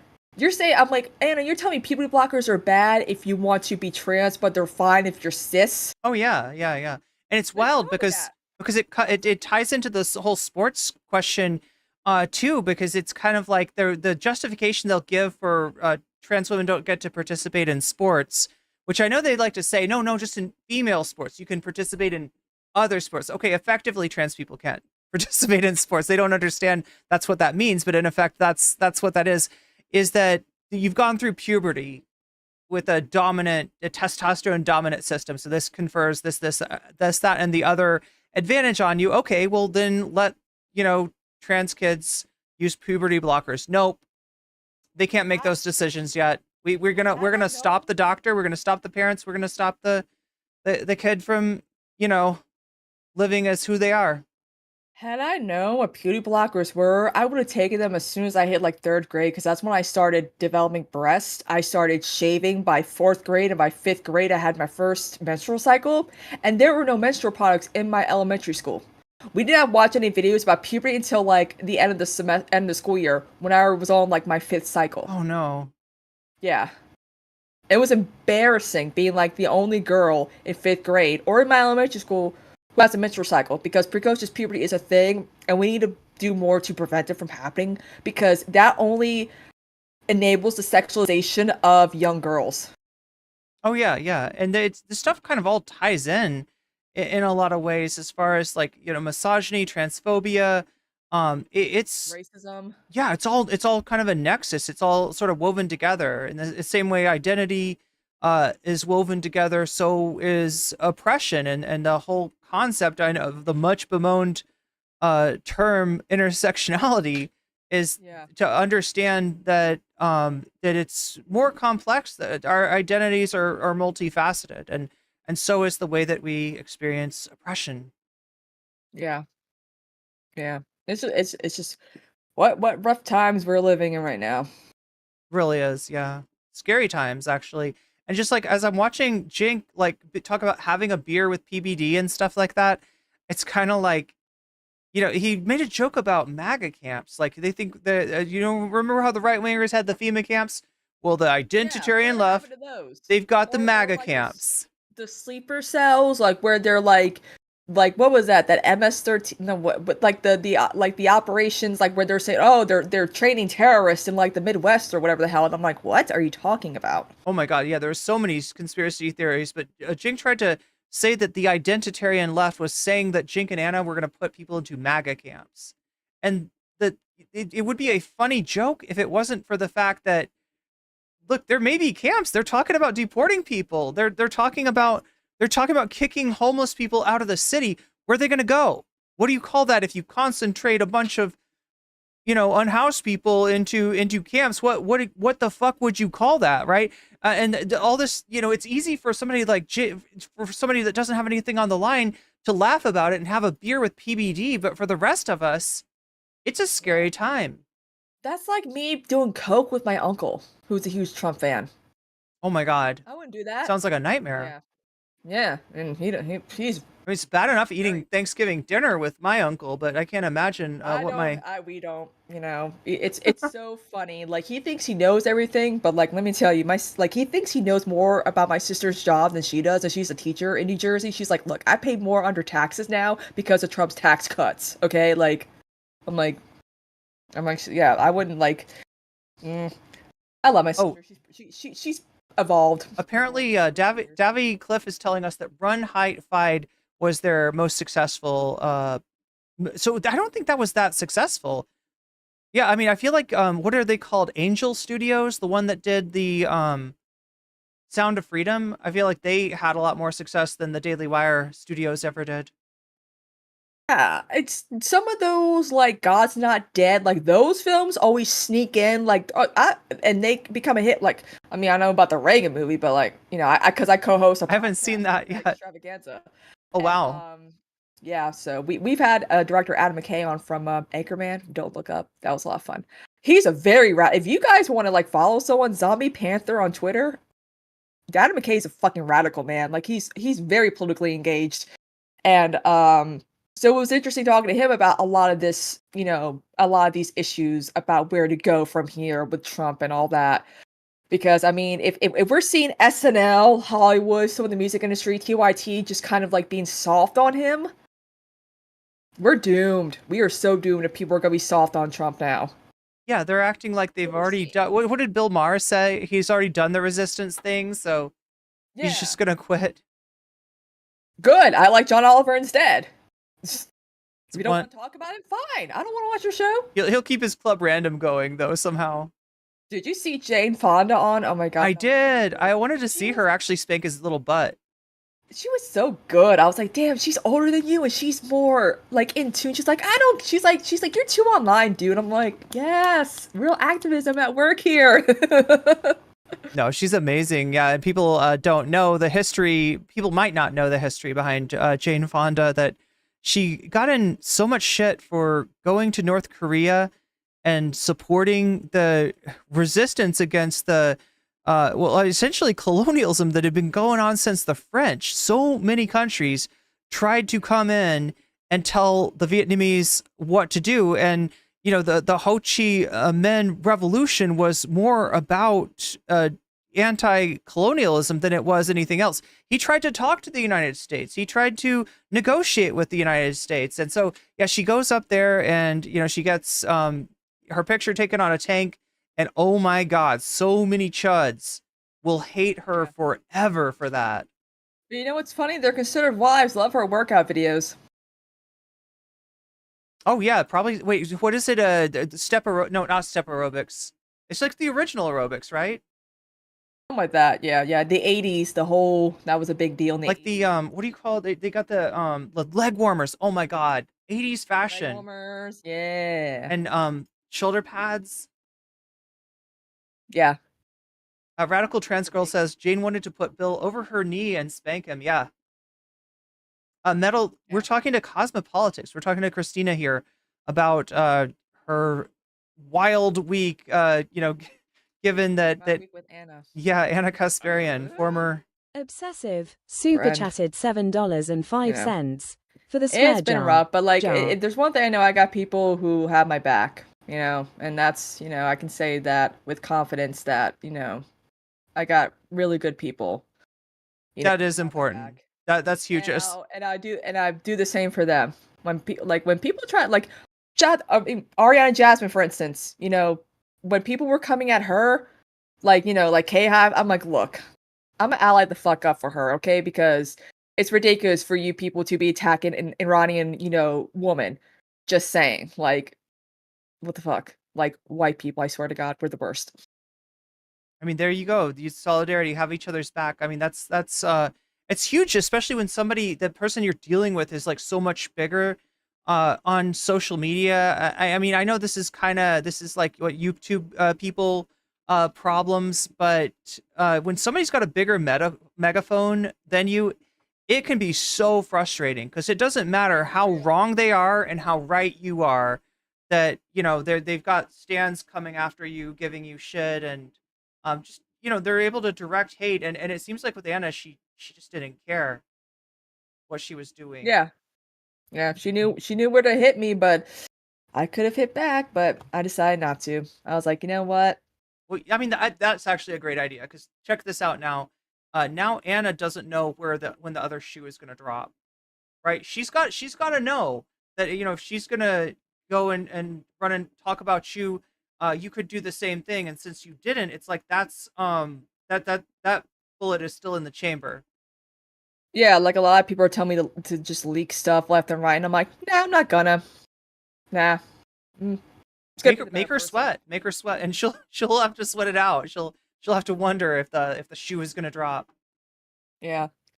It's just my thing plugged in? Sorry. I'm looking at I might have to step out for like a second because I got like a little technical issue happening. No worries. Okay, let me just turn on my camera for a second if you don't mind.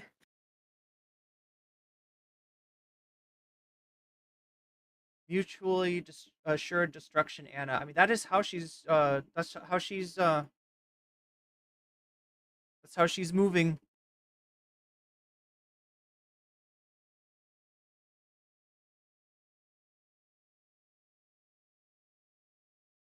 Seems like everyone has something to say about TYT and how they have fallen. I mean, look, I mean, this is Christina had to deal with what TYT was saying about her both in May and you know, again on Twitter this week. And another thing too is and again, I'm pretty much an open book.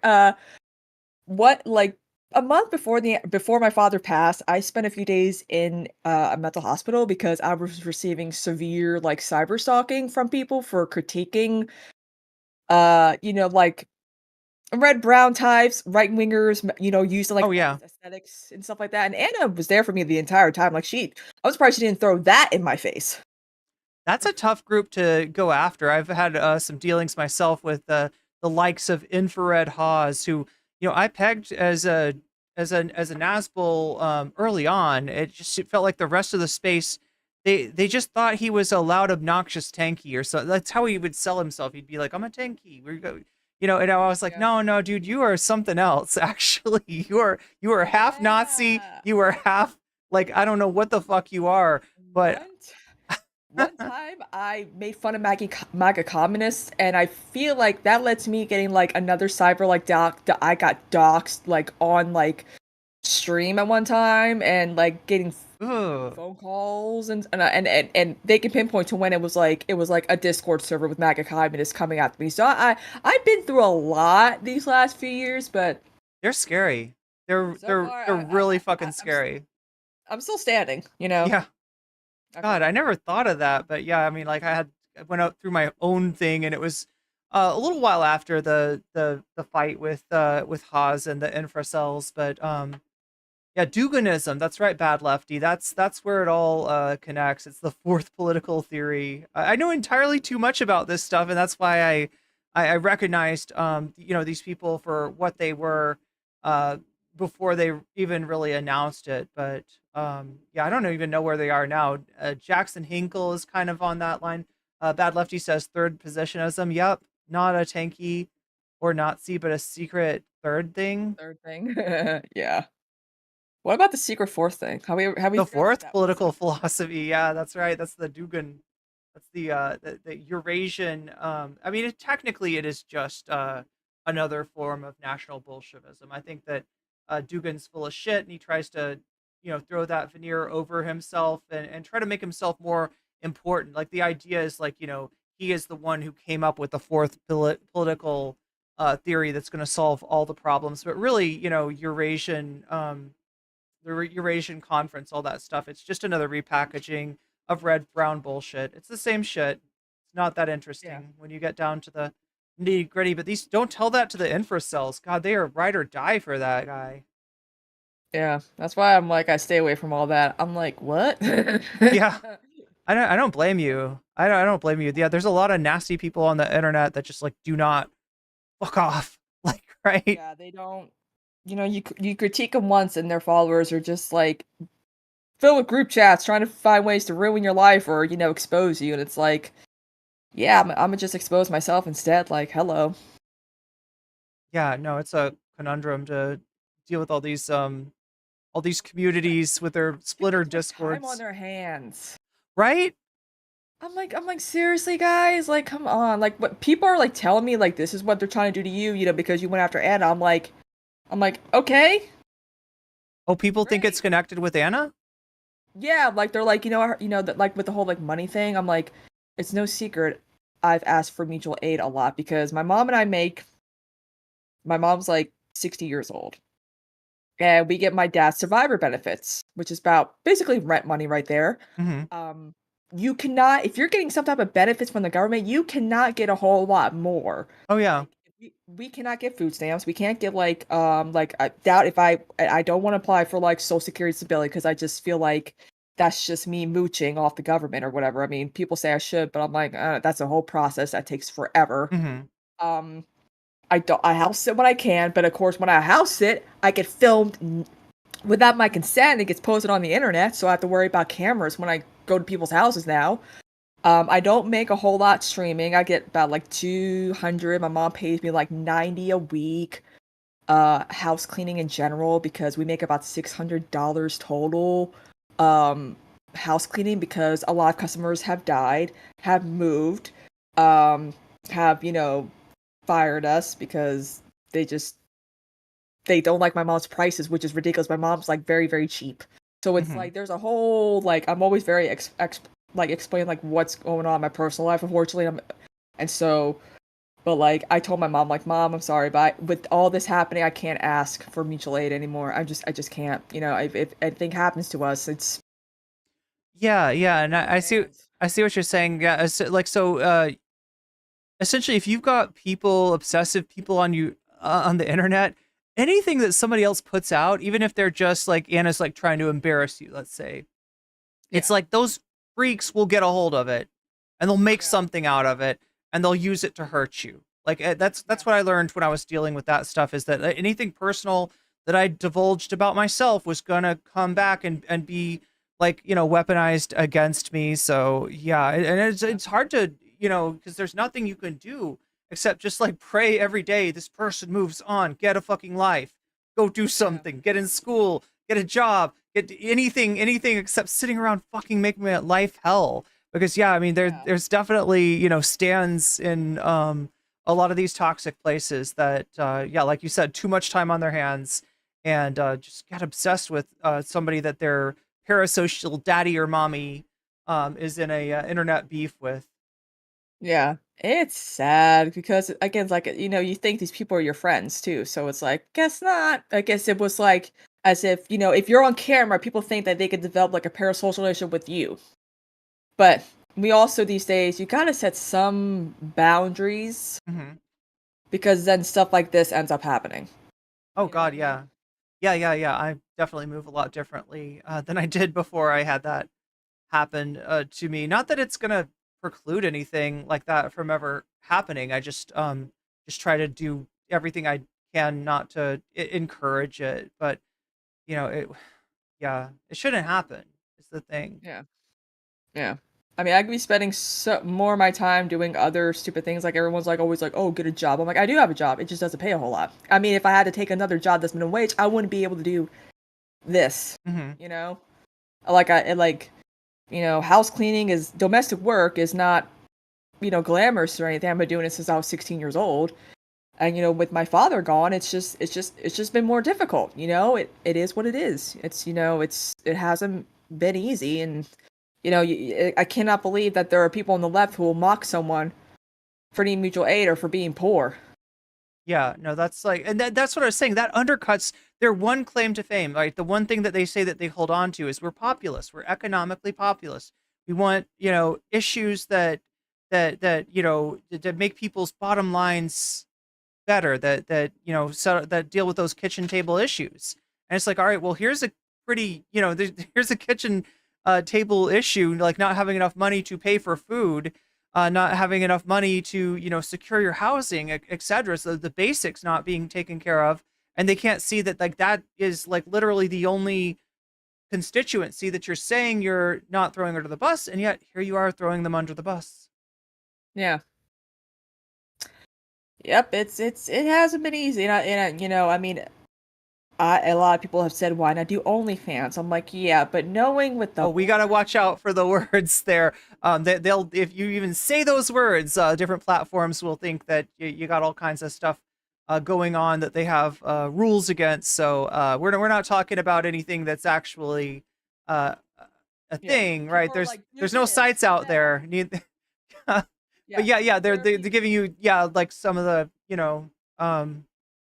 ideas, but I'm like I technically own part of a small town clean business. I'm like, I doubt doing anything regarding that level of work would be beneficial for me and my mom. So no, it's like you're kind of we just been stuck, and you know, we're lucky that we've still, you know, we have a roof over our heads. I'm able to do this, and I'm always forever grateful for people who reach out and help. I mean, again, it's not easy, but again, I told my mom, like, I can't do this anymore for you. I'm sorry. You're gonna have to figure out ways to, you know, if we get behind on bills again, you're gonna have to, you know, figure it out. So that's right, Joe. You can't say hummus either. Yeah, that's the whole thing. Is that like, you know, I don't know. You'd think that Anna would recognize that anything that she divulges in terms of your personal life is going to, you know, be used against you. Is potentially gonna, I don't know. Maybe she does realize. I mean, she feels mean right now. yeah, if she does apologize, I'm not gonna forgive her. I'm not gonna accept it.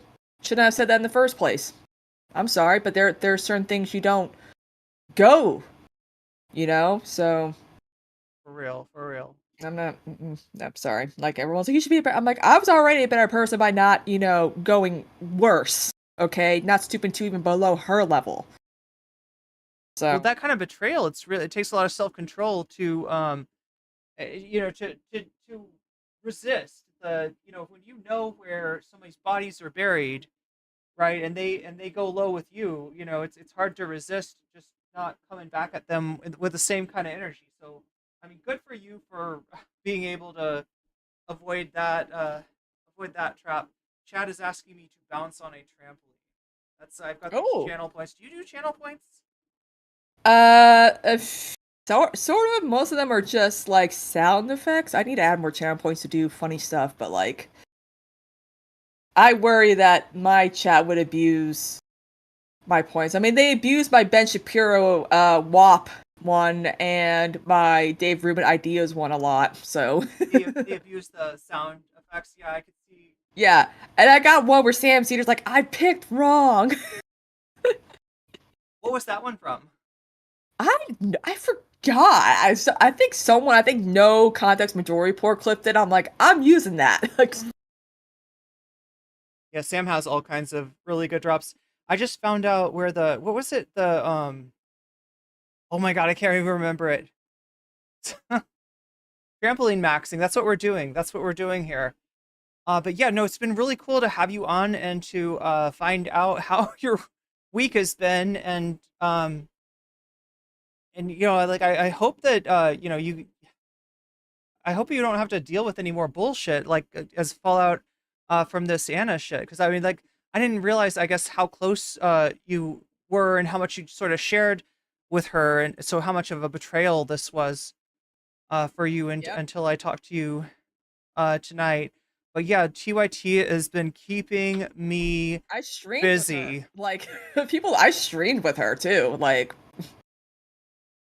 yeah. I mean, like, she seemed nice. Like, you know, when I first encountered her, but goddamn, that's like it's so low. It's so low for her to just go for what she knows is going to hurt you worse than anything else. Yeah, and again, in the end, it ends up hurting my mom too. Because you think she feels good about having me ask people for help? No. So it's hopefully 2025 is I mean, Trump's president, but I'm hoping personally for all of us, it'll be a bit of a better year.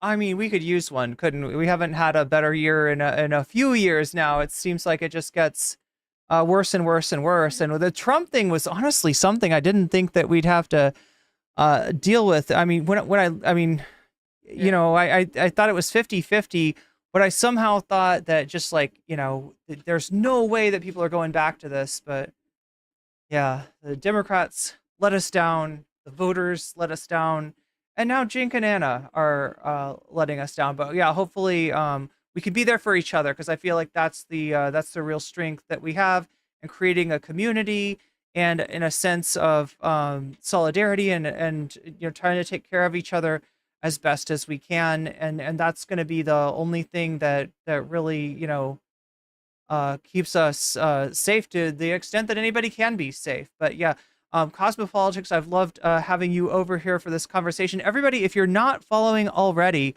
I did a shout out thing, so is that popping up for everybody, the shout out to follow Cosmopolitics on Twitch? Any other platforms you want to Go follow Movie Night Extravaganza on YouTube. It's my film podcast. We do like every Tuesday. We try to do some Fridays. We're doing Dystopian December. December. We cover Brazil, Akira. We're doing Don't Worry, Darling. Oh my god. Yeah. Wait, I've actually seen some of these. These are good movies. Yeah, Although I need to rewatch Brazil. Oh my god, it was so good. It's one of our top episodes. We're like, how did that happen? Like, it's weird. It's weird what gets the algorithm, what doesn't. We did Whatever Happened to Baby Jane, and that did what? I'm like, okay. We did The Substance. We're gonna cover the new. Wait, The Substance. What's that one about? Demi Moore wanting to be young and beautiful again with a price. Mm-hmm. It's real. It's like body horror. It's really good. Oh my god, body horror hit so hard. Yeah, it's this one. Akira, chat likes Akira. Yeah.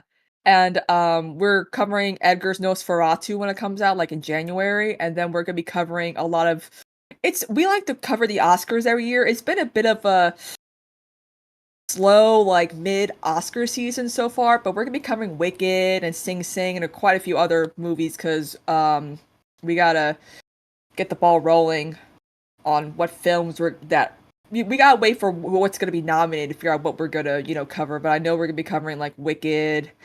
We did Doom Part 2 months like ago when I need to catch up with that. I haven't seen Dune Part 1 yet. What's it on again? Is it Prime? Max, I think. It's on Max. Everything is on Max. Oh well. Yeah. It's weird. Everything and then nothing is on Max, depending on what they're getting rid of. I'm like, you're getting rid of all of like the good cartoons that Warner Brothers owns. It makes no sense to me. I have a love-hate relationship with HBO Max. It's so annoying how that happens. Whatever streaming service you have, it's always like there's one or two things that you can't get on it, and yeah. But yeah, mods. Did we get a? Can somebody post the link for that in chat? And we've had Sam Cedar on Moon Night Extravaganza, and I flirted with him. Oh my god! I mean, I'm not gonna hate. Sam Cedar is definitely the most eligible of bachelors out there. I mean, that's how we got him on. Is that my co-host Conan just kind of pimped me out to him at an event, and I'm like, thanks. There we go. But he was so cool. Like, he was willing to get John Benjamin on, and it kind of went over our heads, and we were like, wait, he's gonna have. Those two. Oh shit! Yeah, he knows some real movie reviewer like brainiacs. Bob's Burgers. He used to do that a lot. Do you remember how much back in the day Sam used to do? You know, he used to do like he had a few different. I'm trying to remember. There was the guy that worked for Movie Phone or something. Yeah, he did. Oh my god! Like he was kind of everywhere in the 90s, believe it or not. But it was funny because he gave us our own discount code for his Cedar Seeds. Ooh, nice. He promoted the show like the week of and even afterwards. Like, it was like he went above and beyond for a small little movie podcast. Like, aww. I can appreciate Majority Report for looking out for a lot of us smaller content creators on the left. No, Sam is great about that. Yeah, he's willing to sit down and have a conversation with anybody. So Sam is single. That's right. Chat didn't know that, or part of chat didn't know that Sam was it was single. But yeah, this is so yeah. Everybody go check out Cosmopolitics on Twitch and also on YouTube in terms of your podcast. And anything else you want to plug? Well, in probably like an hour or so at 12 a.m. Eastern, I'll be going. I'm up and ready to go, so I might as well start my Shadows Saturday, where we watch the gothic soap opera Dark Shadows on Tubi. Ooh, yeah. I haven't seen very much of that. It's so good and melodramatic. It's so like, oh, it's so. Is it? It's British, right? It's not British. It's American. It was on ABC, the same network that has General Hospital on. You could tell which soap operas got the budget on ABC because Dark Shadows got shit. Oh, they got shafted. Yeah, they kept they would run out of they were like the last soap opera to get color, and there would be episodes where they ran out of color to do black and white and really shitty audio. Yeah, and the scene where Barnabas gets turned into a vampire, you literally see a guy holding a stick with a string and a bat, like you see in the corner. It's so funny. Yeah, no, I've got to catch up with that. I was thinking, the whole. So if Chad doesn't know, sometimes on Twitch people can watch stuff that if you do it in the right way, you can watch stuff that you wouldn't be able to watch maybe in a YouTube live stream and react to it. Which I mean, that's a whole new meta. Mine, if I could choose, I would do hee haw, right? A lot of my family is Southern, and so like I don't have a Southern accent, but I can slip into it really easily. Hey, but most of my family's from New Jersey, but I've lived here my whole life. So I was just thinking, I've never seen anybody do a hee haw reaction, and I think that would be great because there's just something weird and wholesome about it. But yeah, everybody follow Cosmopolitics. Thanks for coming by and talking to us, and we'll keep in touch. Yeah, thanks for having me on. All right. Bye. Bye. So that is Cosmopolitics. Christina had a very stressful week, it sounds like. And I mean, I thought I had a stressful week. But I didn't know anything. Where is...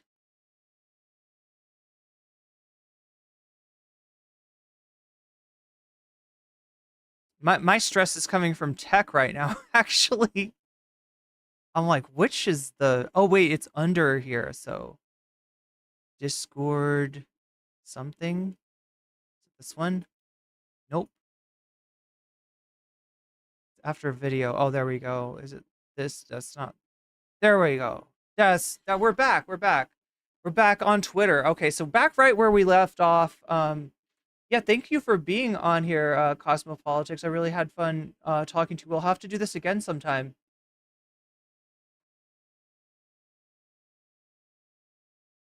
So we were right in the middle of Cenk's opportunities tweet, talking about how he's given so many opportunities to TYT. Some have turned around and attacked me with absolutely no gratitude and decency. Now, this is December 10th. Do we have this open? TYT anchor quits. December 10th. Ooh, wait, this could be, chat. The dates match. And my understanding, or from watching the Ben Dixon show with Mondale on it, I get the feeling that this feels like cut out of a live stream. So I'm guessing the live stream went on prior to this. Ben Dixon did some editing magic in DaVinci or Premiere Pro or whatever it is that he or his editor, probably his editor, I'm like the only one who doesn't have an editor, so probably his editor uses, and then made this video come out. So I'm thinking now that this may very, very well be related to this may be Cenk subtweeting, because I got the feeling from Mondale's tweet that Mondale felt like he was being subtweeted, the whole, he won't say my name thing, right? They claim to be the moral ones as they throw their friends under the bus. Who's under the bus, right? We just talked to somebody who Anna has thrown under a bus, right? I'm not going to stop giving people a chance. I'm not going to be a closed-minded person. Oh, yeah, I think I quote retweeted this one. Or no, I didn't. I put it on Blue Sky, chat. I put it on Blue Sky. Look, we got to start blasting off with Blue Sky. That's gonna be my shit. All right, if you're not following me on Blue Sky, I'm Irene Geller on Blue Sky. So give me a follow. You'll be getting stream alerts and all kinds of other neat things. So definitely give me a follow over there. Okay, so what did I have? Oh yeah, I came from here. Okay, so this is Mondale posting. So now Cenk Uygur, you've forgotten my name. That's what I think is a response to. I think that Mondale knew that that tweet was at least somewhat about him. That fucking fast. You forgot my name that fucking fast, dude. You're proving my point, and the fact that you responded in this manner is wild as fuck. Just acknowledge the transition and keep moving on. Also, quick question: isn't 3 guys on a panel the setup for the main show of TYT? Oh, okay. So yeah, no, sorry. This is okay. I got it. This is in regards to, I think this. What went wrong in the election? There was a hilarious. Wait, was it this one? The New York Times put together. Interesting. Your alleged side as the identitarian left or whatever nonsense moniker you've made up for people, you continually mischaracterize on right-wing shows that people are angry about, and not the fact that we all want better healthcare, which one sounds more plausible. Which one sounds more plausible to you? Okay, I'm not sure I understand the better healthcare part. But by the way, on those shows and to the New Yorker magazine reporter, I said, no. What I'm calling the Max Left folks, they agree with us on being against corporate rule, right? So don't get it twisted. The establishment Democrats. So why does it never cross Cenk's mind, if you want to take over the party from the establishment liberals, to work with the left maxers? Oh, I know, because you fucking hate trans people that much. Worse, those are our actual enemies. You'd rather side with, I swear to God, these, his instinct is to side with the corporate left. Disagreements we have with the Max Left, right? And you say it's a nonsense moniker, but brother, you tell me, or I'm sorry, I don't know your gender, but you tell me, and I've said this now 100 times, what should I call them? Am I not supposed to disagree? Am I not allowed to disagree? Am I not supposed to make up funny names for them? Make a distinction. Am I not supposed to punch left? When I say, hey, listen. Am I not supposed to be a useful idiot for the right? I don't agree with that, but I agree with this. And there's a number of issues that we don't agree on. So. Now, let's be real. He is shivving everybody. He is shivving everybody on the left, right? Whether you're corporate left, whether you're Max Left, he doesn't give a fuck. He's hitching his cart to the right wing. That's what he's doing. You've got to characterize it some way. I'm trying to find where he said about the panel. Their positions. No, it's here. It's got to be here. Okay, so he brings Anna in and talks about the panel. Oh my gosh, let's see if we can find some transcript. Okay, F, panel. New York Times panel, not the panel we're looking for. Oh, here we go. Who were criticizing us. There's a panel of 3 people, and one guy in the middle was like, I don't know, man. So that's what Mondale is responding to, right? When Mondale says, "You've forgotten my name that fucking fast," he's responding to that, like to Cenk and Anna's commentary about the panel. Every time I watch them, they seem like they're really on our side. Yeah, that's because we are. The other 2 are like, shh.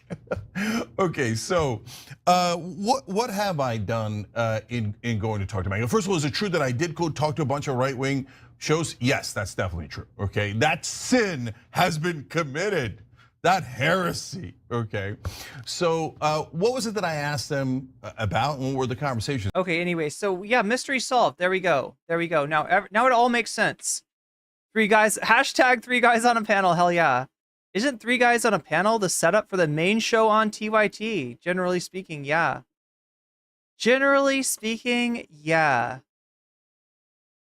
All right, so chat, we're not entirely done with the TYT tent just yet, but I think we're gonna have time to get to what I was really hoping for tonight. There's that. Yeah, let's give it a spin, all right? So, if you watch the videos that I make, which some of you do, some of you don't. Yeah, some of my audience for live stream is the audience for videos, some of it is not. I did a video about this guy.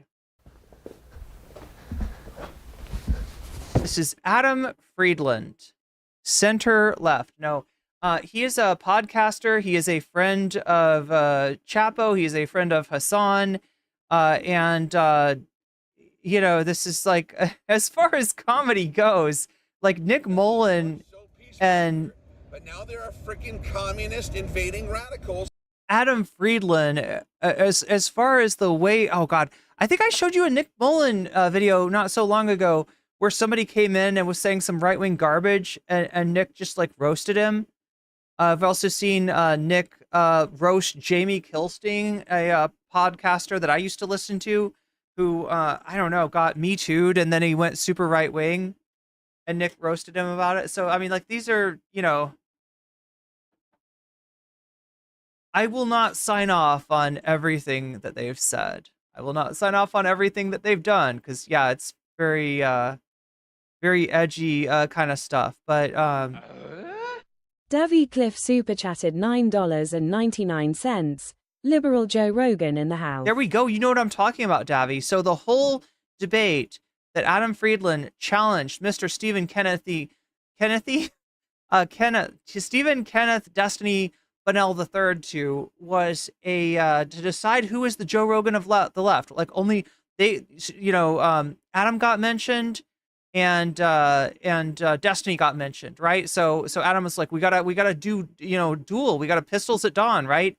And set this up, brought Destiny onto the show. And like, I thought at the time, and I think a lot of people were thinking, well, this is just him recruiting for his podcast, right? It's just him getting a guest. He's going to have a nice, cozy conversation with Destiny. That's not how it turned out. That's not how it turned out. So let's take a look at this. And bring a little levity to this otherwise very dark stream that I'm streaming tonight. Hi. Welcome to a very special episode of the Adam Friedland Show. Thank you for the super chat, Davy. You know, we pride ourselves on being the last bastion of free speech in American politics today. Kind of... We're up to 96%. Algonquin roundtable. On the 26th of November, I had a discussion with the prominent political thinker Stephen Bunnell, aka Destiny. I invited Mr. Bunnell on our program because there's been a clamoring Mr. Bonarelli for a Joe Rogan of the liberal movement. Both of our names have been mentioned as potential candidates for such an honor, and there can only be one. And as you'll come to see, the answer is me. So sit back, relax, and enjoy. So I don't know if we're going to watch this whole thing. I feel like it gets really good around 30 minutes in.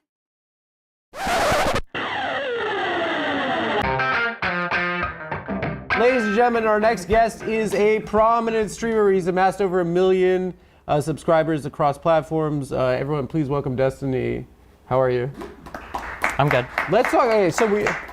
You don't have to. Okay, let's talk about so your prep process before this. So you did a deep dive. Wait, so what's your conclusion? You think pretty good? For like. You're a big fan though? For you guys? Not you, no, me. You know, I give you like a 50-50. But like you think pretty fire, no? The interviews? Yeah, I think they're pretty good. Yeah, you like the one with Jadakiss? Fuck man, I didn't watch that many. I watched 2. I watched the Cuomo one, and I watched the Finkelstein one. I thought you do hours and hours of documents and research. No, I just read Wikipedia, and if it's not full hosted there, I don't watch it. So I'm actually on the Wikipedia for the hospital that I was born at. Oh my God! As a prominent birth, St. That's John's Hospital. Crazy. Yeah, Where's that underneath at? Mariska Hargitay. Okay. From Law and Order. Damn. She looked good. No, a little bit. No. I don't remember that show. You don't watch shows? No. Okay. I watch anime, play video games. So if you have anime or video game questions, I'm the guy. Okay. I don't know anything. But pop culture. The awkward part is like Cuomo and you were like making jokes, and my whole chat is like laughing because it's like pop culture. You watch it with them? Yeah, with them. I stole all your content. Best friend. And I have to like laugh with them, but I have no idea like what the jokes are. Did you watch it like at 4 times speed? I tried watching some of the videos, but I kind of like, I had a semi-panic attack. The aesthetics of a stream, like there's 2 chats going on the side, and you're like tiny. You watch videos. You're impressed that Adam did this without Nick? I wonder why. They must have just decided that Nick would have been too much. That's the only thing I can think of, is that they had some empathy for Destiny, right? They didn't want to... It was like at 7x. Or they couldn't both roast him at the same time? I don't know. It's chaos. For someone that doesn't have... Like if Nick comes on, Nick's going to be the bad guy, then Adam will have to be the good guy, and he'll have to be on Destiny's side, right? I think that's how it works, right? Adam and Nick, at any moment when they're on screen together, they're on different sides. So that would have given Destiny counterintuitively more of an advantage. Familiarity with it. It made me feel old. And I kind of realized at a certain point, I was like, it's probably better if I don't really do any preparation, so I could in a natural way. No, I mean, don't laugh at me. You're on his side already? Okay. No, so if in a natural way I could figure out who you are and what you do, Okay. In a way that's not contrived, where I have gotchas and zingers. The abbreviated version is I grew up in Omaha, Nebraska. Did you do forensics? Debate? No. Is that the same thing?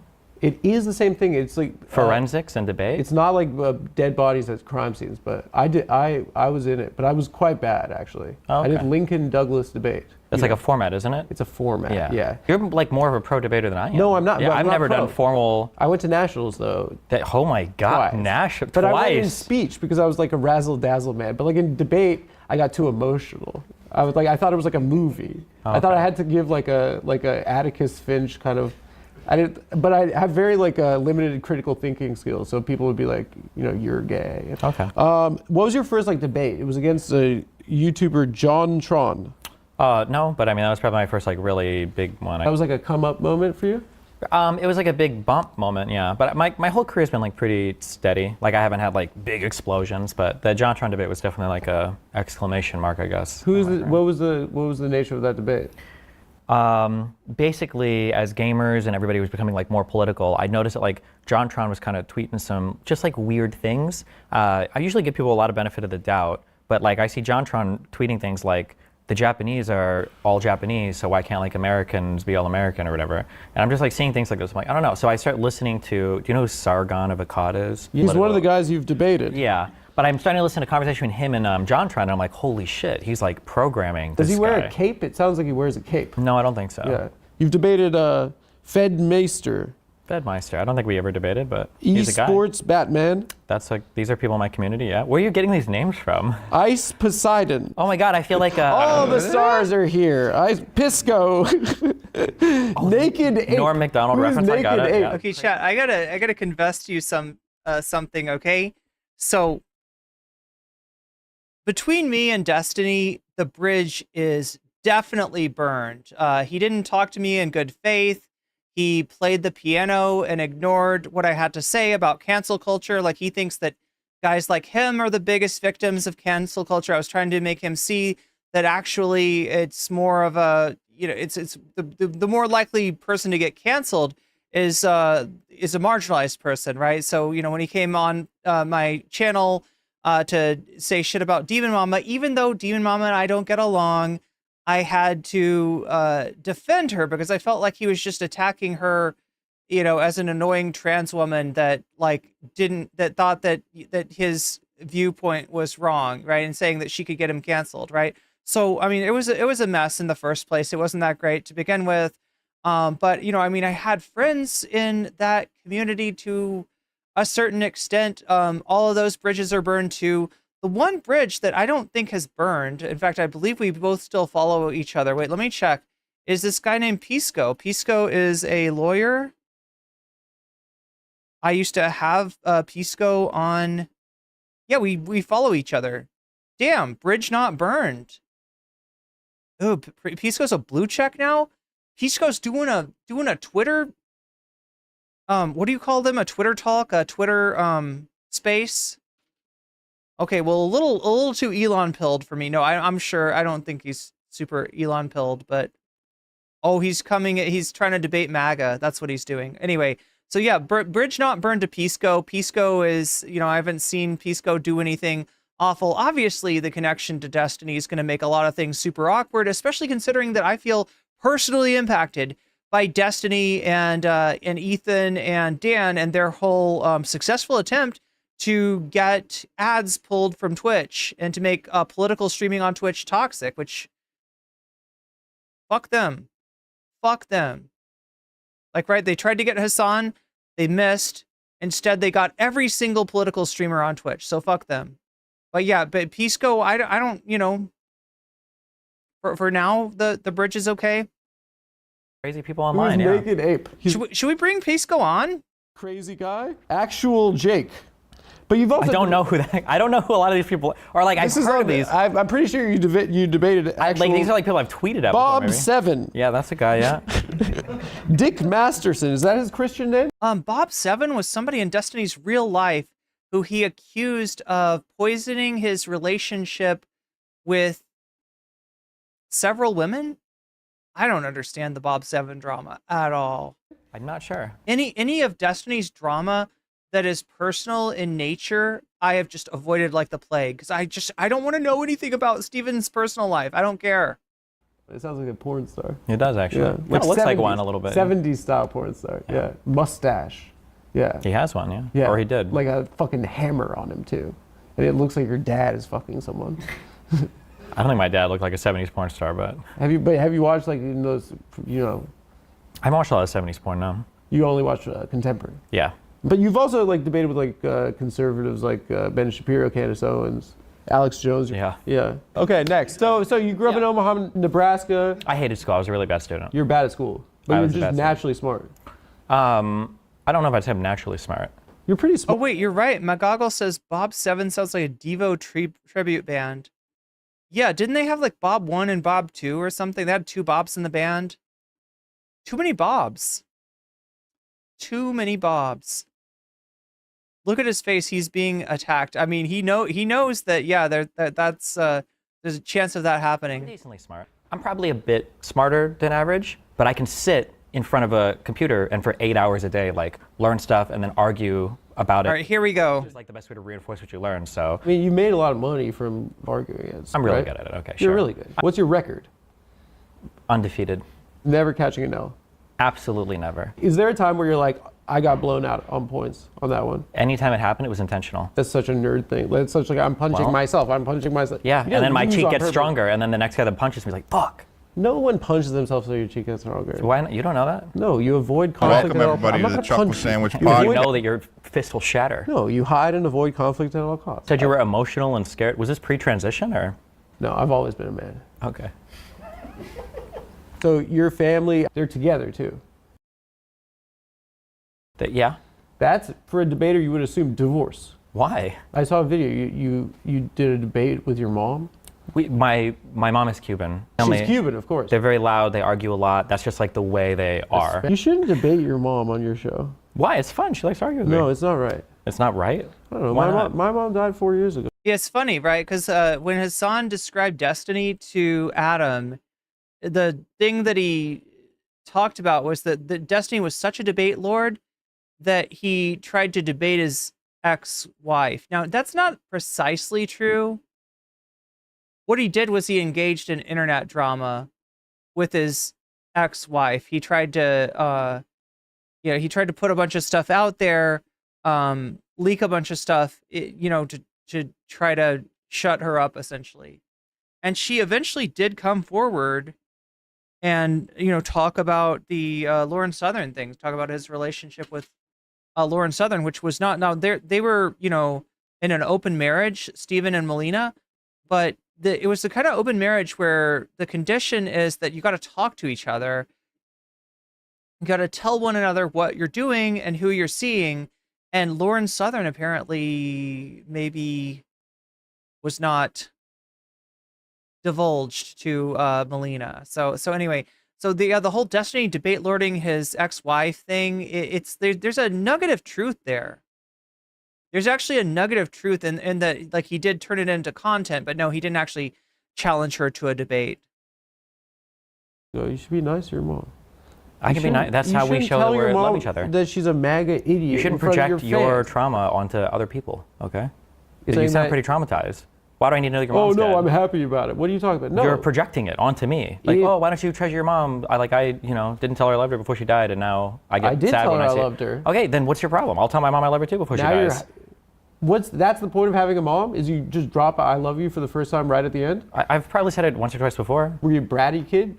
No, because I was like a clone of their political beliefs, so I would like argue with them to like the TV. They're like, conservatives? Oh yeah, hard conservatives. They watched like O'Reilly. They're like Ryder. No, oh my God, no. I was They're happy. Rush. No, yes, but I was happy because like 7 or 8 years ago, my mom told me, she's like, I don't watch Fox News anymore. I'm like, oh my God, that's so good for you. I watch InfoWars. Yes, Yeah. actually. Seriously. You said that as a joke, but that's true, yeah. Really? I was happy, but she went to Facebook and she was Yeah, I think it was Newsmax, right? getting all of her news from like the memes and then like Alex Jones. Like my mom will send me texts of like, Stevie, look at what this guy said. And I'm like, Mom, this guy tweeted 2 days ago that I was a cuck.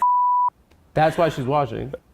I'm kind of more of like a wild card myself. Really? You don't know if I'm zigging or zagging. Oh, okay. Zag for me a little because this whole thing's been a zig. Shut the fuck up. you Okay. fucking- This isn't StarCraft stream. He tried. You studied music in college. What was your focus? Like classical music, composition? It would have been a performance major. I think it's woodwind performance. I played saxophone. And then it would have been a composition minor. So you're more of a jazz man. Like the girl studies to lo-fi hip-hop beats. We were speculating that before the show. I said I think he's an Eminem fan. And Obviously, you said, growing up, yeah, for sure. Major influence. Can you go bar for bar? Yeah, which ones? Forgot About Dre? First of all, hold on.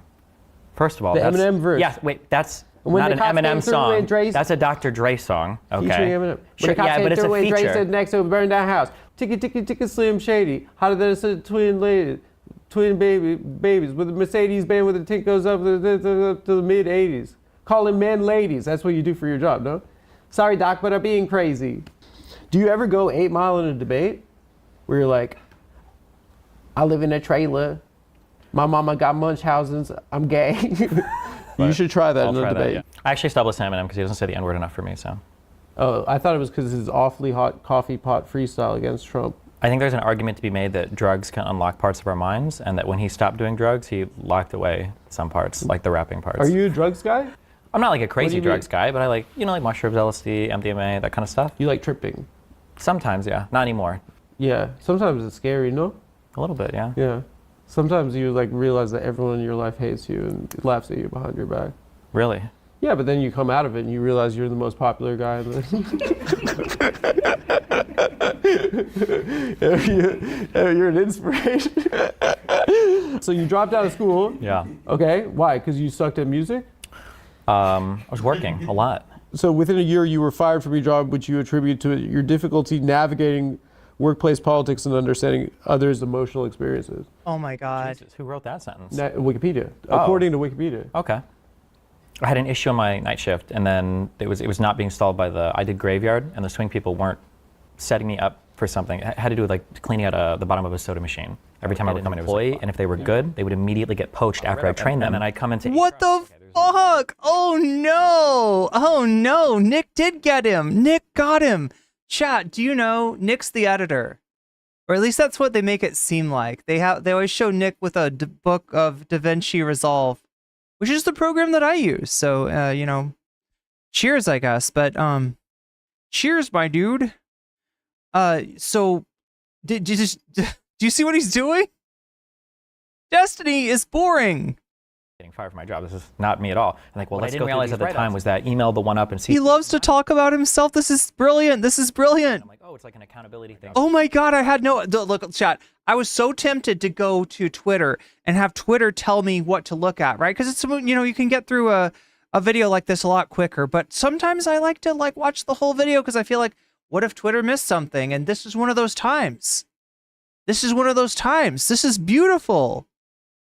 It's not me at all. I'm like, well, let's go through these write-ups. And then she's like, did you come in 2 So, minutes? okay, so then you were an early adopter of streaming and Twitch, right? Arguably the first full-time, quit his job to do streaming, yeah. So you saw the vision? No, I just carpet cleaning sucked.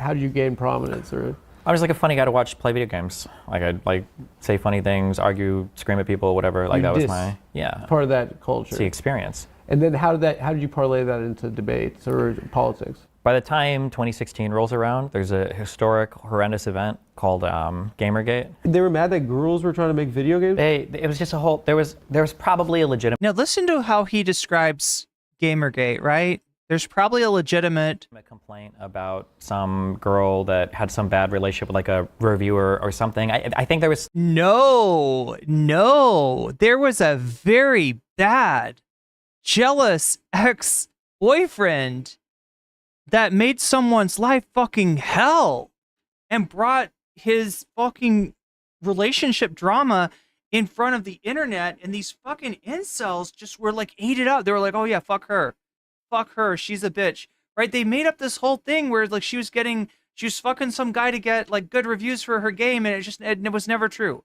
It was all based on a lie. But here we go with Destiny being like, yeah, no, Gamergate was probably had some legitimate grievances against Zoe Quinn. That's what Destiny's telling us here. Fuck him, right? Anybody that's like, the people are always trying to defend this guy. They're like, no, he's not right wing. What are you talking about? No, he is in a way that's like hard to understand or fully appreciate. There's some like element of legitimate complaint there, but it blew up into like just the most ridiculous like. Someone smashed. There was no element of legitimate complaint in Gamergate. Not in their grievances against Anita Sarkeesian, not in their grievances against Zoe Quinn.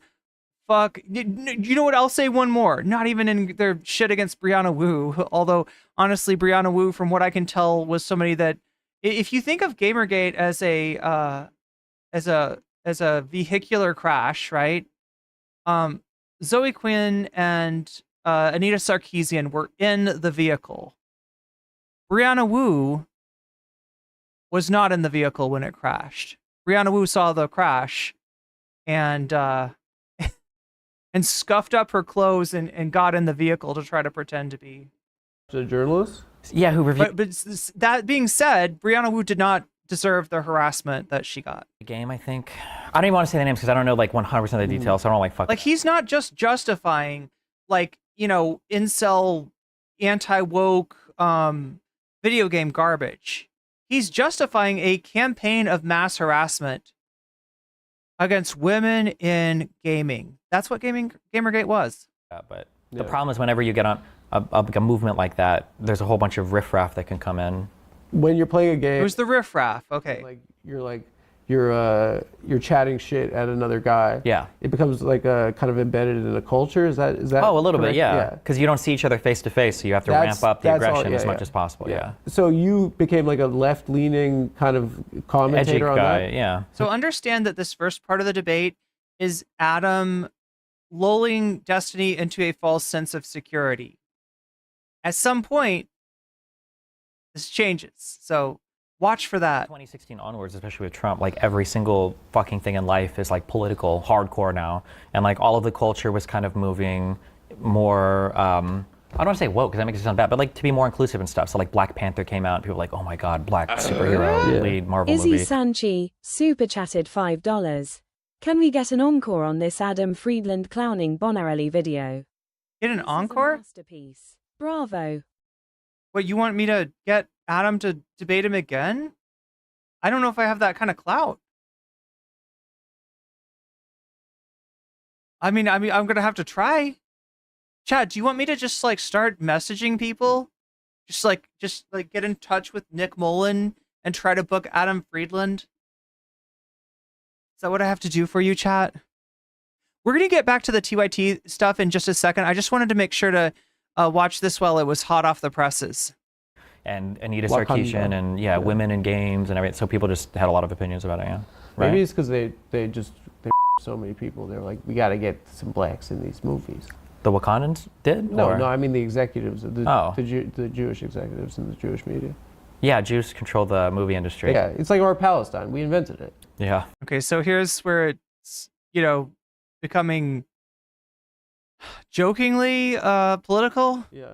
So you're doing this 7 days a week for how many hours? 10 hours a day? No, the like my schedule is like 7 days a week, 8 hours, but there's a lot of other stuff I'm working on too. So like I do 2 podcasts and other stuff, so I don't always have time to stream. So how much of your week are you working? Basically every waking hour. Who are the people that like typically like make up that are in this community? Like my community? Yeah, or? yours. Excuse male?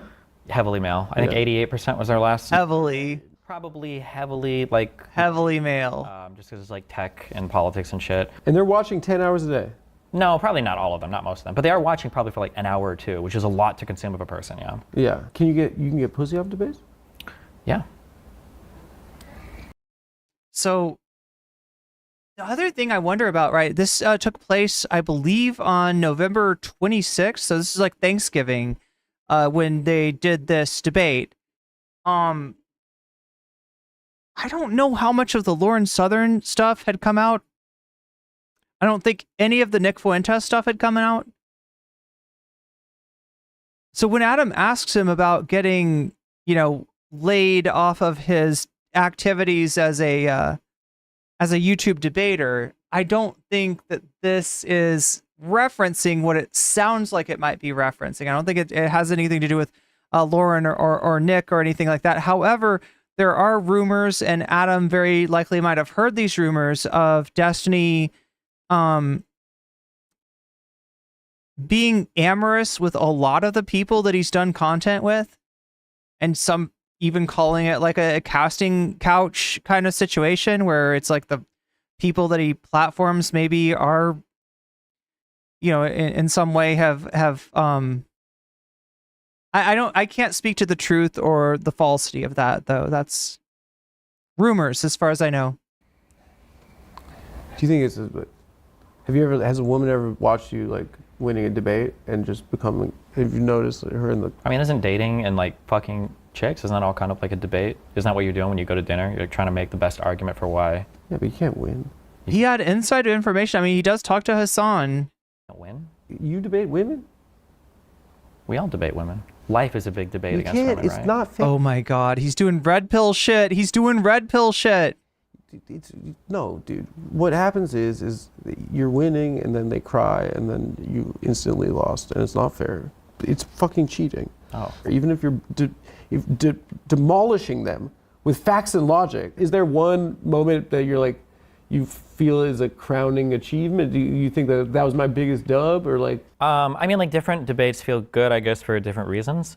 So, like there are debates that are big; they get you a lot of popularity or notoriety. There are debates that I like prepare very heavily for, and I feel like I do good, but they might not be as popular. So, I guess it just depends. What feels like satisfying for you while you're doing one? Well, I don't want to step on any toes and open the most divisive issue ever for a prior guest, but I did a lot of preparation for the Finkelstein interview.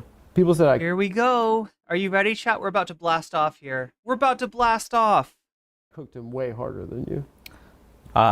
I don't think that. So yeah, Adam had Finkelstein on as a guest actually before anyone was talking to or about Norm Finkelstein. Norm Finkelstein became a minor internet celebrity during the wake of October 7th and the massive genocide that came after. His expertise were called on multiple times, right?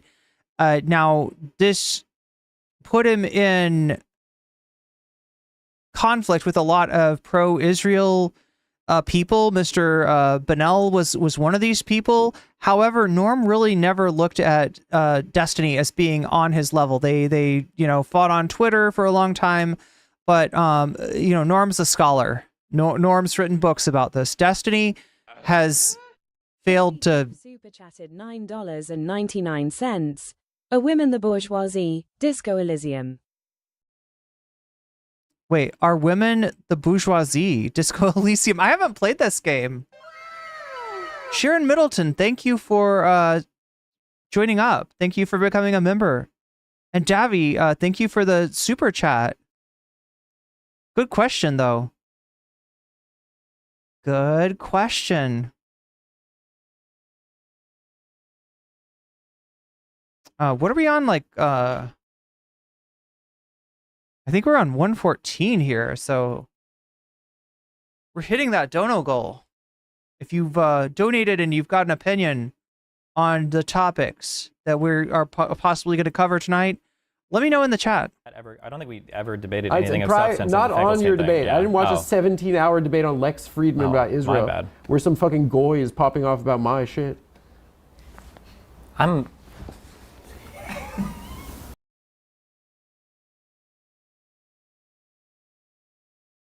It's so good. It's so fucking good. No, I don't want to debate. Oh my God. Go into substantive review of that debate. Not, yeah. But I did think it was kind of funny. Mr. Benelli, when he was saying your last name wrong on purpose. Yeah, over and it's over kind of again. alpha. It was hilarious. Mr. Yeah. Benelli, True. you are, what do you say, fantastic moron. Yeah. Dude, he kind of did cook your ass there a little bit, no? You know, you should have like I mean, you're right, Bad Lefty. Fink has been a star for decades. Well, I mean, yes and no. I mean, there's two sides to Norm Finkelstein, which we won't get into right now. But you should have been like, that's bars. Should I?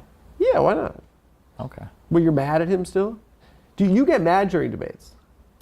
I mean, it depends on the conversation, yeah. You know, I've seen various clips where you're like getting. I care about the topics. Yeah, they're important to me. Yeah. It's ideological, or is it like do you feel like you're backed into a corner? Or do you despite the thing about Destiny is, I'm not sure if I believe him that it's ideological. I feel like it's a lane. It's a lane of content that he's occupying. That he has, determined that being an Israel defender during this time where it's very difficult to defend Israel's actions is going to be it's going to be beneficial.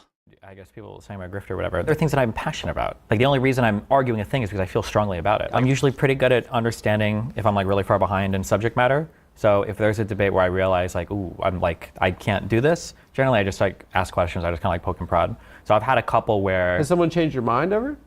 It's less common now that I do a lot more like in-depth research, and I kind of match my convictions appropriately more now. So like before, everything was kind of binary. It's either like I believe this or I don't believe it. And now there'll be positions where like I think this is true, but I'm like 50% on it, so I could be like swayed.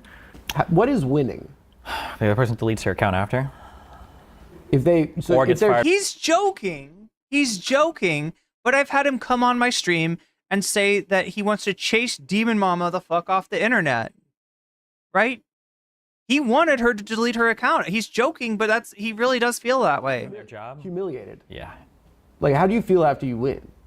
I love that this guy put me in a position where I had to defend Demon Mama. That's such a fucked up thing. I feel on top. I'll never forgive you for that, Steven, by the way.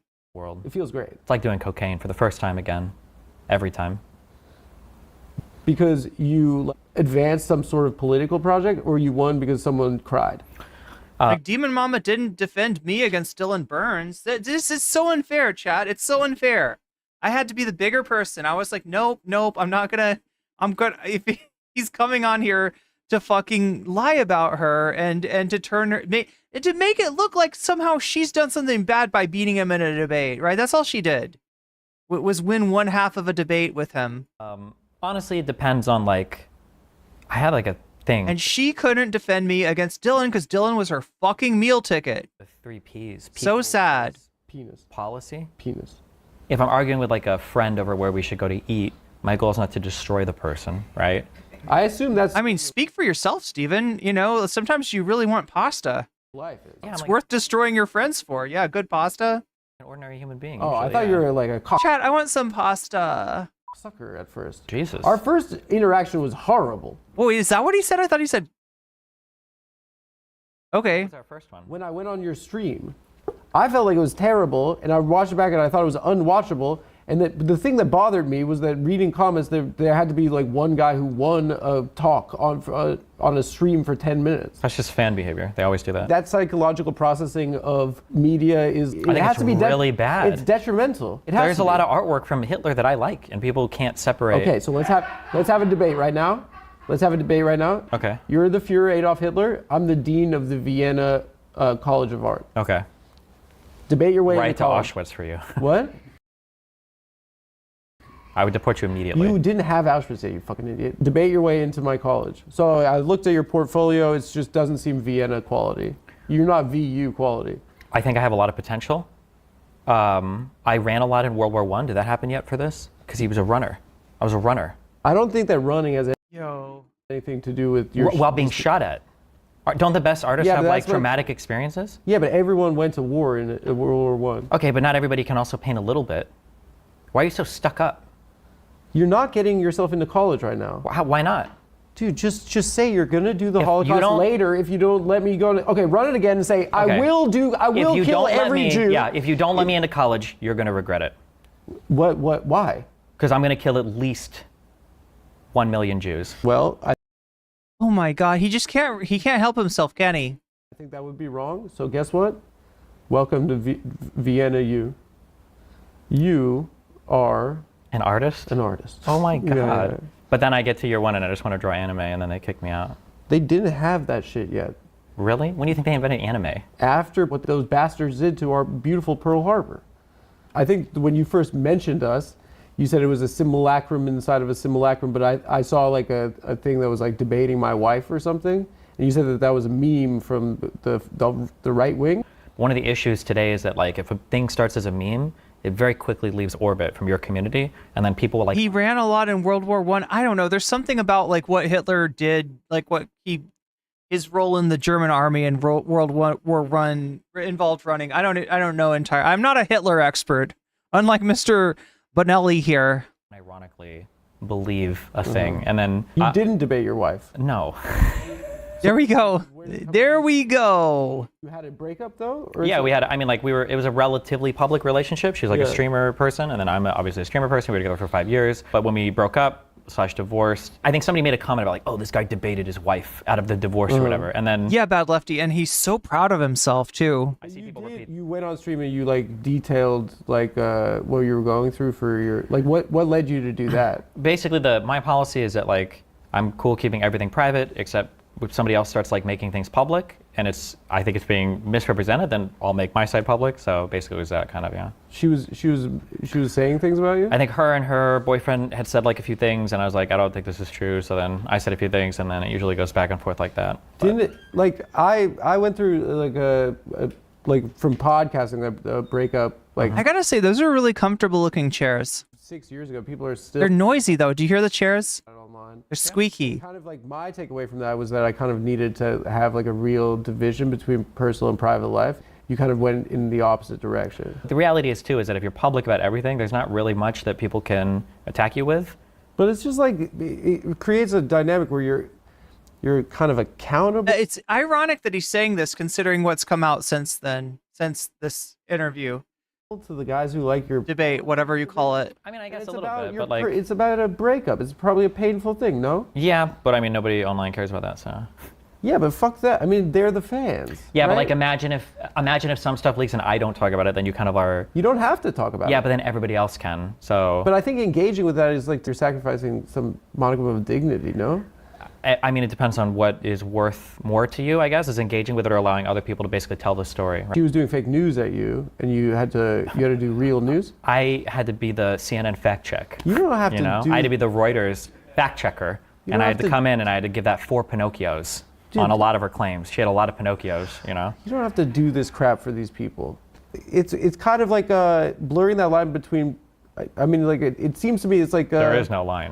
There's no line. There's no but line. You're just watching videos and talking about politics. But streaming is like a lot. So That's a lot of a person to watch, right? You're sitting there for like 8 hours a day sometimes watching like every fucking thing that goes on through this person's life. So if you people end have up to take a forming- massive shit, you think if there's no line, you take the camera and you keep streaming while you're taking a dump? I'll draw the line at toilet stuff. So toilet is the line. Yeah. Okay, so I defeated you. There is a line. Jeez.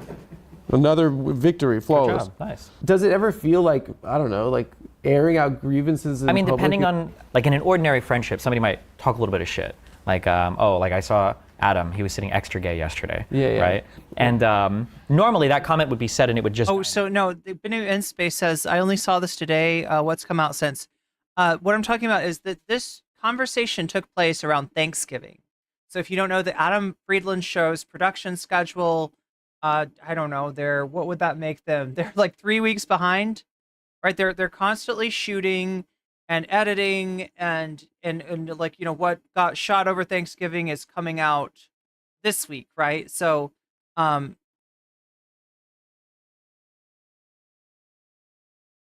think Adam is genuinely confused at this point.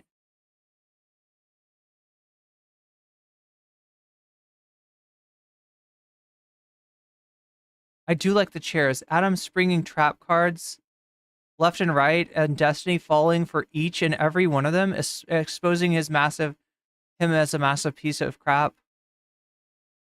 So yeah, so what's come out since their conversation, which happened in November, is that Destiny, there's screenshots indicating that Destiny had a relationship with Lauren Southern. Destiny's ex has confirmed this, and there is some weird circumstantial evidence suggesting that he may have also had a relationship with Nick Fuentes, although There's also, video that's come out of Destiny engaged in a number of sexual activities with a number of different people, some of them streaming personalities. There's one that is alleged to be Nick Fuentes, although people have said it's probably not him. The room, but in a streamer world, there might be like a camera and somebody sees that, and then some guy goes over to like Nick's stream, like, hey, or to your stream, like, oh, this guy said that you looked so fucking gay that day, and then you might be like, oh, well, that's because he's mad because his dad, fucked him. Who cares? Like, it's fans and anti-fans. I'm just explaining, like, that's how like an ordinary interaction that in the real world would go nowhere will become like top line drama of like people going back and forth because everybody's reporting everything and nobody watches the original. Seems like you're like intentionally, like, professionally in a Truman Show that you're in the Truman Show. Yeah, I think when you stream, I think you're that's a little bit what you're setting up for, yeah. Do you see that as it's like a combination of Truman and Fight Club? I don't know. Any type of psychological toll on yourself? Little You Got Mail thrown in there too. Not me, because I'm just so good. Shut the fuck up, bro. But for a lot of people, yeah. Shut the front door. Predisposed to being good in that environment, but for a lot of people, and even for me sometimes, yeah, it's kind of annoying. And if anybody wants to, like talk anything about me or whatever, everybody has an opinion, so, but. Kind of the position that you inhabit, which is like Democrat Israel, is like the perfect kind of like. All right, here we go. The internet is so polarized, right? You get like, you have like rose emojis and then you have Nazis. There are a lot of Nazis now. Yeah. Too many Nazis. Having this position, it seems like, I'm not speculating that you're doing this as a business move, but it is kind of the perfect troll. You are going to have the most people that want to yell at you, and then you can yell back at. I mean, the centrist community can't be like. There's a lot. Popping. There's a lot to. You don't go to centrist that, okay? parties You're on asking South me Beach. big questions, okay? No, I'm just saying like. It's not the most profitable position to hold. I'm saying you have the most people that you could like. Yeah, but the problem is that when you actually want to fight with people, if you actually want to challenge people, those people don't want to talk to you. This is something it's my whole career has been like continually learning this. So like in the beginning of this year, I chatted with, I debated Shapiro, Owens, and Peterson, but it was only because I was willing to like do it with like kids' gloves the whole time. And you and Ben kind of liked each other at the end. It was, but because it was a nice. You both talk fast. No, it was because if he says some crazy shit, I'm not. I really thought out hardcore on it because I'm trying to be nice and like build bridges so we can have more challenging conversations. But Ben I think the reality is that if it's ever going to be, only because of the yarmulke. You agreed to talk to them, but why you held back? Because what? Because I think if you push somebody too much on like a core fundamental issue, then they don't want to talk to you. So you felt compelled to yell at Norman Finkelstein, who's passionate about. Wait. I'm sorry. That sounds like cope. Right? That sounds like cope. That sounds like what he's saying is that like he could have kicked Shapiro's ass, he could have embarrassed Peterson, he could have, he could have, dunked on Candace Owens, but he didn't because he had to maintain the relationship. It sounds like cope. It sounds like you didn't, because like with the Candace interview, actually debate, she kind of had his number. Like she was running a symposium on him, and I think he kind of got like worked. In big quotes there. But I shut up. I was super polite the whole time. He was the one that was making fun of me the whole time. In my mind, in my stupid, naive mind, this could be one of the coolest like conversations like ever on this topic because Lex is a huge platform. Benny Morris is like one of the most like preeminent, has gone through the original archives more than ever. Wayne Rabbani, he knows a lot of stuff. And then you Palestinians. It's just you still not get that Norm just does not respect him. That's the whole reason. And then you've got Norm Finkelstein, who's one of the most quoted like Western, kind of pop historian types on Israel-Palestine. Pop historian. Yeah. And I'm there to like add some flair. Like this would be really cool. But after the first 2 hours, I don't remember if Lex has this on tape or not, or if he cut it. But like Benny and Lex are telling me, they're like, bro, you got to go way harder. This guy's clowning on you. And I'm like, really? And like, yeah, you got to open up on this guy. But it's just like. So then I start going a little bit. That's so divorced from people dying in a war. But that was Norm's fault, though. No. This is very frustrating. Can I just explain? No. Hold on. Shut the fuck up. No, Actually, listen. Well, I'm not going to debate you on this. Here, roll the clip of Norm going on Brianna Joy Gray's show, and then Norm is like, when I went there, I was just going to laugh at him the whole time. And that was his whole plan. I think that you're prioritizing the wrong. My priority is to have a good conversation. Brianna Joy Gray's show. I mean, like, can you not, in an empathetic sense, understand that we were people that got dispossessed, killed, told that no one wants us. And then we see the Palestinians be people that were dispossessed, no one wants them, and we connect that to our, like, what we were told about our own history. And I think that it is. That might be people like that. It's not Norm Finkelstein, though. It is. His parents were in the fucking Holocaust. Yeah, but bro. he's a fucking. He hasn't studied or read any of this shit. He doesn't know anything about. He hasn't studied or read any of this shit. What the fuck he's talking about? What? You're trying to give me this whole emotional spiel. It's a war where people are dying. He should have treated the conversation with the seriousness that demands. What was he doing? Bits? Yeah, the whole thing was a like bit for Don him. Rickles? Yeah, the whole thing was a bit. There was a time where Muin Rabani, he was trying to talk, and Norm was like, whoa, and then Muin is literally like trying to hold him back. He's like, let me do, and he's like, yeah, this is literally happening. One of the times we go on break, Finkelstein gets up, and I think I mentioned something. I say something to him like, it was something I was like, hey, why do you guys do this? And he looks at me, he's like, Mr. Bonnell. He said my name flawlessly when he thought the camera was off. I'm like, you motherfucker. He cooked your ass. Yeah. What led? He cooked your ass. That's it, Steven. He cooked your ass. Hold on. To his scholarship. It can be I don't know, to be honest. It could be a painful his parents thing. went through hell. How can you study a region for 40 years and not speak either of the languages about that region? You learned Hebrew? What? You learned No, but Hebrew? I don't consider myself to be a historian. He markets himself as a historian. I'm a YouTube debater. But you're saying that you debate only things you're passionate about. So He's a history scholar. He's not a fucking Bible scholar. What are you talking about? Gave you a passion for it. I don't know. He's not a comparative lit scholar. What are you talking about? Even comparative lit, they don't expect you to have, like, I mean, you have a few languages. Initially here, I think that personally, in like the month before October, it was the first time I'd ever had like a formal diagnosis for ADHD, and I started medication for it. So I'm not joking. You're gonna do this TikTok crap, your mental illness? No. I'm saying that for the first time in my life, okay? Because there's been a lot of jokes on my stream about how I'm always playing games and I'm like debating people at the same time and I'm watching videos and I'm like ADHD. But I started medication and I noticed afterwards that I can actually sit and just read a book. And it's been very hard to like read like full books and read and whole papers and You stuff. started reading books? Yeah, books. What's your first book? That you read? I was trying to think of a joke. Stop. The Game. Stop. Neil What? Strauss, The Game. Yeah. Easy. Okay, go. Hilarious pop culture reference. Wait, what the fuck? Oh, the game. What is the game about? Is it a pickup artist book? For Israel Palestine, it was. What was the first? You said you learned how to read. I think it was like book? Scars of War, Wounds of Peace by I think Shlomo Ben-Ami was his first book on the Camp David peace process. Yeah. But after I was able to like read stuff, history became a lot more interesting to me. Like a joke on my stream was always like, "Fuck history, that's boring as fuck." But now I super enjoy reading about history. And then in reading and learning the conflict, like there's just like a lot of cool people, events, like places. There's just like a lot of cool stuff involved. So what led you to the conclusion that you've reached? This is my sales pitch for Israel Palestine, okay? Yeah. This is my issue, okay? Is that both sides are very invested in telling an entirely alternative history to the other side. And because you go with the winner.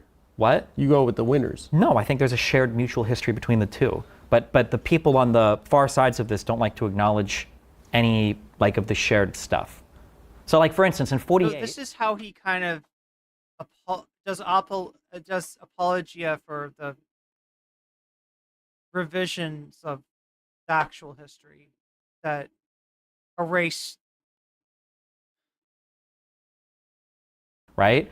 God I damn. understand why the Jews would want to leave Europe after the Holocaust and everything else, and after they got promises from the British in 1917 with the Balfour Declaration and all this. I understand that. But I also understand if you're a Palestinian or an Arab, why you want to fight these motherfuckers coming in. They've made a bad bet. Seems like if we look today, it's a pretty good bet, no? No, because the objective of Zionism is to keep Jews safe, and in that sense, it's been a failure because they're at war the whole time. Yeah, the wars that they're safer winning here. though, right? What is winning wars? People As are in the dying. country still exists and there's not like millions of Jewish people being murdered. What do you mean? That's being at war and people dying in wars is not like keeping people safe. I think that if you were a Jew and you just come out of the Holocaust and then you could go to a country that's at Those war people for didn't just come 80 out of the Holocaust. years. Those people It's only 80 years. made Aliyah before that. Oh, you're trying to really trigger me. Okay. What do you mean trigger? Okay. The majority of the Jews that were there by 48 were probably from Europe. I agree with you, right? For second, third, there was a ton of aliyahs for people. Aliyot. Yeah, for people coming over. After 48, in every successive war, there was a huge migration of Jews from surrounding Arab states because people would get mad. Yeah. So today, the majority of the people living there are of Middle Eastern descent, right? Is it worth having like a democracy that's based on ethnicity, where in order to maintain it, you have to maintain a majority naturally, right?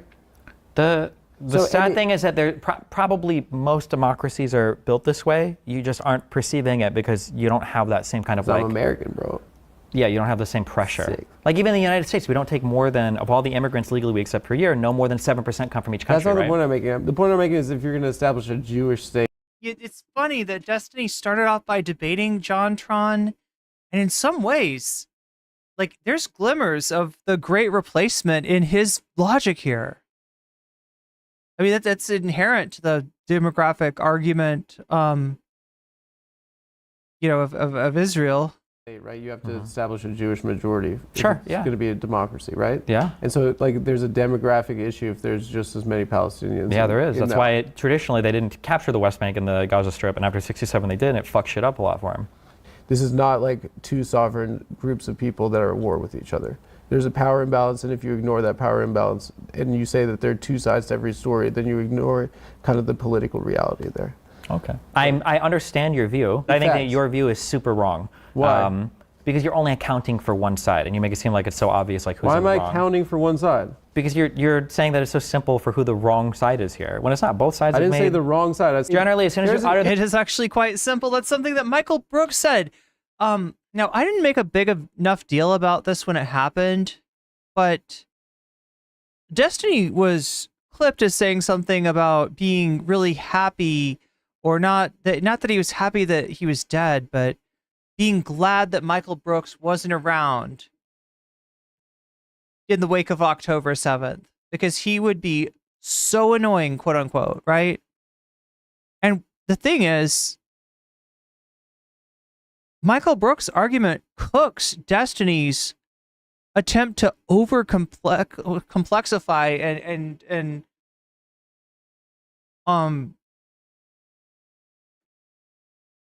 suffocate with context the question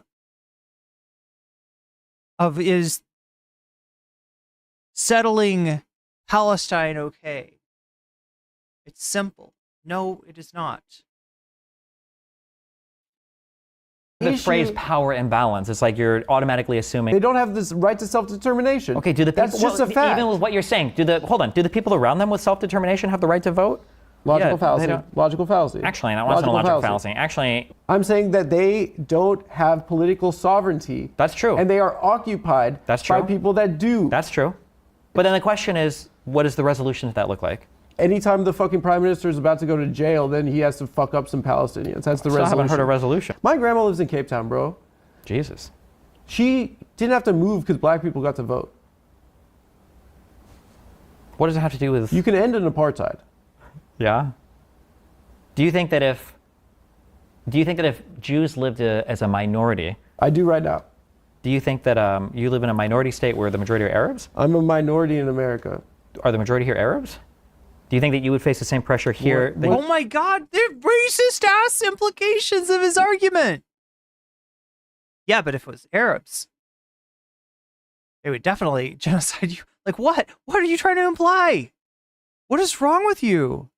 What's the difference? I'm saying it's a country where people vote. Okay. Right?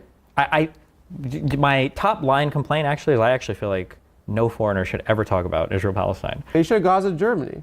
We had beef with them, no? I don't know how that would have worked, but maybe they should have. It's like people complaining about past wrongs. I can understand that. I'm sympathetic towards that, but that doesn't get you any closer to like what does the resolution look like? And if you just say, well, one state. The resolution is that everyone can vote in a country. Okay, I don't think Jewish people are ever going for that. And I think understandably so. Demographic study of what people lost, reparations for what they lost. Do you think Truth and Reconciliation Commission and one man one vote? Do you think that for the Jews that left all the surrounding Arab states, you think they should all pay reparations as well? What? Do you think all the surrounding Arab states should pay reparations to all the Jews that fled as well? I mean, like, yeah, I guess so. Jews got fucking reparations for the Holocaust. Yeah, but not from all the surrounding Arab states. You started reading a book in October. Now you think you're fucking William Shakespeare. That's the book. Wait, what? He said, started to say William Shakespeare? Wait, I don't get it. It feels to me like a lot of... I also couldn't tell who all was there. Like, I mean, you could hear the laughs, so whoever else is in the studio. But I'm not actually sure who's in the studio. Like, I'm not sure. I'm honestly not sure if Nick is just not there because he is, you know, traveling or somehow not there that day. Or, yeah, I mean, this was Thanksgiving too, right? It could be other places maybe. Or if Nick is just not, it's an Adam Destiny thing, like purposefully. To all the Jews that fled as well. I mean, like, yeah, I guess so. Jews got fucking reparations for the Holocaust. Yeah, but not from all the surrounding Arab states. You started reading a book in October. Now you think you're fucking William Shakespeare. That's the book. Wait, sorry, what? What the fuck was that? It feels to me like a lot of... was that Nick? What online is like, it's just people arguing with each other. And I think that it kind of does, on aggregate, probably have an effect on people's like well-being. Prior to the internet, there's things going on in your... Wait. What was... Like even a small thing might be... Wait, what was disgustingly racist? I missed it. What does that mean? Nick doesn't do the show, only the podcast? You're laughing your ass off. Wait, what?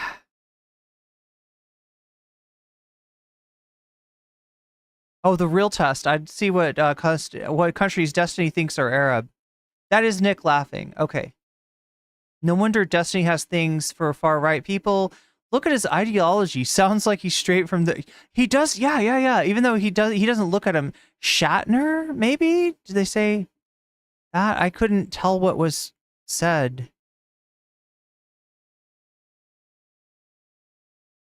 About Arabs? Wait. Oh, yeah, the, yeah. That's, I mean, that's the implication of his logic. This is the thing. For a sphere of content that prides itself on its logical consistency, I don't know how Destiny would deal with somebody actually naming the implication of what the fuck he just said. Because that is something that you should do in a debate. It's kind of how debates work. Minority, are you a minority amongst Arabs? Oh, yeah. Didn't notice. No, I just wasn't sure what it was. You did notice it when he said it. Okay. Yeah, I just wasn't sure if it was something about the, I wasn't sure if it was what Adam said or the delay. The delay makes things hard. That's true. Makes it hard to understand. Adam was saying Shakespeare was just a dud joke.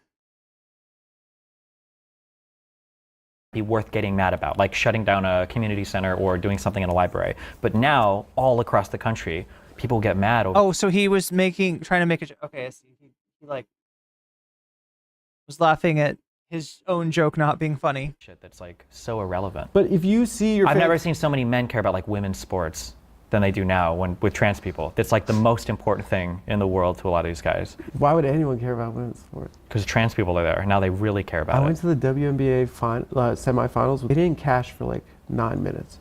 They didn't catch? Cash. They were missing layups. Oh. The integrity of women's sports.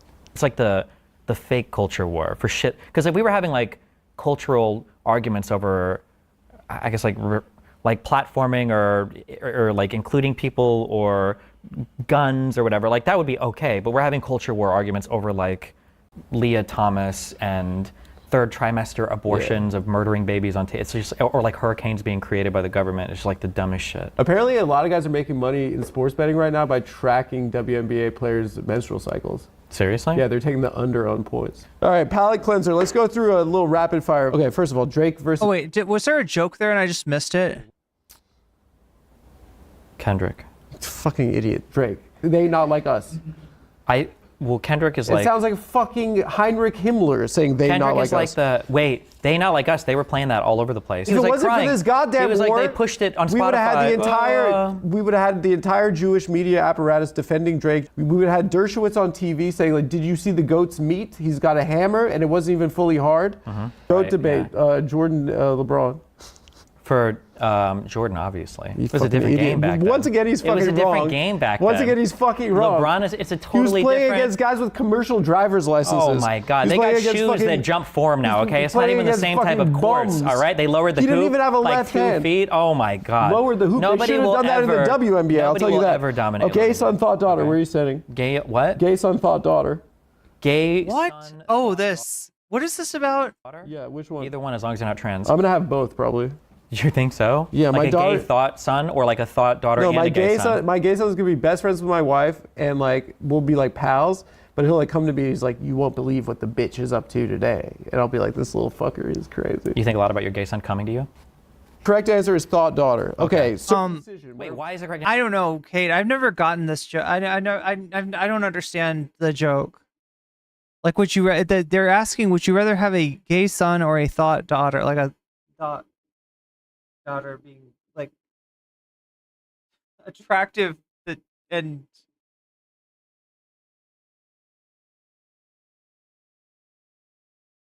available. I don't know. What does thought mean exactly? If how do I deconstruct the meaning of thought from misogyny?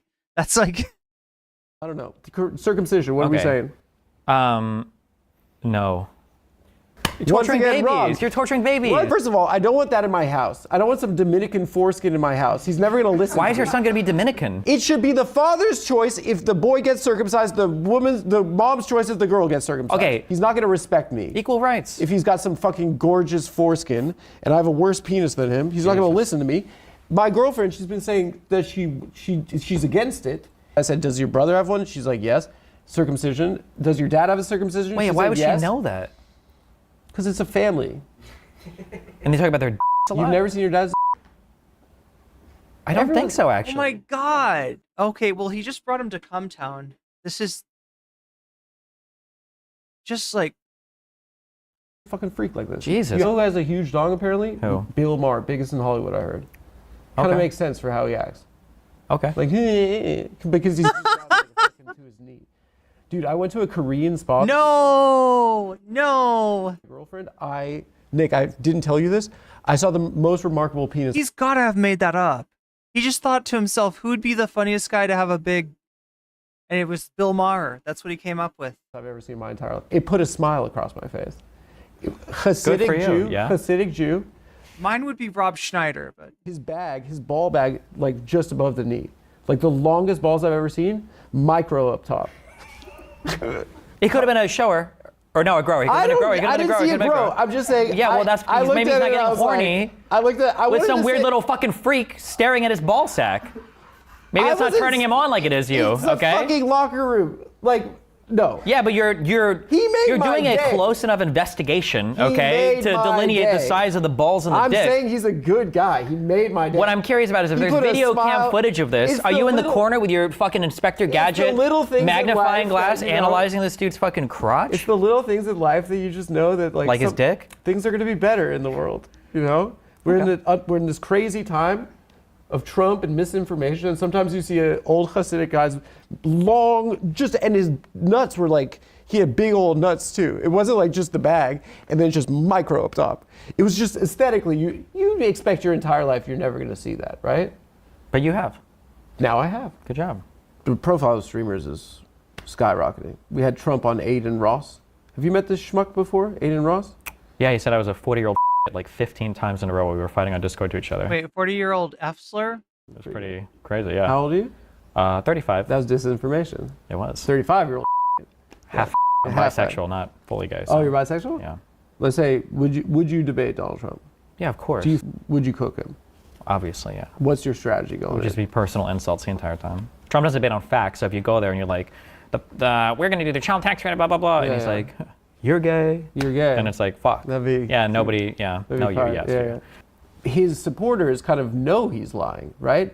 But they say that he's our guy, and that's why he's lying, and that's why we like it. He's lying for us. But it's because he has like a very large conservative media sphere to draw from that are all supportive of him as the candidate, so he can do a lot of shows where he's never held accountable. But the left doesn't really have that. MSNBC? There's more commitment on the right to like a sycophantic support of the candidate. People are analyzing this video. I don't know what we're gonna do. Analyze with the balls now. That's just like when Biden had. That's just classic Cumtown.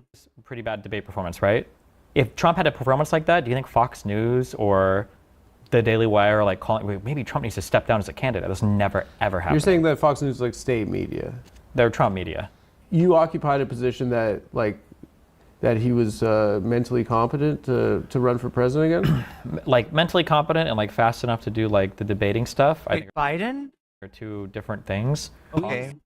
I saw him debate Trump 4 years before that. Do you think that's dementia? The entire like liberal media apparatus was like, well, actually, when you talk to him, he's fine. And I do think the American people felt like, well, wait. Do you like think bullshit. that you think after that debate, you think the liberal media apparatus prior was to that even. Yeah, prior to that because they'd heard that. But do you think that they were lying about that, or do you think that that's just what they were hearing? I do think that they lost the faith of the electorate. I'm not asking. I'm asking. Do you think they lied about it, or do you think they were hearing that and so they reported because they thought it was true? I think people were afraid of Donald Trump winning, maybe. And the way to be sure that you beat Donald Trump is to lie about Biden. So when he goes on stage and he has dementia, yeah, everybody the other thinks guy's you're not crazy. retarded. Yeah. Yeah, but then why wouldn't he have just avoided the debates? If you want to beat Trump, you should have a guy that's not retarded. Yeah, but then I'm just saying. What I'm saying is conspiracy theories used to be good, but like this one doesn't even make sense. It's not a conspiracy. It is because you're alleging with no evidence that all of them knew that Biden was gonna. All of them knew that Biden was gonna fuck that debate up, but they all said he wouldn't, and then he had the debate anyway. No, this only works if he doesn't have the debate. I'm not alleging that. What I'm alleging is that we were told that maybe he's. Chat, has Hassan watched this yet? Anybody? Did Hassan watch this today? I'm assuming he would have, right? He obviously lied about it. I don't know. Look, at first I thought that Biden, back in 2021 when people would say Biden was senile, I thought they were just like trying to make some shit up.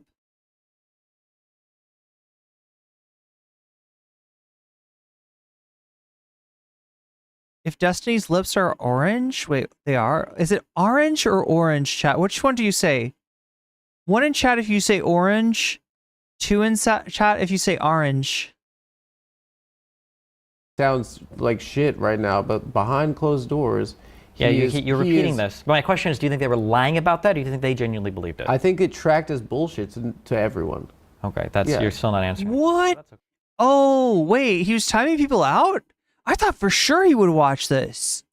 I thought when Hondo P.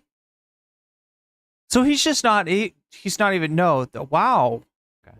Well, I'm glad I didn't go into his chat and ask him to watch this. What I perceive, we're in different worlds, right? That after Biden had that debate, the whole Democratic world fell apart. They were like, he's got to go. We got to get this guy out of here. This is horrible. This is terrible. Donald Trump will never have a response like that in the right-leaning world, ever. Orange, orange, orange, orange, orange. 2022. His special election. Wait, what's 3? Politically, in every sense of the word, but nobody will turn their back on him. He just won as president. He did this time, yeah. 3 because I'm English? Wait, how do you say it if you're English? We got the apprentice back. He threw paper towels at Puerto Ricans and he talked about nuking hurricanes, but he never did the "you're fired" line. That's wild. Well, he never put Hillary in a fucking dungeon. It's called a sense.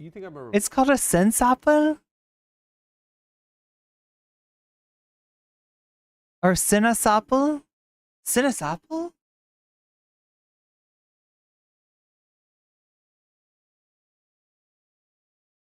Does that mean orange apple? It's apple, not apfel? Okay, I'm so amazed by Dutch. Is that right? Republican? No. I think what the Democratic Party's message these days is pretty much you can't get health care, but we painted a rainbow crosswalk. And all those people with pre-existing conditions that can switch jobs now, they're not enslaved. You call it a naranj? Because they can't get health insurance. Arancia? Right? Do you have any chronic conditions?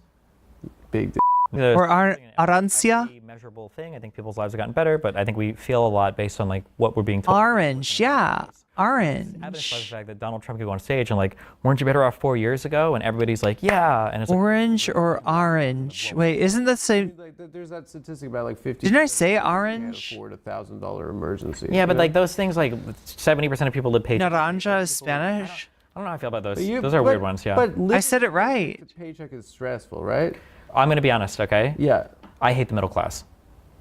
When I So was you want when it- I was poor, okay, middle class people, they spend like they're rich and they LARP like they're poor people. And when I was poor, middle class people always act like they have so much more than they really do. And now that I'm rich, middle class complain like they're working class and they're not. Naranja? I mean, that's just like a better way to say it. It like flows off the tongue better than orange or whatever you want to say. That's just I hate that's them. just a weird perspective. It's not. It's correct. It's absolutely right. A middle class guy will say shit like, I live paycheck to paycheck. Is that for the fruit or is that for the color? I can barely afford. Or both. Like the 4th car payment we have when we got our 2nd child a car. Like it's like stressful out here. Like we only went to Disney World twice this year. That's like a Okay, middle but that's class just like your, paycheck that's to paycheck your personal complaint. gripes with people. You should get people more money. The government. Yeah, but like. And you should Who offer is- a tangible way to do Well, that. here's the way. So Kamala Harris's policies were the most tangible way to do that. What are Trump's policies to do What that? were her policies? Beyonce and crap? It was Taylor Swift. It was a $6,000 child tax credit, which is a lot of money, which is immediately Oh, here we go. evidenced on your taxes. It was a big first-time home buyer credit, for like $25,000, I think, or $15,000, and then it was a big tax deduction for new businesses. Those are like 3 like pretty quick, immediate ways. What are Donald Trump's?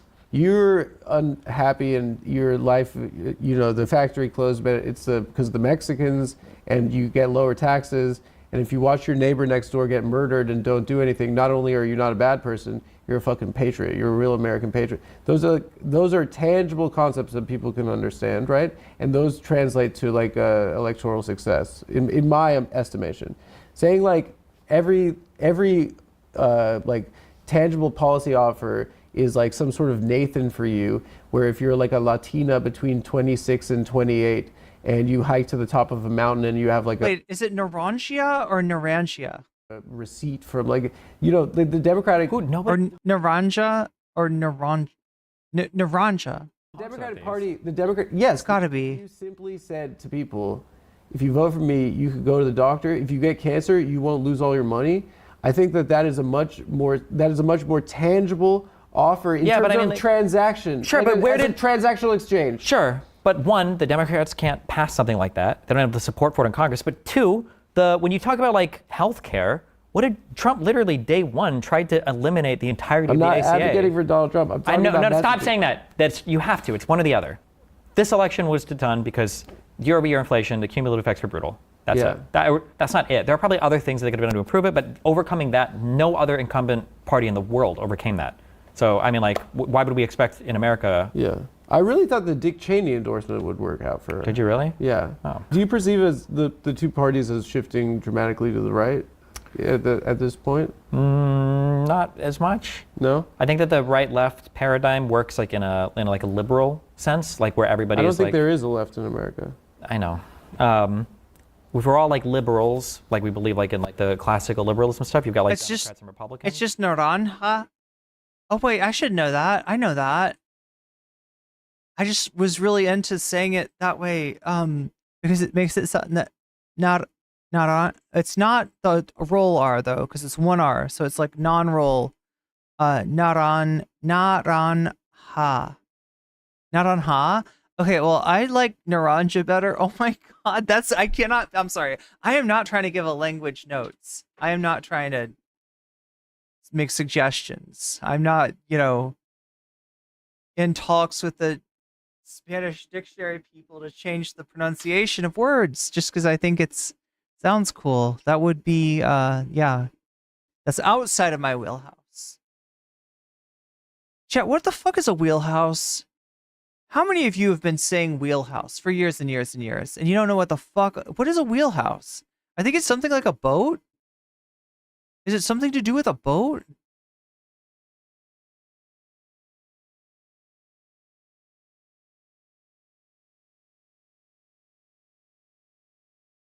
But now the far sides, we have like very illiberal belief, and that doesn't really map cleanly onto like left or Don't right. you think like Dick Cheney should go to hell? Do you think a girl could be president? Naranja? Probably, yeah. It seems like it, right? But What if the president like has a dream and then you did something in the dream and then the president wakes up and they're mad at you in the real world? That's what checks and balances are for.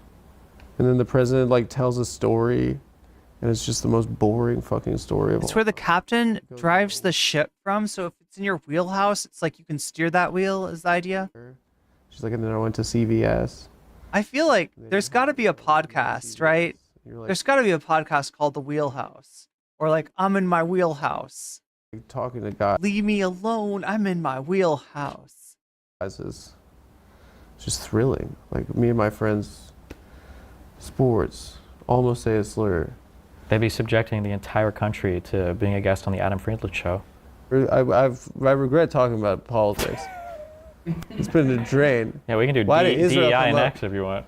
Okay, rapid fire. What's the best movie? The Matrix. What? What's it supposed to be? What? That's actually a three-way tie. It's Ben-Hur, Return of the King, and Titanic, actually. Jesus. Best song. Not Like Us? That's actually a two-way tie. Under Oh. the Bridge, Karma Police. Okay, best painting. The one with the farmers. Mona Lisa, done the best numbers. Everyone knows that. Best streamer. It's Destiny. Speed. Oh, yeah, I mean, he's right. Oh. Have you seen this kid? Yeah. He's unreal, this kid. What do you mean? He jumped over 2 Lambos. He did. His dad was driving one of them. That's crazy. Are you going to debate your dad on... Nope. Wait, did he jump over the Lambos, or did he jump like backwards over them? Finish that, what? On your stream one day? Oh, probably Or not. just your mother? He just like, he kind of follows my mom politically, you know? If I had to debate one of my parents on the stream, I mean, it was, if they were both alive, father first. Why? Because he got to have sex with that beautiful angel that should have been mine. Hottest girl. Who's the hottest girl? My girlfriend. Shut the fuck up. Who's the hottest girl? Seriously. Her mom. Seriously, who's the hottest girl?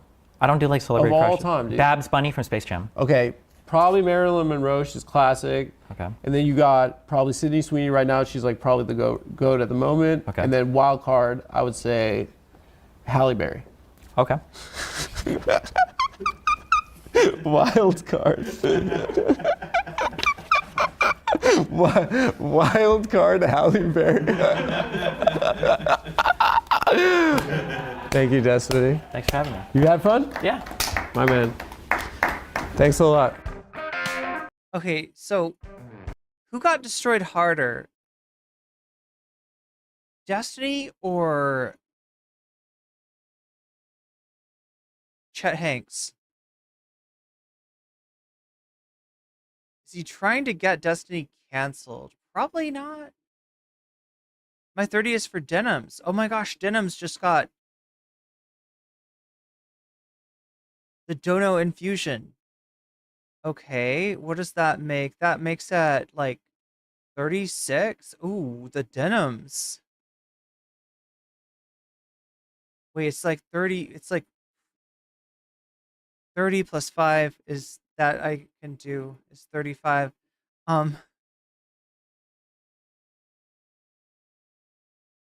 Plus 16. That's what we're doing.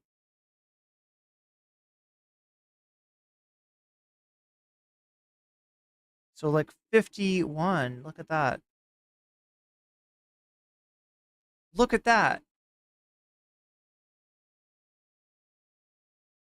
So with the adjustment, now if you've donated, you can let me know what you've donated and what you want to put it towards. And we can play this game where we see, can the Cavernacle people respond to this and be like, oh, actually, I like Cavernacle too. This is the last moment that you can do that. If you want to do that. This is the last moment you can affect the balance of power between Denims and the Cavernacle, right? Right now, Denims is in the wheelhouse. Ah, I am so smart. Babs Bunny wasn't in Space Jam. What was Babs Bunny in? No, that was a different bunny, right? What was this? What was the bunny in Space Jam?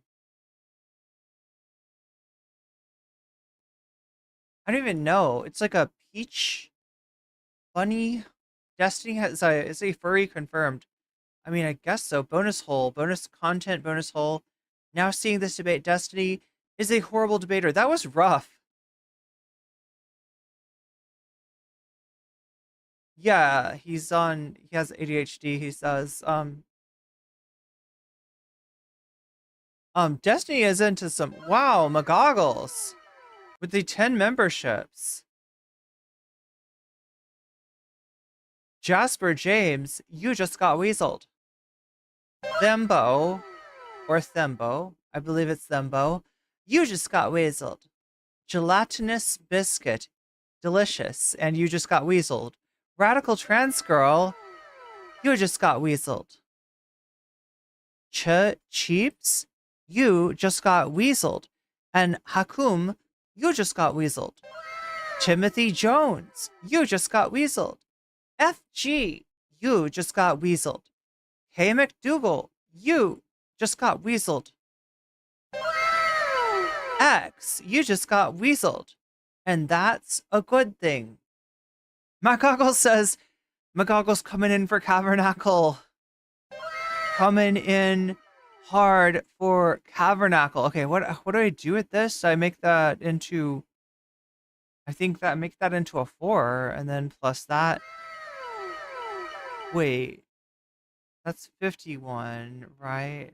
Okay, and this one goes to 51, and then, oh yeah, 71, jeez.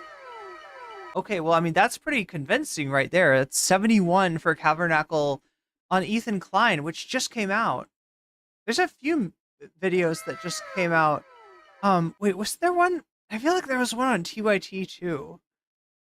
Maybe if we have time, we'll watch that after this. Maybe I'll have to save it for tomorrow's stream, but it looks like Cavernacle on Ethan Klein is in the wheelhouse. It's in the wheelhouse. Dude, chat, we need to make this a podcast. If this isn't something, do you think that somebody already has in the wheelhouse? Could I make that? Is that just goofy as fuck to make that like the name of my podcast if I was like in the wheelhouse? In the wheelhouse with Irene Geller. And then it has to have a great opening. It has to have a great theme song. Yeah, every single time you play this. Sanchi, super chatted $5. No one is mentioning the elephant in the room that Destiny likes Babs Bunny from Tiny Toons, which is a child. That's who Babs Bunny is? Wait, Babs Bunny does not have an adult form? Oh my god. That is, I should have paused. Cavernacle uploaded a new one about TYT. There's a Cavernacle Ethan Klein and a Cavernacle TYT. Oh yeah, I think that's what I saw, Sarah C. That whole video was pretty good. I actually disliked Destiny maybe 3% less now. We're in the wheelhouse. Is it good? Is that good? Is that actually good? It sounds like such a podcast thing, right? But they've got to have it. Somebody's got to have it. Like definitely the wheelhouse is taken. Like there's no way that you could be the wheelhouse. Although that would be sick if you could. What if the wheelhouse was a house shaped like a wheel and it could spin so that you could, if you wanted to like enter a different room, you would spin the house like like a wheel on The Price is Right. You know what I'm saying? The wheel, except it's you know, horizontal instead of vertical, and you spin the wheel and you get it to stop at the, like, you're like, I need to go to the bathroom. That's this one. There we go. Right? Then you spin the house again. I need to go to the kitchen. That's this. Yeah, every slice of wheel, you know what I'm saying, is like a different room. The rooms are all wedge shaped. They're wedge shaped rooms that like narrow down to like an infinitely small point in the corner. And you've got a kitchen, you've got a bathroom, you've got a bedroom, you got all your rooms in the wheelhouse. I found the wheelhouse cycling. Oh, of course it would be the wheelhouse cycling podcast. That makes sense. Maybe the Vasha owl fell from the destiny tree just a little bit. But yeah, that was rough.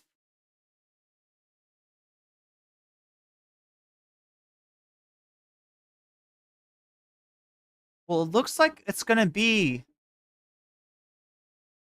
Tabernacle versus Ethan Klein.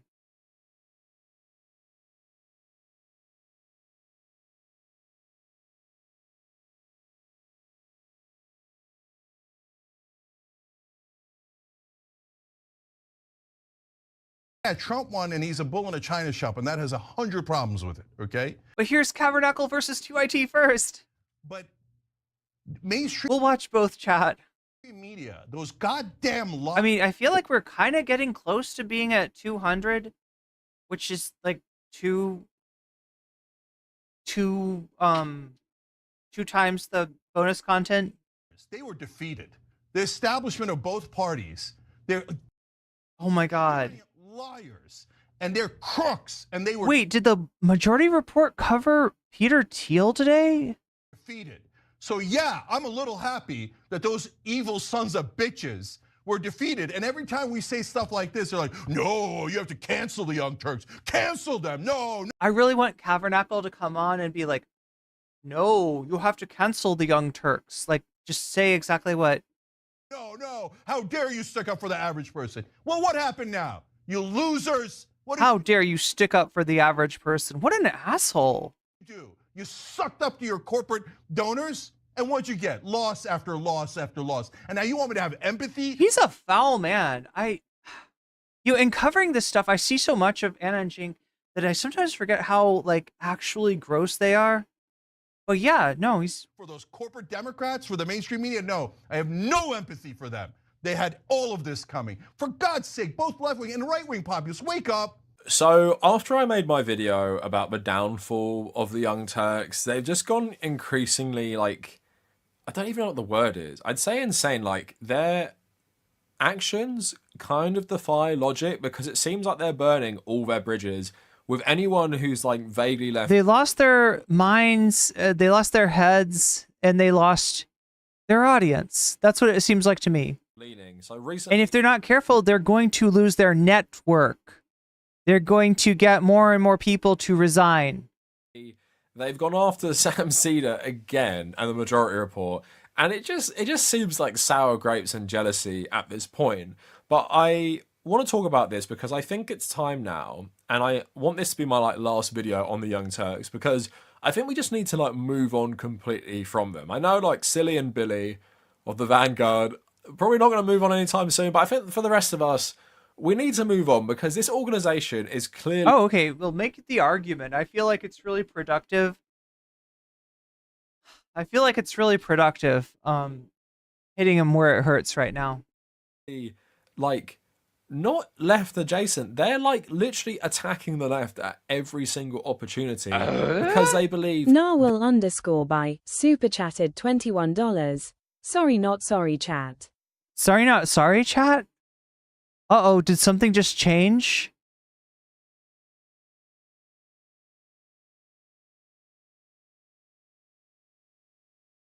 Silly and Billy.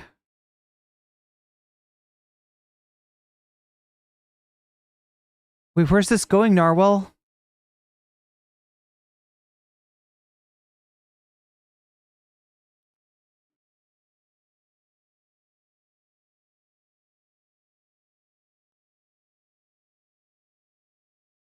Denims, yo!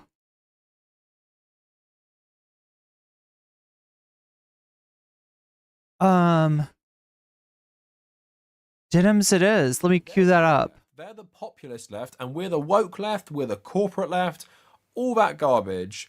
Because these people fundamentally don't understand what it means to be a left-wing person, these are liberal capitalists who are now turning into centrist capitalists. And they think you can make more of an alliance with people who support Donald Trump. But I'm not talking about like your everyday conservative worker. They're talking about like the MAGA elite. They're talking about Elon Musk. They're talking about RFK Jr., who Cenk is actually mates with. And they're talking about like going on like Patrick Bet-David and like Glenn Beck. These are the people they think they can ally with. Like conservative. The Googles super chatted $12.72. Stop it. Stop it. Okay. So wait, let me add.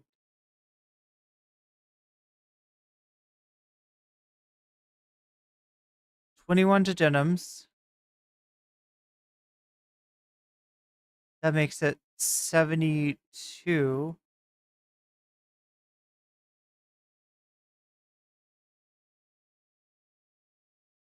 And then 12 to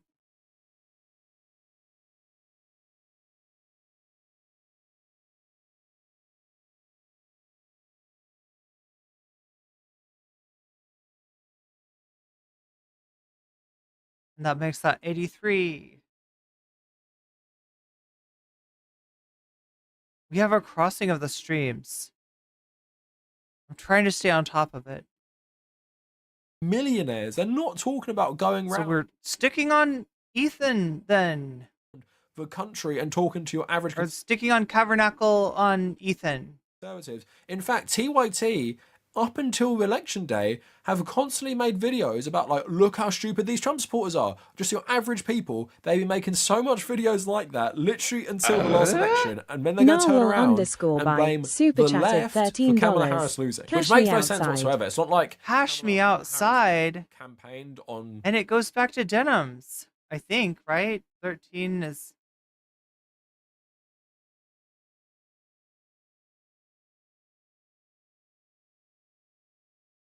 $85.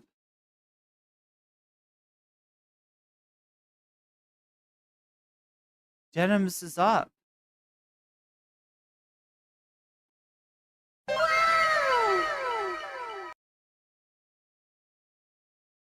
Something else is up. Izzy Sanchez with 5 memberships. This has become a bit of an auction. Yeah, maybe I should have just held on. Well, I mean, I guess if we're watching the Cavernacle on TYT first, then this is for whatever we watch next. Ben N, you just got weaseled. Starman X, you just got weaseled. Christian Strand, you just got weaseled. Leonardo Venturieri, you just got weaseled. And Disco Wolf, you just got weaseled. And that's a good thing. For denims, okay, there we go. That is quite okay. So we add that. It's like oh my god, 100, a clean 100 for wow. Denims is racking up 3 bonus streams. Are we? I think we're on 2 for sure. LGBT rights or something like that. She campaigned on. People love me saying this because you keep calling me out in the comments. She campaigned on basically nothing. She campaigned on vibes. She campaigned on incrementalism. That's why she lost. Donald Trump is just really popular anyway. Joe Biden and Harris are very unpopular. Remember how unpopular Harris was in 2020 before she was vice president? Very, very unpopular administration. And Donald Trump used the rhetoric of, you know, some sort of change in like a fascist framework. So it's easy to understand why he won with that. But Cenk and Anna seem to think, oh, it's actually because conservatives are rock stars and the cool kids now, as Glenn Beck said to Anna the other day, which was just so insane. Because no, they're not. They just own the. I mean, Glenn Beck is definitely not the cool kid. Media, and they have bigger propaganda networks. And Cenk and Anna have firmly bought into this stuff where they're saying like they're happy Donald Trump won because it's a fuck you to the establishment, which is insane. But anyway, in terms of the recent drama, they keep getting really mad that people keep bringing up the Majority Report and Sam Cedar because they've stolen their thunder, basically. Like, I'm not going to pretend Sam Cedar is some, like, radical communist, but I like their coverage of US politics. And it seems like, while they might not all be, like, massive communists, although I think a few of the crew are, like, very left-leaning and socialist and stuff, it's pretty clear they're not, like, anti-us. Like, if I went on there and said I was a communist, I don't think they'd attack me as some nut job, where Cenk definitely would. But if we talk about the recent drama, yeah, Cenk called them out again and basically was roasting Emma because Emma was crying after Donald Trump won. And Cenk is trying to say it's because she was really upset Kamala Harris lost and the Majority Report are going to pick a corporate pick in the next Dem primary or something. So finally, after somebody does it 1,000 times, we're like, all right, fuck it.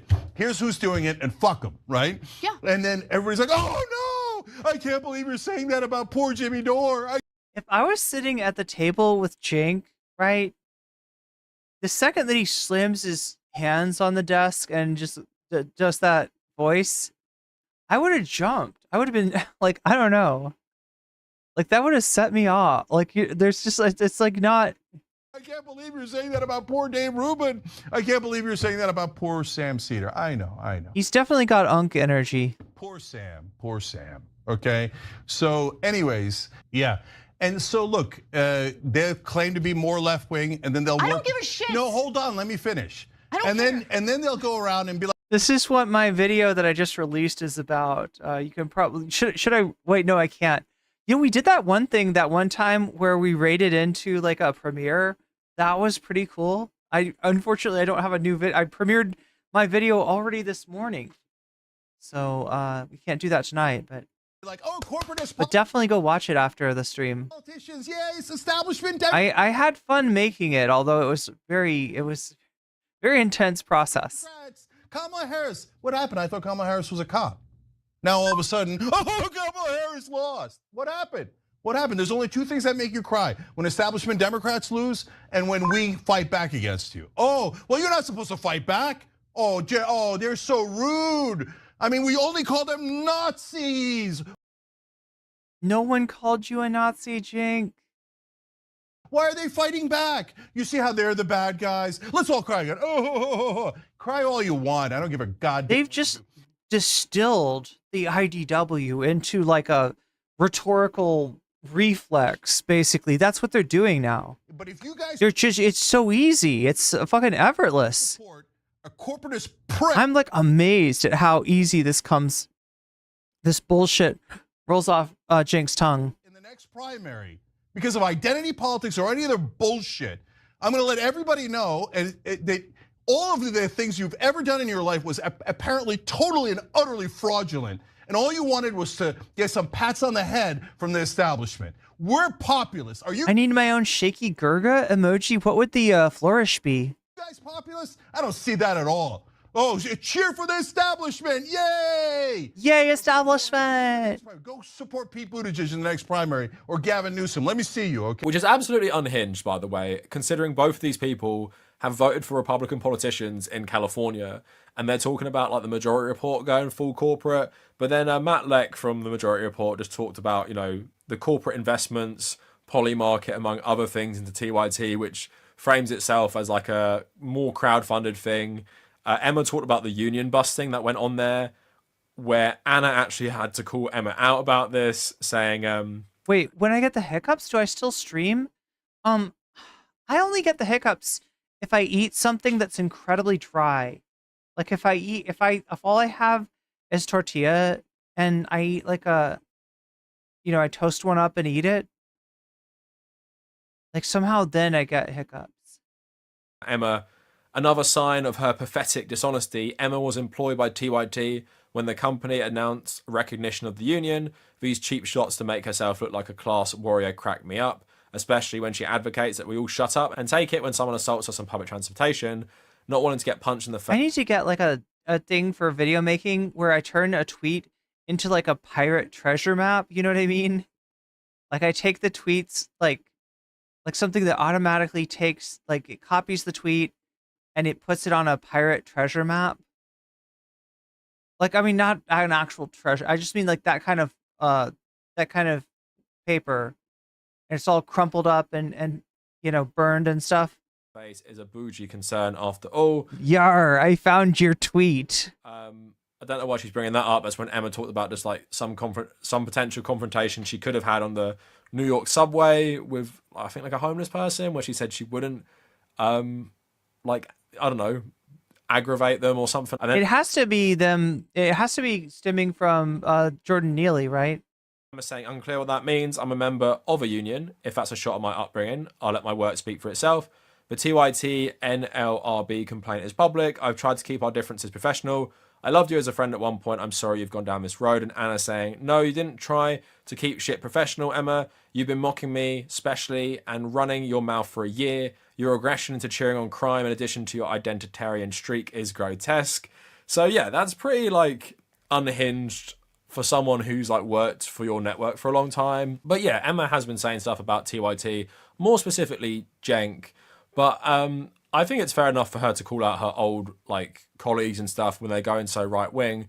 And it seems to be that TYT only care if you criticize them if you're left wing. So Anna's been doing the rounds on all these right wing podcasts. Do you think like Glenn Beck Yeah, if you're right wing and you criticize them, they'll be like, "You're right." and all these others have never said anything bad about You're you right. We are too woke. Thank you. guys at TYT? Of course they have. They've said something. They've said horrific shit about all of you guys. But I realize what this is now.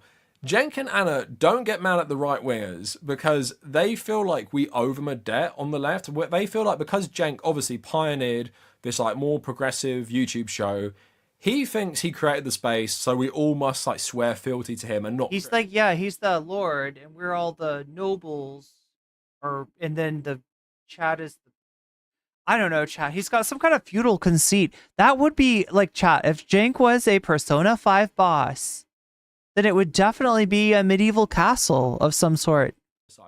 His palace would definitely be a castle, and he'd be like, see, you know, the king, the king of the online left. First job in this space as well, and there's like various the first online lefty shoots who collaborated with TYT over the years.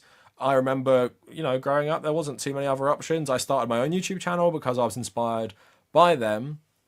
But it's also called politically evolving. Like, yeah, it's disappointing when people become right-wing, but we don't owe Cenk anything because now we aren't the same politically. You're becoming a weird, like, centrist. And Natalie says, if Cenk isn't a Nazi, then why does it trigger him so much?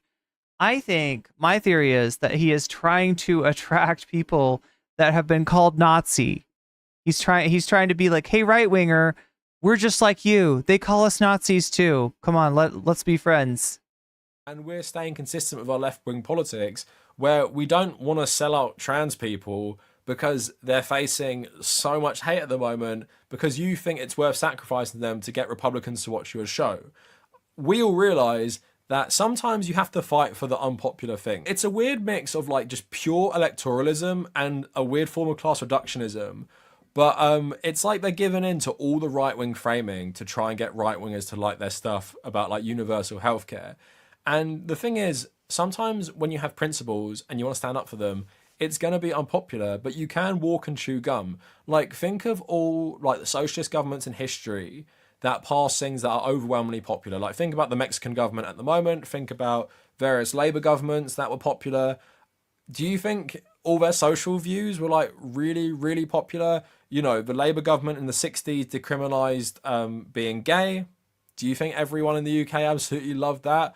No, but they also like the policies of the Labour government. And the same things in other places.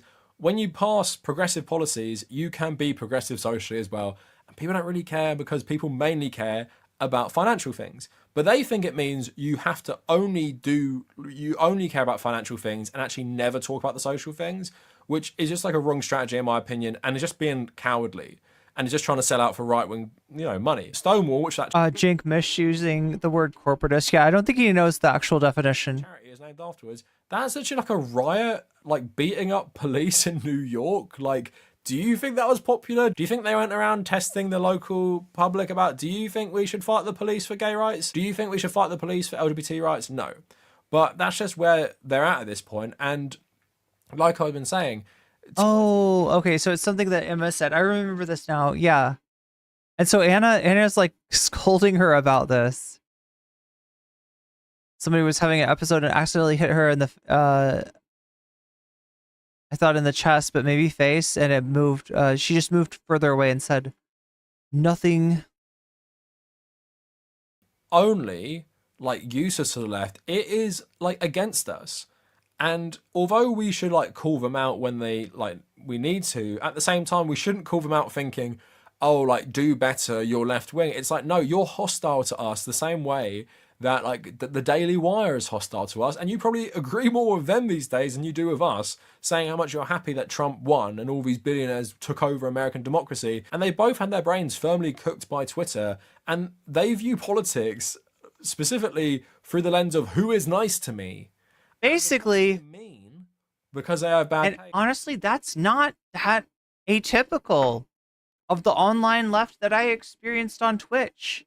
A much more evolved form of online left than the one that that Cenk and Anna created together back in the day as the first news show on YouTube, the first partner channel on YouTube, and the first progressive media outlet to really establish that kind of influence in any sphere. They're going like more rightwards now, and that's just everything you need to know about them. They're just really thin-skinned, but that's also the danger of these networks, and I'm seeing it a bit with Novara Media now in the UK. When you have these networks and it's like dominated by one person who has the final say, it really opens it up to go in a direction. Wait, was he saying he's seeing this from Novara as well? Because he is pushing them in one direction with Anna as well, right? So all the other people who work there, let's say John and some others, they have to go along with this, right? They can't really speak up, and they can't really start saying, you know, I don't agree with the direction, let's go this way. They just have to resign or stay on it, right? And I would say anyone working for like TYT right now, you're not helping the left. You're actively doing damage to the left by giving any of your leftist credibility to this network, which is actively fighting against us at this point. So that is it for the video. Let me know what you guys think in the comments. And if you made it this far, thank you for watching. Thank you, Cavernacle. All right, so like I said, Denims, I think, has won. I'm guessing that's final. Because I don't want my fucking personal files or my address or some shit to be on the screen. Or even more simple, I wouldn't want to accidentally have Discord on my monitor. And then I'm accidentally leaking DMs with people. Like, oh my God. Oh my God. No, dude, no. That's terrifying. That is terrifying. That is terrifying. So yeah, she's looking at the inside of the inside of Ethan's downloads folder, I guess. And the two files we can see on the screen say TOS list sandwiches. So, and then the second one says TOS list denims. I have this paranoia that the window capture will randomly switch to my DM, so I just desktop share. That's funny. It's not going to do that, but that's funny. Hassan does it, but it's always covered by windows. That's true. He always has like 500 windows open like a true leftist. Yeah. I guess if you had a separate streaming computer exclusively for streaming, then it makes sense because like that computer doesn't have any personal information. But I can't believe people be raw dogging it with their main computers. This is crazy. This is crazy. Oh my God. Oh my. Jesus. So when she says raw dog in it, that is a interesting metaphor for a source in OBS that is called a display capture. Right, so there's different kinds of sources. Like I am in a video capture. That Denim's video that you see is a window capture. The jellyfish are a media file, media something. What does this say? Source. It's a media source. There's a JPEG that says, or a ping that says NCCTV, and there's a Windows source, and there's a browser source. Yeah, you're looking at a bunch of sources. But what a display source is it saying, okay, like this monitor, everything that's on this monitor, I'm going to show in this area of the screen, right? That's what a display source is. A display capture is, right? So when Ethan is using a display capture, instead of, let's say, a window capture, which only captures that window, he's raw dogging it. She's comparing Ethan's display capture on OBS to a unprotected sexual encounter, I guess. Anyways, yeah, he DNM love. He was screen sharing, and he screen shared his desktop, which showed this PC, local disk, his C drive, users, Ethan downloads, and then he's got a TOS list for Sanchovies, a TOS list for Denims, and apparently one for Ludwig. It's not in this screenshot that I can see. Damn, I wanted to be on the TOS list. No, just kidding. You do not want to be. Yeah, he's this is pretty, I'm not gonna lie, this is like next level rent free. The one thing that Ethan has shown that he can do is hurt small streamers. This is it's on the left. Oh my god, yes, he does have one. He's got Jay Leno 2024 Ludwig. He's got a folder for Ludwig.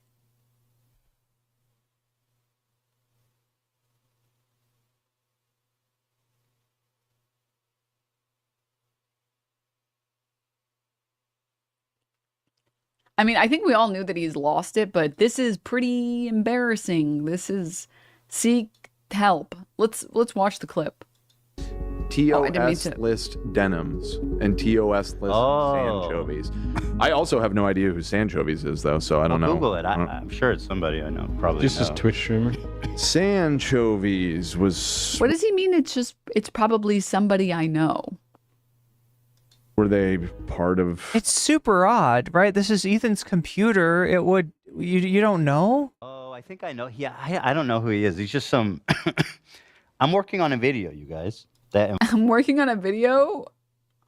So he's gonna do a video about some random. What did we decide? Sancho's is like a League of Legends streamer. But I don't know who I'm making the video on. Who's writing your videos for you, Ethan Klein? Who's doing it? Involves Who's doing a clip of these two dipshits. Gotcha. So yeah, big fucking surprise. Oh yeah, and his arm is thin. So they've got a like a color. Oh my god, what the fuck do you call it?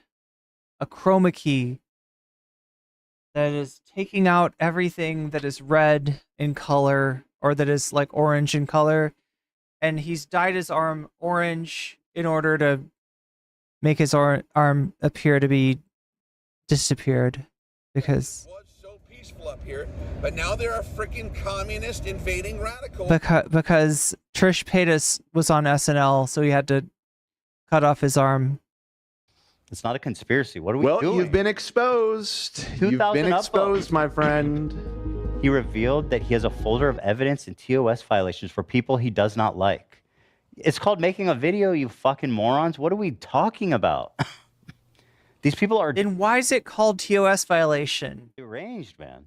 Okay, but here's the thing, though. Here's the thing. So noticing that this was in his video by accident, was picked up by what? The Snark? Is it being I think it's being posted on like the Snark. Yeah, it's the H3 Snark, right? Subreddit. I think that Ethan wanted somebody to find this. I think he planned this. The fact that he's platforming this, right? If he was really like embarrassed that he accidentally showed something, he wouldn't be making this on it. I think he did this on purpose. Surely the person downloading TOS video links is the normal one. Yes. Yes. Oh, it's locked. Great. That must have been, there was lots of anti-Semitism in the comments. Jay Leno folder, specifically 20. I watched this clip. Wait, these are from DGG. Thank you, chat. These TOS list docs. When I watched this Denims video, I felt bad for her because Ethan is being a bigger channel going after Denims, who is such a smaller channel. He is a jerk. Yeah, definitely. Although she is bigger on Twitch, Izzy. She's bigger on Twitch than she is on YouTube. She's like the opposite of me. Denims also, I've talked to her on stream as well, right? This is, we're running into a lot of friends of the VOD tonight for some reason. He gets caught and changes his live in conversation. That's so good. That is so good.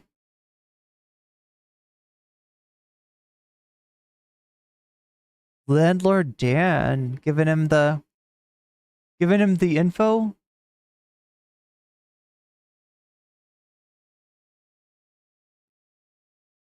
Talking about how channels you are in 4K bullying smaller channels. Oh, caught you in 4K bullyings. Yeah. She's in on it too. I don't know. I don't think they're friends. I don't think that Ethan is in any way friendly. He's pretty hostile to Denims.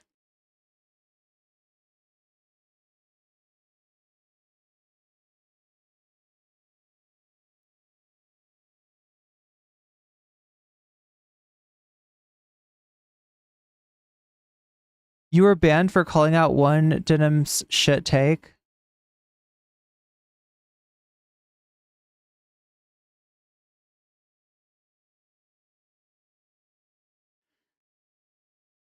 Wait, is discourse about discourse again? Oh my god, chat, you have no idea. Discourse has been about so many different things.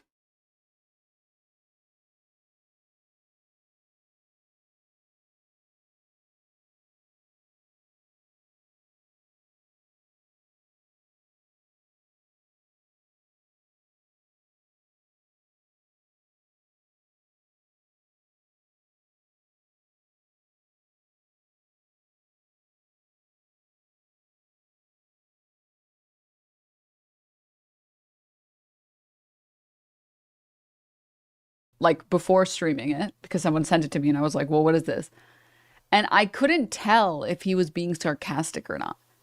So I like watched it again, this section where he says that the thread is locked and then he says like, it must be because of anti-Semitism. I literally can't tell if he's being sarcastic, like if he's making fun of himself by saying that or if he meant it. Like I have no idea. Do you think he's serious? Do you think he was joking? I don't know. I literally don't know. I don't think he was joking. Like, it's called making a video, you fucking morons. What are we talking about? These people are deranged, man. Oh, it's locked. Great. That must have been, there was lots of anti-Semitism in the comments. Jay Leno folder, specifically 2024, is sending me. Yeah, dipshit. Think about it a little bit harder, you TOS. I don't know. What? Here's the full. List I wanted to see if there was anything else. He revealed that he has a full comments. Jay Leno folder, specifically 2024, is sending me. Yeah, dipshit. Think about it a little bit harder, you fucking moron. Well, that was probably. That person doesn't. I mean, that person's just laughing. So, well, these people. That was probably for the video he edited. Yeah. Nah, dude, Ethan's crashing out, wants to take Jay Leno with him. Oh, okay, so wait, these people are actually... That's why why are you coming at these people? None of these people seem hostile to you. A lot of these are memes. This is friendly fire, bro. Oh, here, this one's good. What makes this hilarious is Keemstar had a folder with his name on it, and Ethan clowned on him mercilessly. Hey, I'm looking at this. It's obvious, but Ethan's folder is from a wiki that's edited by the same guy in Destiny's Discord who is directly feeding him clips. This wiki page was made at Dan Saltman's request. What? Twitch terms of service enforcement inconsistencies? Oh. So yeah, this is it's on a DGG wiki, and it seems to be, collections of TOS violations as perceived through the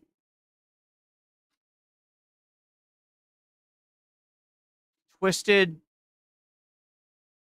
view of one Dan Saltman. He's becoming more and more like Keemstar every day. This is my project folders. I'm editing a video about these people. He had a fucking folder on his desktop named Etika that was completely unrelated, dude. Fucking files on top of files. Also, wasn't the folder that he had on you called H3 Crimes? Yeah, H3 Crimes. Which is... That's funny. So and he had not made any videos about me. There was nothing upcoming. Wasn't it all just to report you to YouTube? Just to email them stuff you were doing?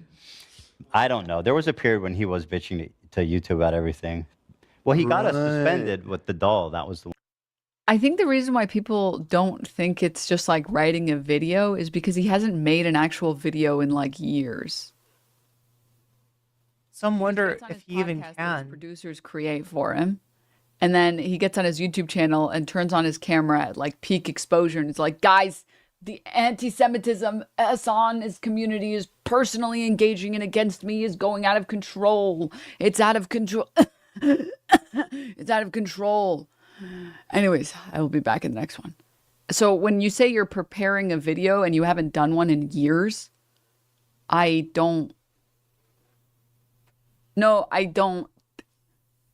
I think people are reasonably skeptical there, dude. Not the Ozempic cough. Not the Ozempic cough. Is that a real thing? Yeah, I don't know. I don't know. I hope he seeks help, dude. I hope he fucking seeks help. What he's doing is not healthy. And I think he will realize it like years from now, maybe, that what he was doing was not healthy. And he just crashed out for no reason. But, hey. Is it Ozempic or just a lack of water? No, I think honestly, like, actually the hater behavior is making him like sick. I think it's actually making him really sick. So that's as reasonable an explanation as I've heard.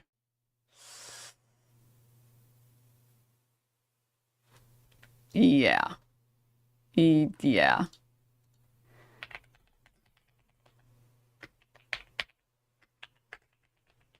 Bitterness is a poison? Yeah. Cool. What is it holding? I'm tempting to make a reference to the video that just came out today. But I know most of you haven't seen it yet. The grudge is like drinking poison and expecting. But all my unsubscribes have. Your enemies to die or something? Like, yeah, I don't. Why does Ethan hate denims? Because I called him out on his pro-Israel propaganda. Oh my God, chat. He assumed everyone that was ever criticizing him ever was anti-Semitic. That's the short of it, actually. What's the long of it? Oh God. All right. Okay. All right. We say orange. Orange? You say orange? Watch. That's an interesting way to say it. I wanted to watch something with you guys. Denims accurately assessed his political ideology, and for some reason it upset him. Yeah, I don't. It's just ridiculous. I mean, he'll pretend like it's other things, but that's the reality. That's what it actually is. We can watch a little bit more. See if Ethan had a mold problem. Wait. Next thing. One. Right. Wait, is it J.K. Rowling's mold? Got a week. Right. I kind of low-key think that J.K. Rowling's mold is actually the mold from... Has anybody seen the Backrooms? Are people familiar with the Backrooms? Like the Kane Pixel series? You know that mold in the Backrooms? I kind of think it's like that. I think that's what's going on. Really is adopting Keemstar habits. Guys, it's a video folder. The bacteria monster? And his enemies list? Holy fuck, you guys. YouTube plumbers, dude. Coughing can be a side effect. Actually, legitimately unhinged behavior. It's a video file. Yeah, I post all these videos. It's on my Ethan Klein channel. The videos on your Ethan Klein channel that you do a lot of research for. On the one that he's always saying stuff that gets proven wrong. YouTube that drama channel subreddit I'm seeing, which is like, yeah, which I mean gets. Let me. At the end of the day, it's like. Let me click this. Who gives a Ever fuck what since these he's people been skinny, think? You know what I'm he's saying? been pretty fucking level-headed. He has. Let's see. His This is takes the have been person pretty that level-headed. posted it. Is that Nicholas DiOrio talking about Ethan? How much you want to bet that they're active in Snark? Let's see. They're active in Cobra Kai? That's just weird, man. It's time to move on. No mercy. It's time to find a new fucking movie to like, dude. Whoa, we got 5 more episodes, coming out next year. Okay, all right. So maybe they're. It's solid. Yeah. Yeah, he looks a little obsessed. Here, guys. Gotta be here. He's never going to realize that he's crashing out if his coworkers keep babying him. Yeah, I think it's, I mean, I can't speak for them because I'm not in their position, but I would guess that they're just there for a paycheck. And at some point it was just like, you know what? I guess this is who he is now. It's just the job. What are you doing? Sorry, not coworkers, employees. On screen. I was looking for cross. Oh, you're just seeing if they are a member of the Snark subreddit? He is hardcore stalking someone, isn't he? Gokuto. Cobra Kai. Gokunaru? Yeah, it might be a Gokunaru resurgence. Gokunaru alt? The YouTube subreddit is a little... Okay. All right. Okay. Yeah. Bro is locked in. Yeah. What's this clip?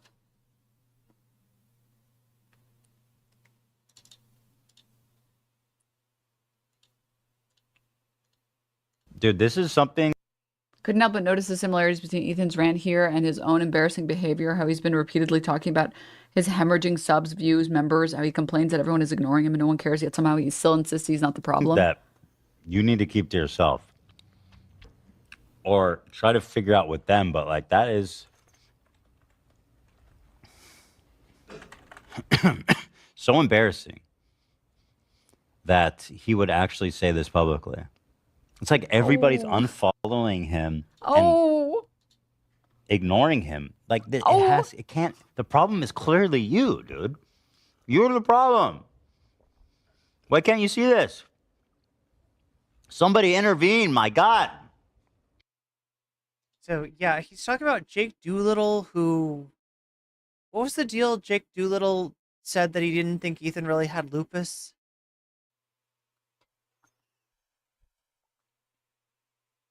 Jake, I think he made an apology recently. Does he know? Does he know? Is he in on it? Is he doing it on purpose? Okay, you take some L's. All right. You eat your L's when you grab them. All right. And you try and move on. You try and just like, all right, quick. And you just hope that you never pull something so stupid that people disavow you completely, entirely, forever, because that's bad. And if you do get ultra giga canceled, just hope that you get canceled in a way that brings people joy, like Arcadum. Because all things considered, at least his cancellation makes people laugh every time. At least he's still bringing joy. Or Moon. Yeah, you just hope that when you end up catching an L. I honestly don't know what these situations that she's referencing are about. I don't know. It brings people joy, okay? It's just like now everyone comes into your chat and just says, I'm pooping. And that's going to be your life now, okay? That's your life. That's your life. Moonman did not get canceled. I mean, they tried to. They tried to accuse him of like cheating and they tried to accuse him of all this other stuff. But like realistically, see, this is why I don't like to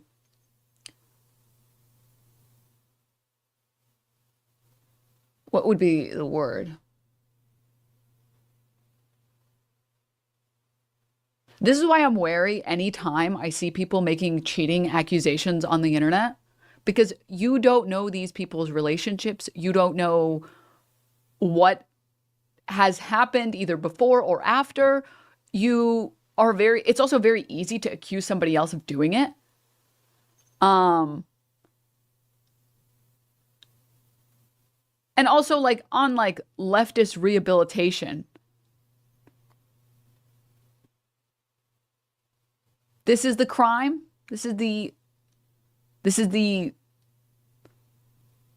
crime that someone deserves to lose everything. This is the one, not like any of the other things. Not like, I don't know, being Dr. Disrespect and trying to message and sext minors. Not like being a transphobic piece of shit publicly. Like, what's his name?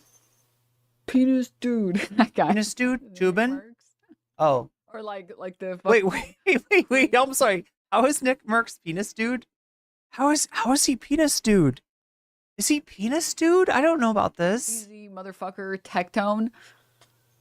Like, it's like there's so many worse things. I gotta say, for a streamer, I really don't know that much about streamers. I don't know these people. And also, relationships are complicated, and also you don't even know. I barely know denims. If it's true, because someone could just accuse someone else of it,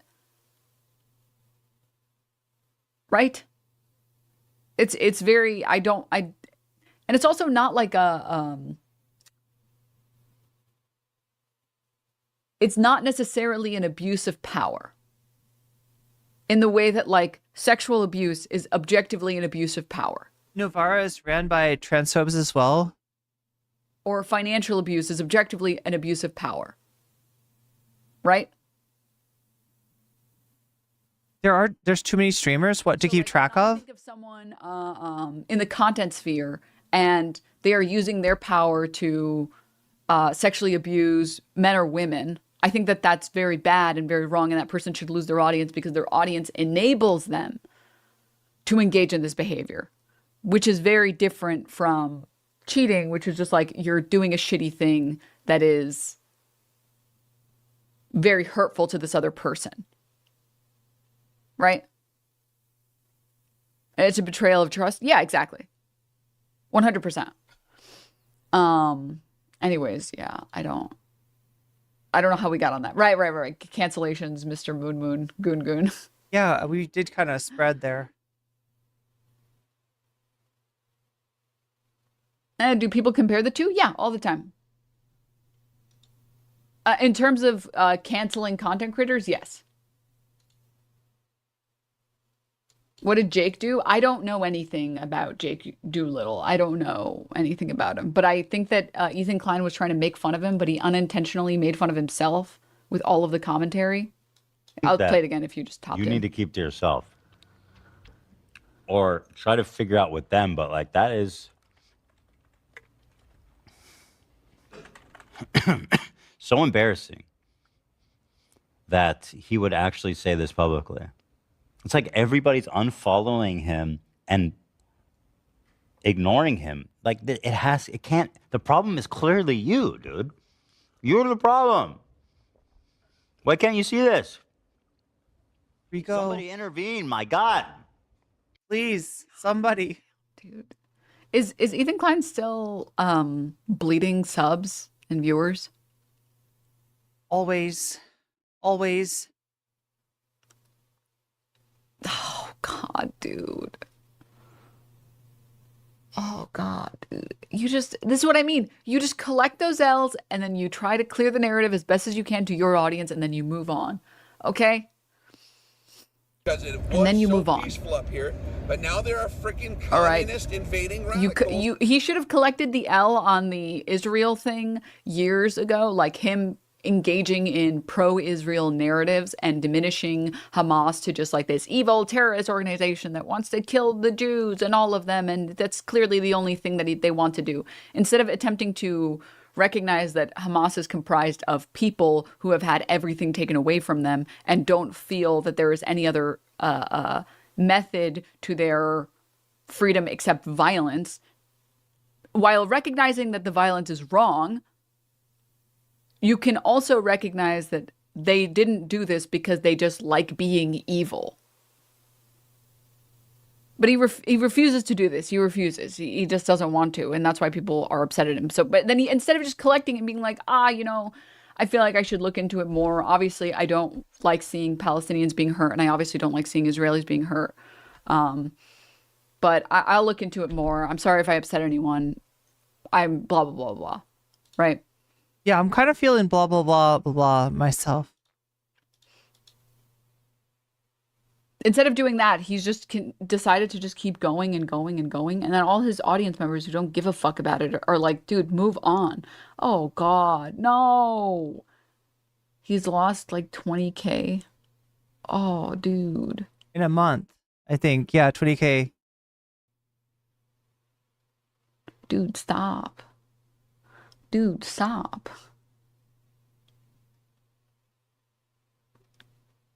And he was still, so there is a problem when you're like past a certain size, you are, it's not unexpected that you would lose followers because you're already so big. So many people have already heard about you that innately some people would just like move on or have different interests or whatever. But when he was still growing in June and July. He was growing. Like, I mean, normal dips, up and downs or whatever, but like he was growing in June, July, and then ever since he started doing this fucking Hassan shit. Anti-Semitism campaign. Wait. So yeah, even wow.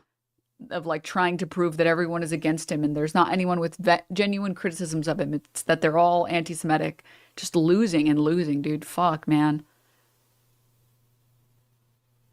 Ouch. Jesus. Anyways, that is June or July of 2023. Oh, you're right. That's what I was going to say. Yeah. So this is like what? This is leftovers. I mean, there's other things going on too, right? But this would have been when leftovers was going on. Leftovers going on up until what, like October? So this is like probably towards the end of leftovers, actually. Yeeks. Jesus. Check the subs graph. It's been net zero or net negative since October, November of last year. Oh. Just so you know, Ethan Klein's latest video is titled "Why Does Nobody Care?" and it only has 87,000 views after 4 days. Oh, dude. Jesus. Well, okay. Let's go see this and then this and then I wanted to talk about the shooter and then I wanted to watch that documentary. Oh, man. No, dude. No. Why does nobody care? Ah! I think before that it was called Adventures in Anti-Semitism or something. He doesn't upload a lot on this channel, but these videos tend to get like a few 100,000 views pretty consistently. 4 days ago. Oh, 3 weeks ago, 97K. Oh, no. Oh, no, dude. Crashing out and crashing out hard. No. Okay. All right. Let's watch this clip. Ex-co-host. That's right. That's right. Yeah, such old news. That's right. In terms of beef, we love you, Trisha. You know, I think I do need to reckon with something though. I had a falling out with Trisha. Although I think people agree it wasn't my fault, right? The day of reckoning will come. And then I had a falling out with my other co-host, Hassan. And I mean, at a certain point, I think I need to look in the mirror and ask myself, is it me? Or is it the world? And I have done that. I have looked in the mirror and I have decided it is the world. It's not me. It's not me. It's me. It couldn't be. It might be. I'm waiting for the day you come in here and say we need to do content court Kaya. Content court who? The dog. The dog? Oh my God. I wasn't going to cover this, chat. I saw this, but I wasn't going to cover this. Sounds a dog. I'll get to the dog when I'm done with him. And your little dog, too. Fuck you and that big-ass dumb dog of yours. That's the most perfect dog, don't even. Of course I love the dog. What do you want? I don't think the dog is anti-Semitic, as far as I know. They're eating the dogs. Although the dog, I will say, was kind of No. No. Where are you going? Don't do it. Doesn't. Get the barn ready. Yeah. I heard the dog do a little bit of a Okay, you know the guy who trained his dog to Heil Hitler? Yeah. Yeah. I just saying that I unprompted, the dog walked up to me and wanted to shake it, me to shake its paw. Didn't happen. Didn't How do happen. you know that didn't happen? I was bizarre. there. You were not there. I was there for the incident that you're referring to. No, you were not. It was begging for treats, okay? It's a very normal Like thing. this? It's a dog, sir. His fingers It's were a very dog. pointed. His fingers. His paws, I don't know. Her. See, Yeah. I won't stand for this dog slander. Also, it was growling Absolutely at not. Zach. I don't know if you remember that. Yeah, you don't recall that? No. He bit Zach. He bit That Zach. did not In the, happen. in the bite, oddly, was in a swastika shape. That doesn't make any sense. I'm just going to say, dude, anyone who, even anti-Hassan fans are not going to stand for this Kaya slander, dude. That's not the way a dog's jaw is shaped. Okay, fine. It had a swastika painted on it. Well, that's Heil Hitler. Okay, I'm That's good. not the dog's fault. Also, Hassan is not a Nazi, just to be clear about that. Right. Yeah. There's that part too. Kaya, we're not sure. Kaya, yeah, exactly. Here is another clip. Oh yeah, it was more than we talked about. Is he calling the dog anti-Semitic? He's trying to make a meme where Kaya is anti-Semitic. I can't believe he pulled. Like he's trying to be funny, but at the same time, it's just like, why pull the dog into it? I mean, I can believe he pulled a Tim Pool, but I can't believe he pulled a Tim Pool. Wait, which Tim Pool? It can't be me. It's got to be everybody else.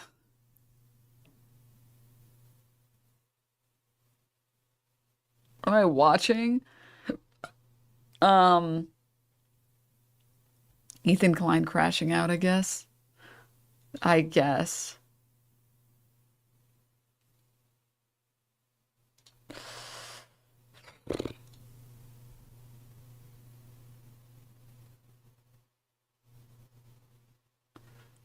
Anyways.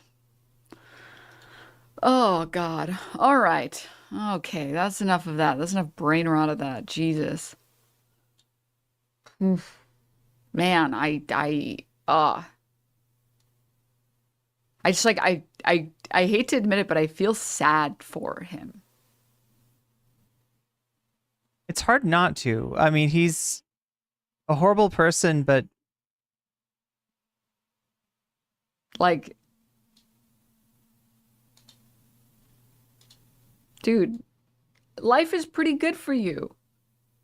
You're a millionaire living in LA with a wife and children, a job you like, and this is how you're choosing to spend your life. This is sad, man. This is sad. Move on, dude. Jesus. Man. Anyways. Anyways.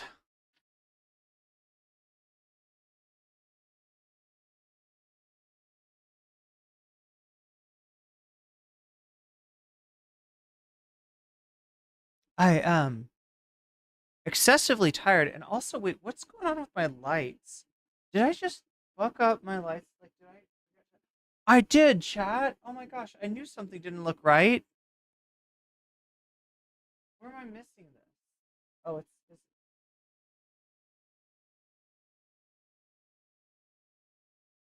Here, okay, chat. You know what I did? I mean, it's not like this helps now, but look at that. That's what my background should look like. And it didn't. All night. And you were really nice to me anyway, chat, so massive appreciation for that. We're gonna raid into cosmopolitics. That's what we're doing. We're gonna say hi to Christina, who is watching, I believe, Dark Shadows. So you want to see what Dark Shadows is all about? It looks British to me. It looks British as fuck. But Christina assured me this is an American television show. I should thank my Patreon once again. Thank my mods. Thank you, mods, for keeping everybody safe. And thank you, patrons, for keeping this show running for us. Thank you, Thumb Gang. Thank you, everybody that supports me in whatever way that you support me. Everyone on my Patreon, you get the videos free. You get them first. Videos free? What am I saying? I don't charge for videos. You get the videos first, and you get them in an unredacted and unedited and uncensored sort of way. So you can always try comparing them to the actual video that comes out and see if you can decide what was cut and what was anyway. For $5 or more a month, you get a fancy shout out. So let me give those shouts out, or else ellipsis, shouts out Temporal Insanity, shouts out Stephanie Park, shouts out Shakespeare, shouts out Funky Monkey, shouts out Nadia, shouts out Moeno Ape, shouts out Just Julie, shouts out Jules K, shouts out JR, shouts out Hot Ham Radio, shouts out Good for Gabby, and a fancy shout out to Zero Xerix, to Rachel K, to Crystal Saphira, and to Omega Star. There we go. Now I would put I customarily put on the person I'm rating into so that you can hear what they're talking about. Unfortunately, it looks like they've got on, well, wait, can we? Hey, darling Raiders, welcome in. It's your girl, Christina, aka Cosmopolitics. I stream politics and pop culture from a left-wing perspective. We chill, we chat, we react. Raiders, do that thing you gotta do when you're rating people's streams. You know the thing, Jack. We are watching Dark Shadows. Okay, so yeah, we caught Christina in the middle of a Dark Shadows binge. So if you want to check that out, go over there and say hi. But yeah, thanks everybody for keeping it. This is only 4 minutes. Is also who Denims is. She banned. Oh, yeah, I'll take a look at it.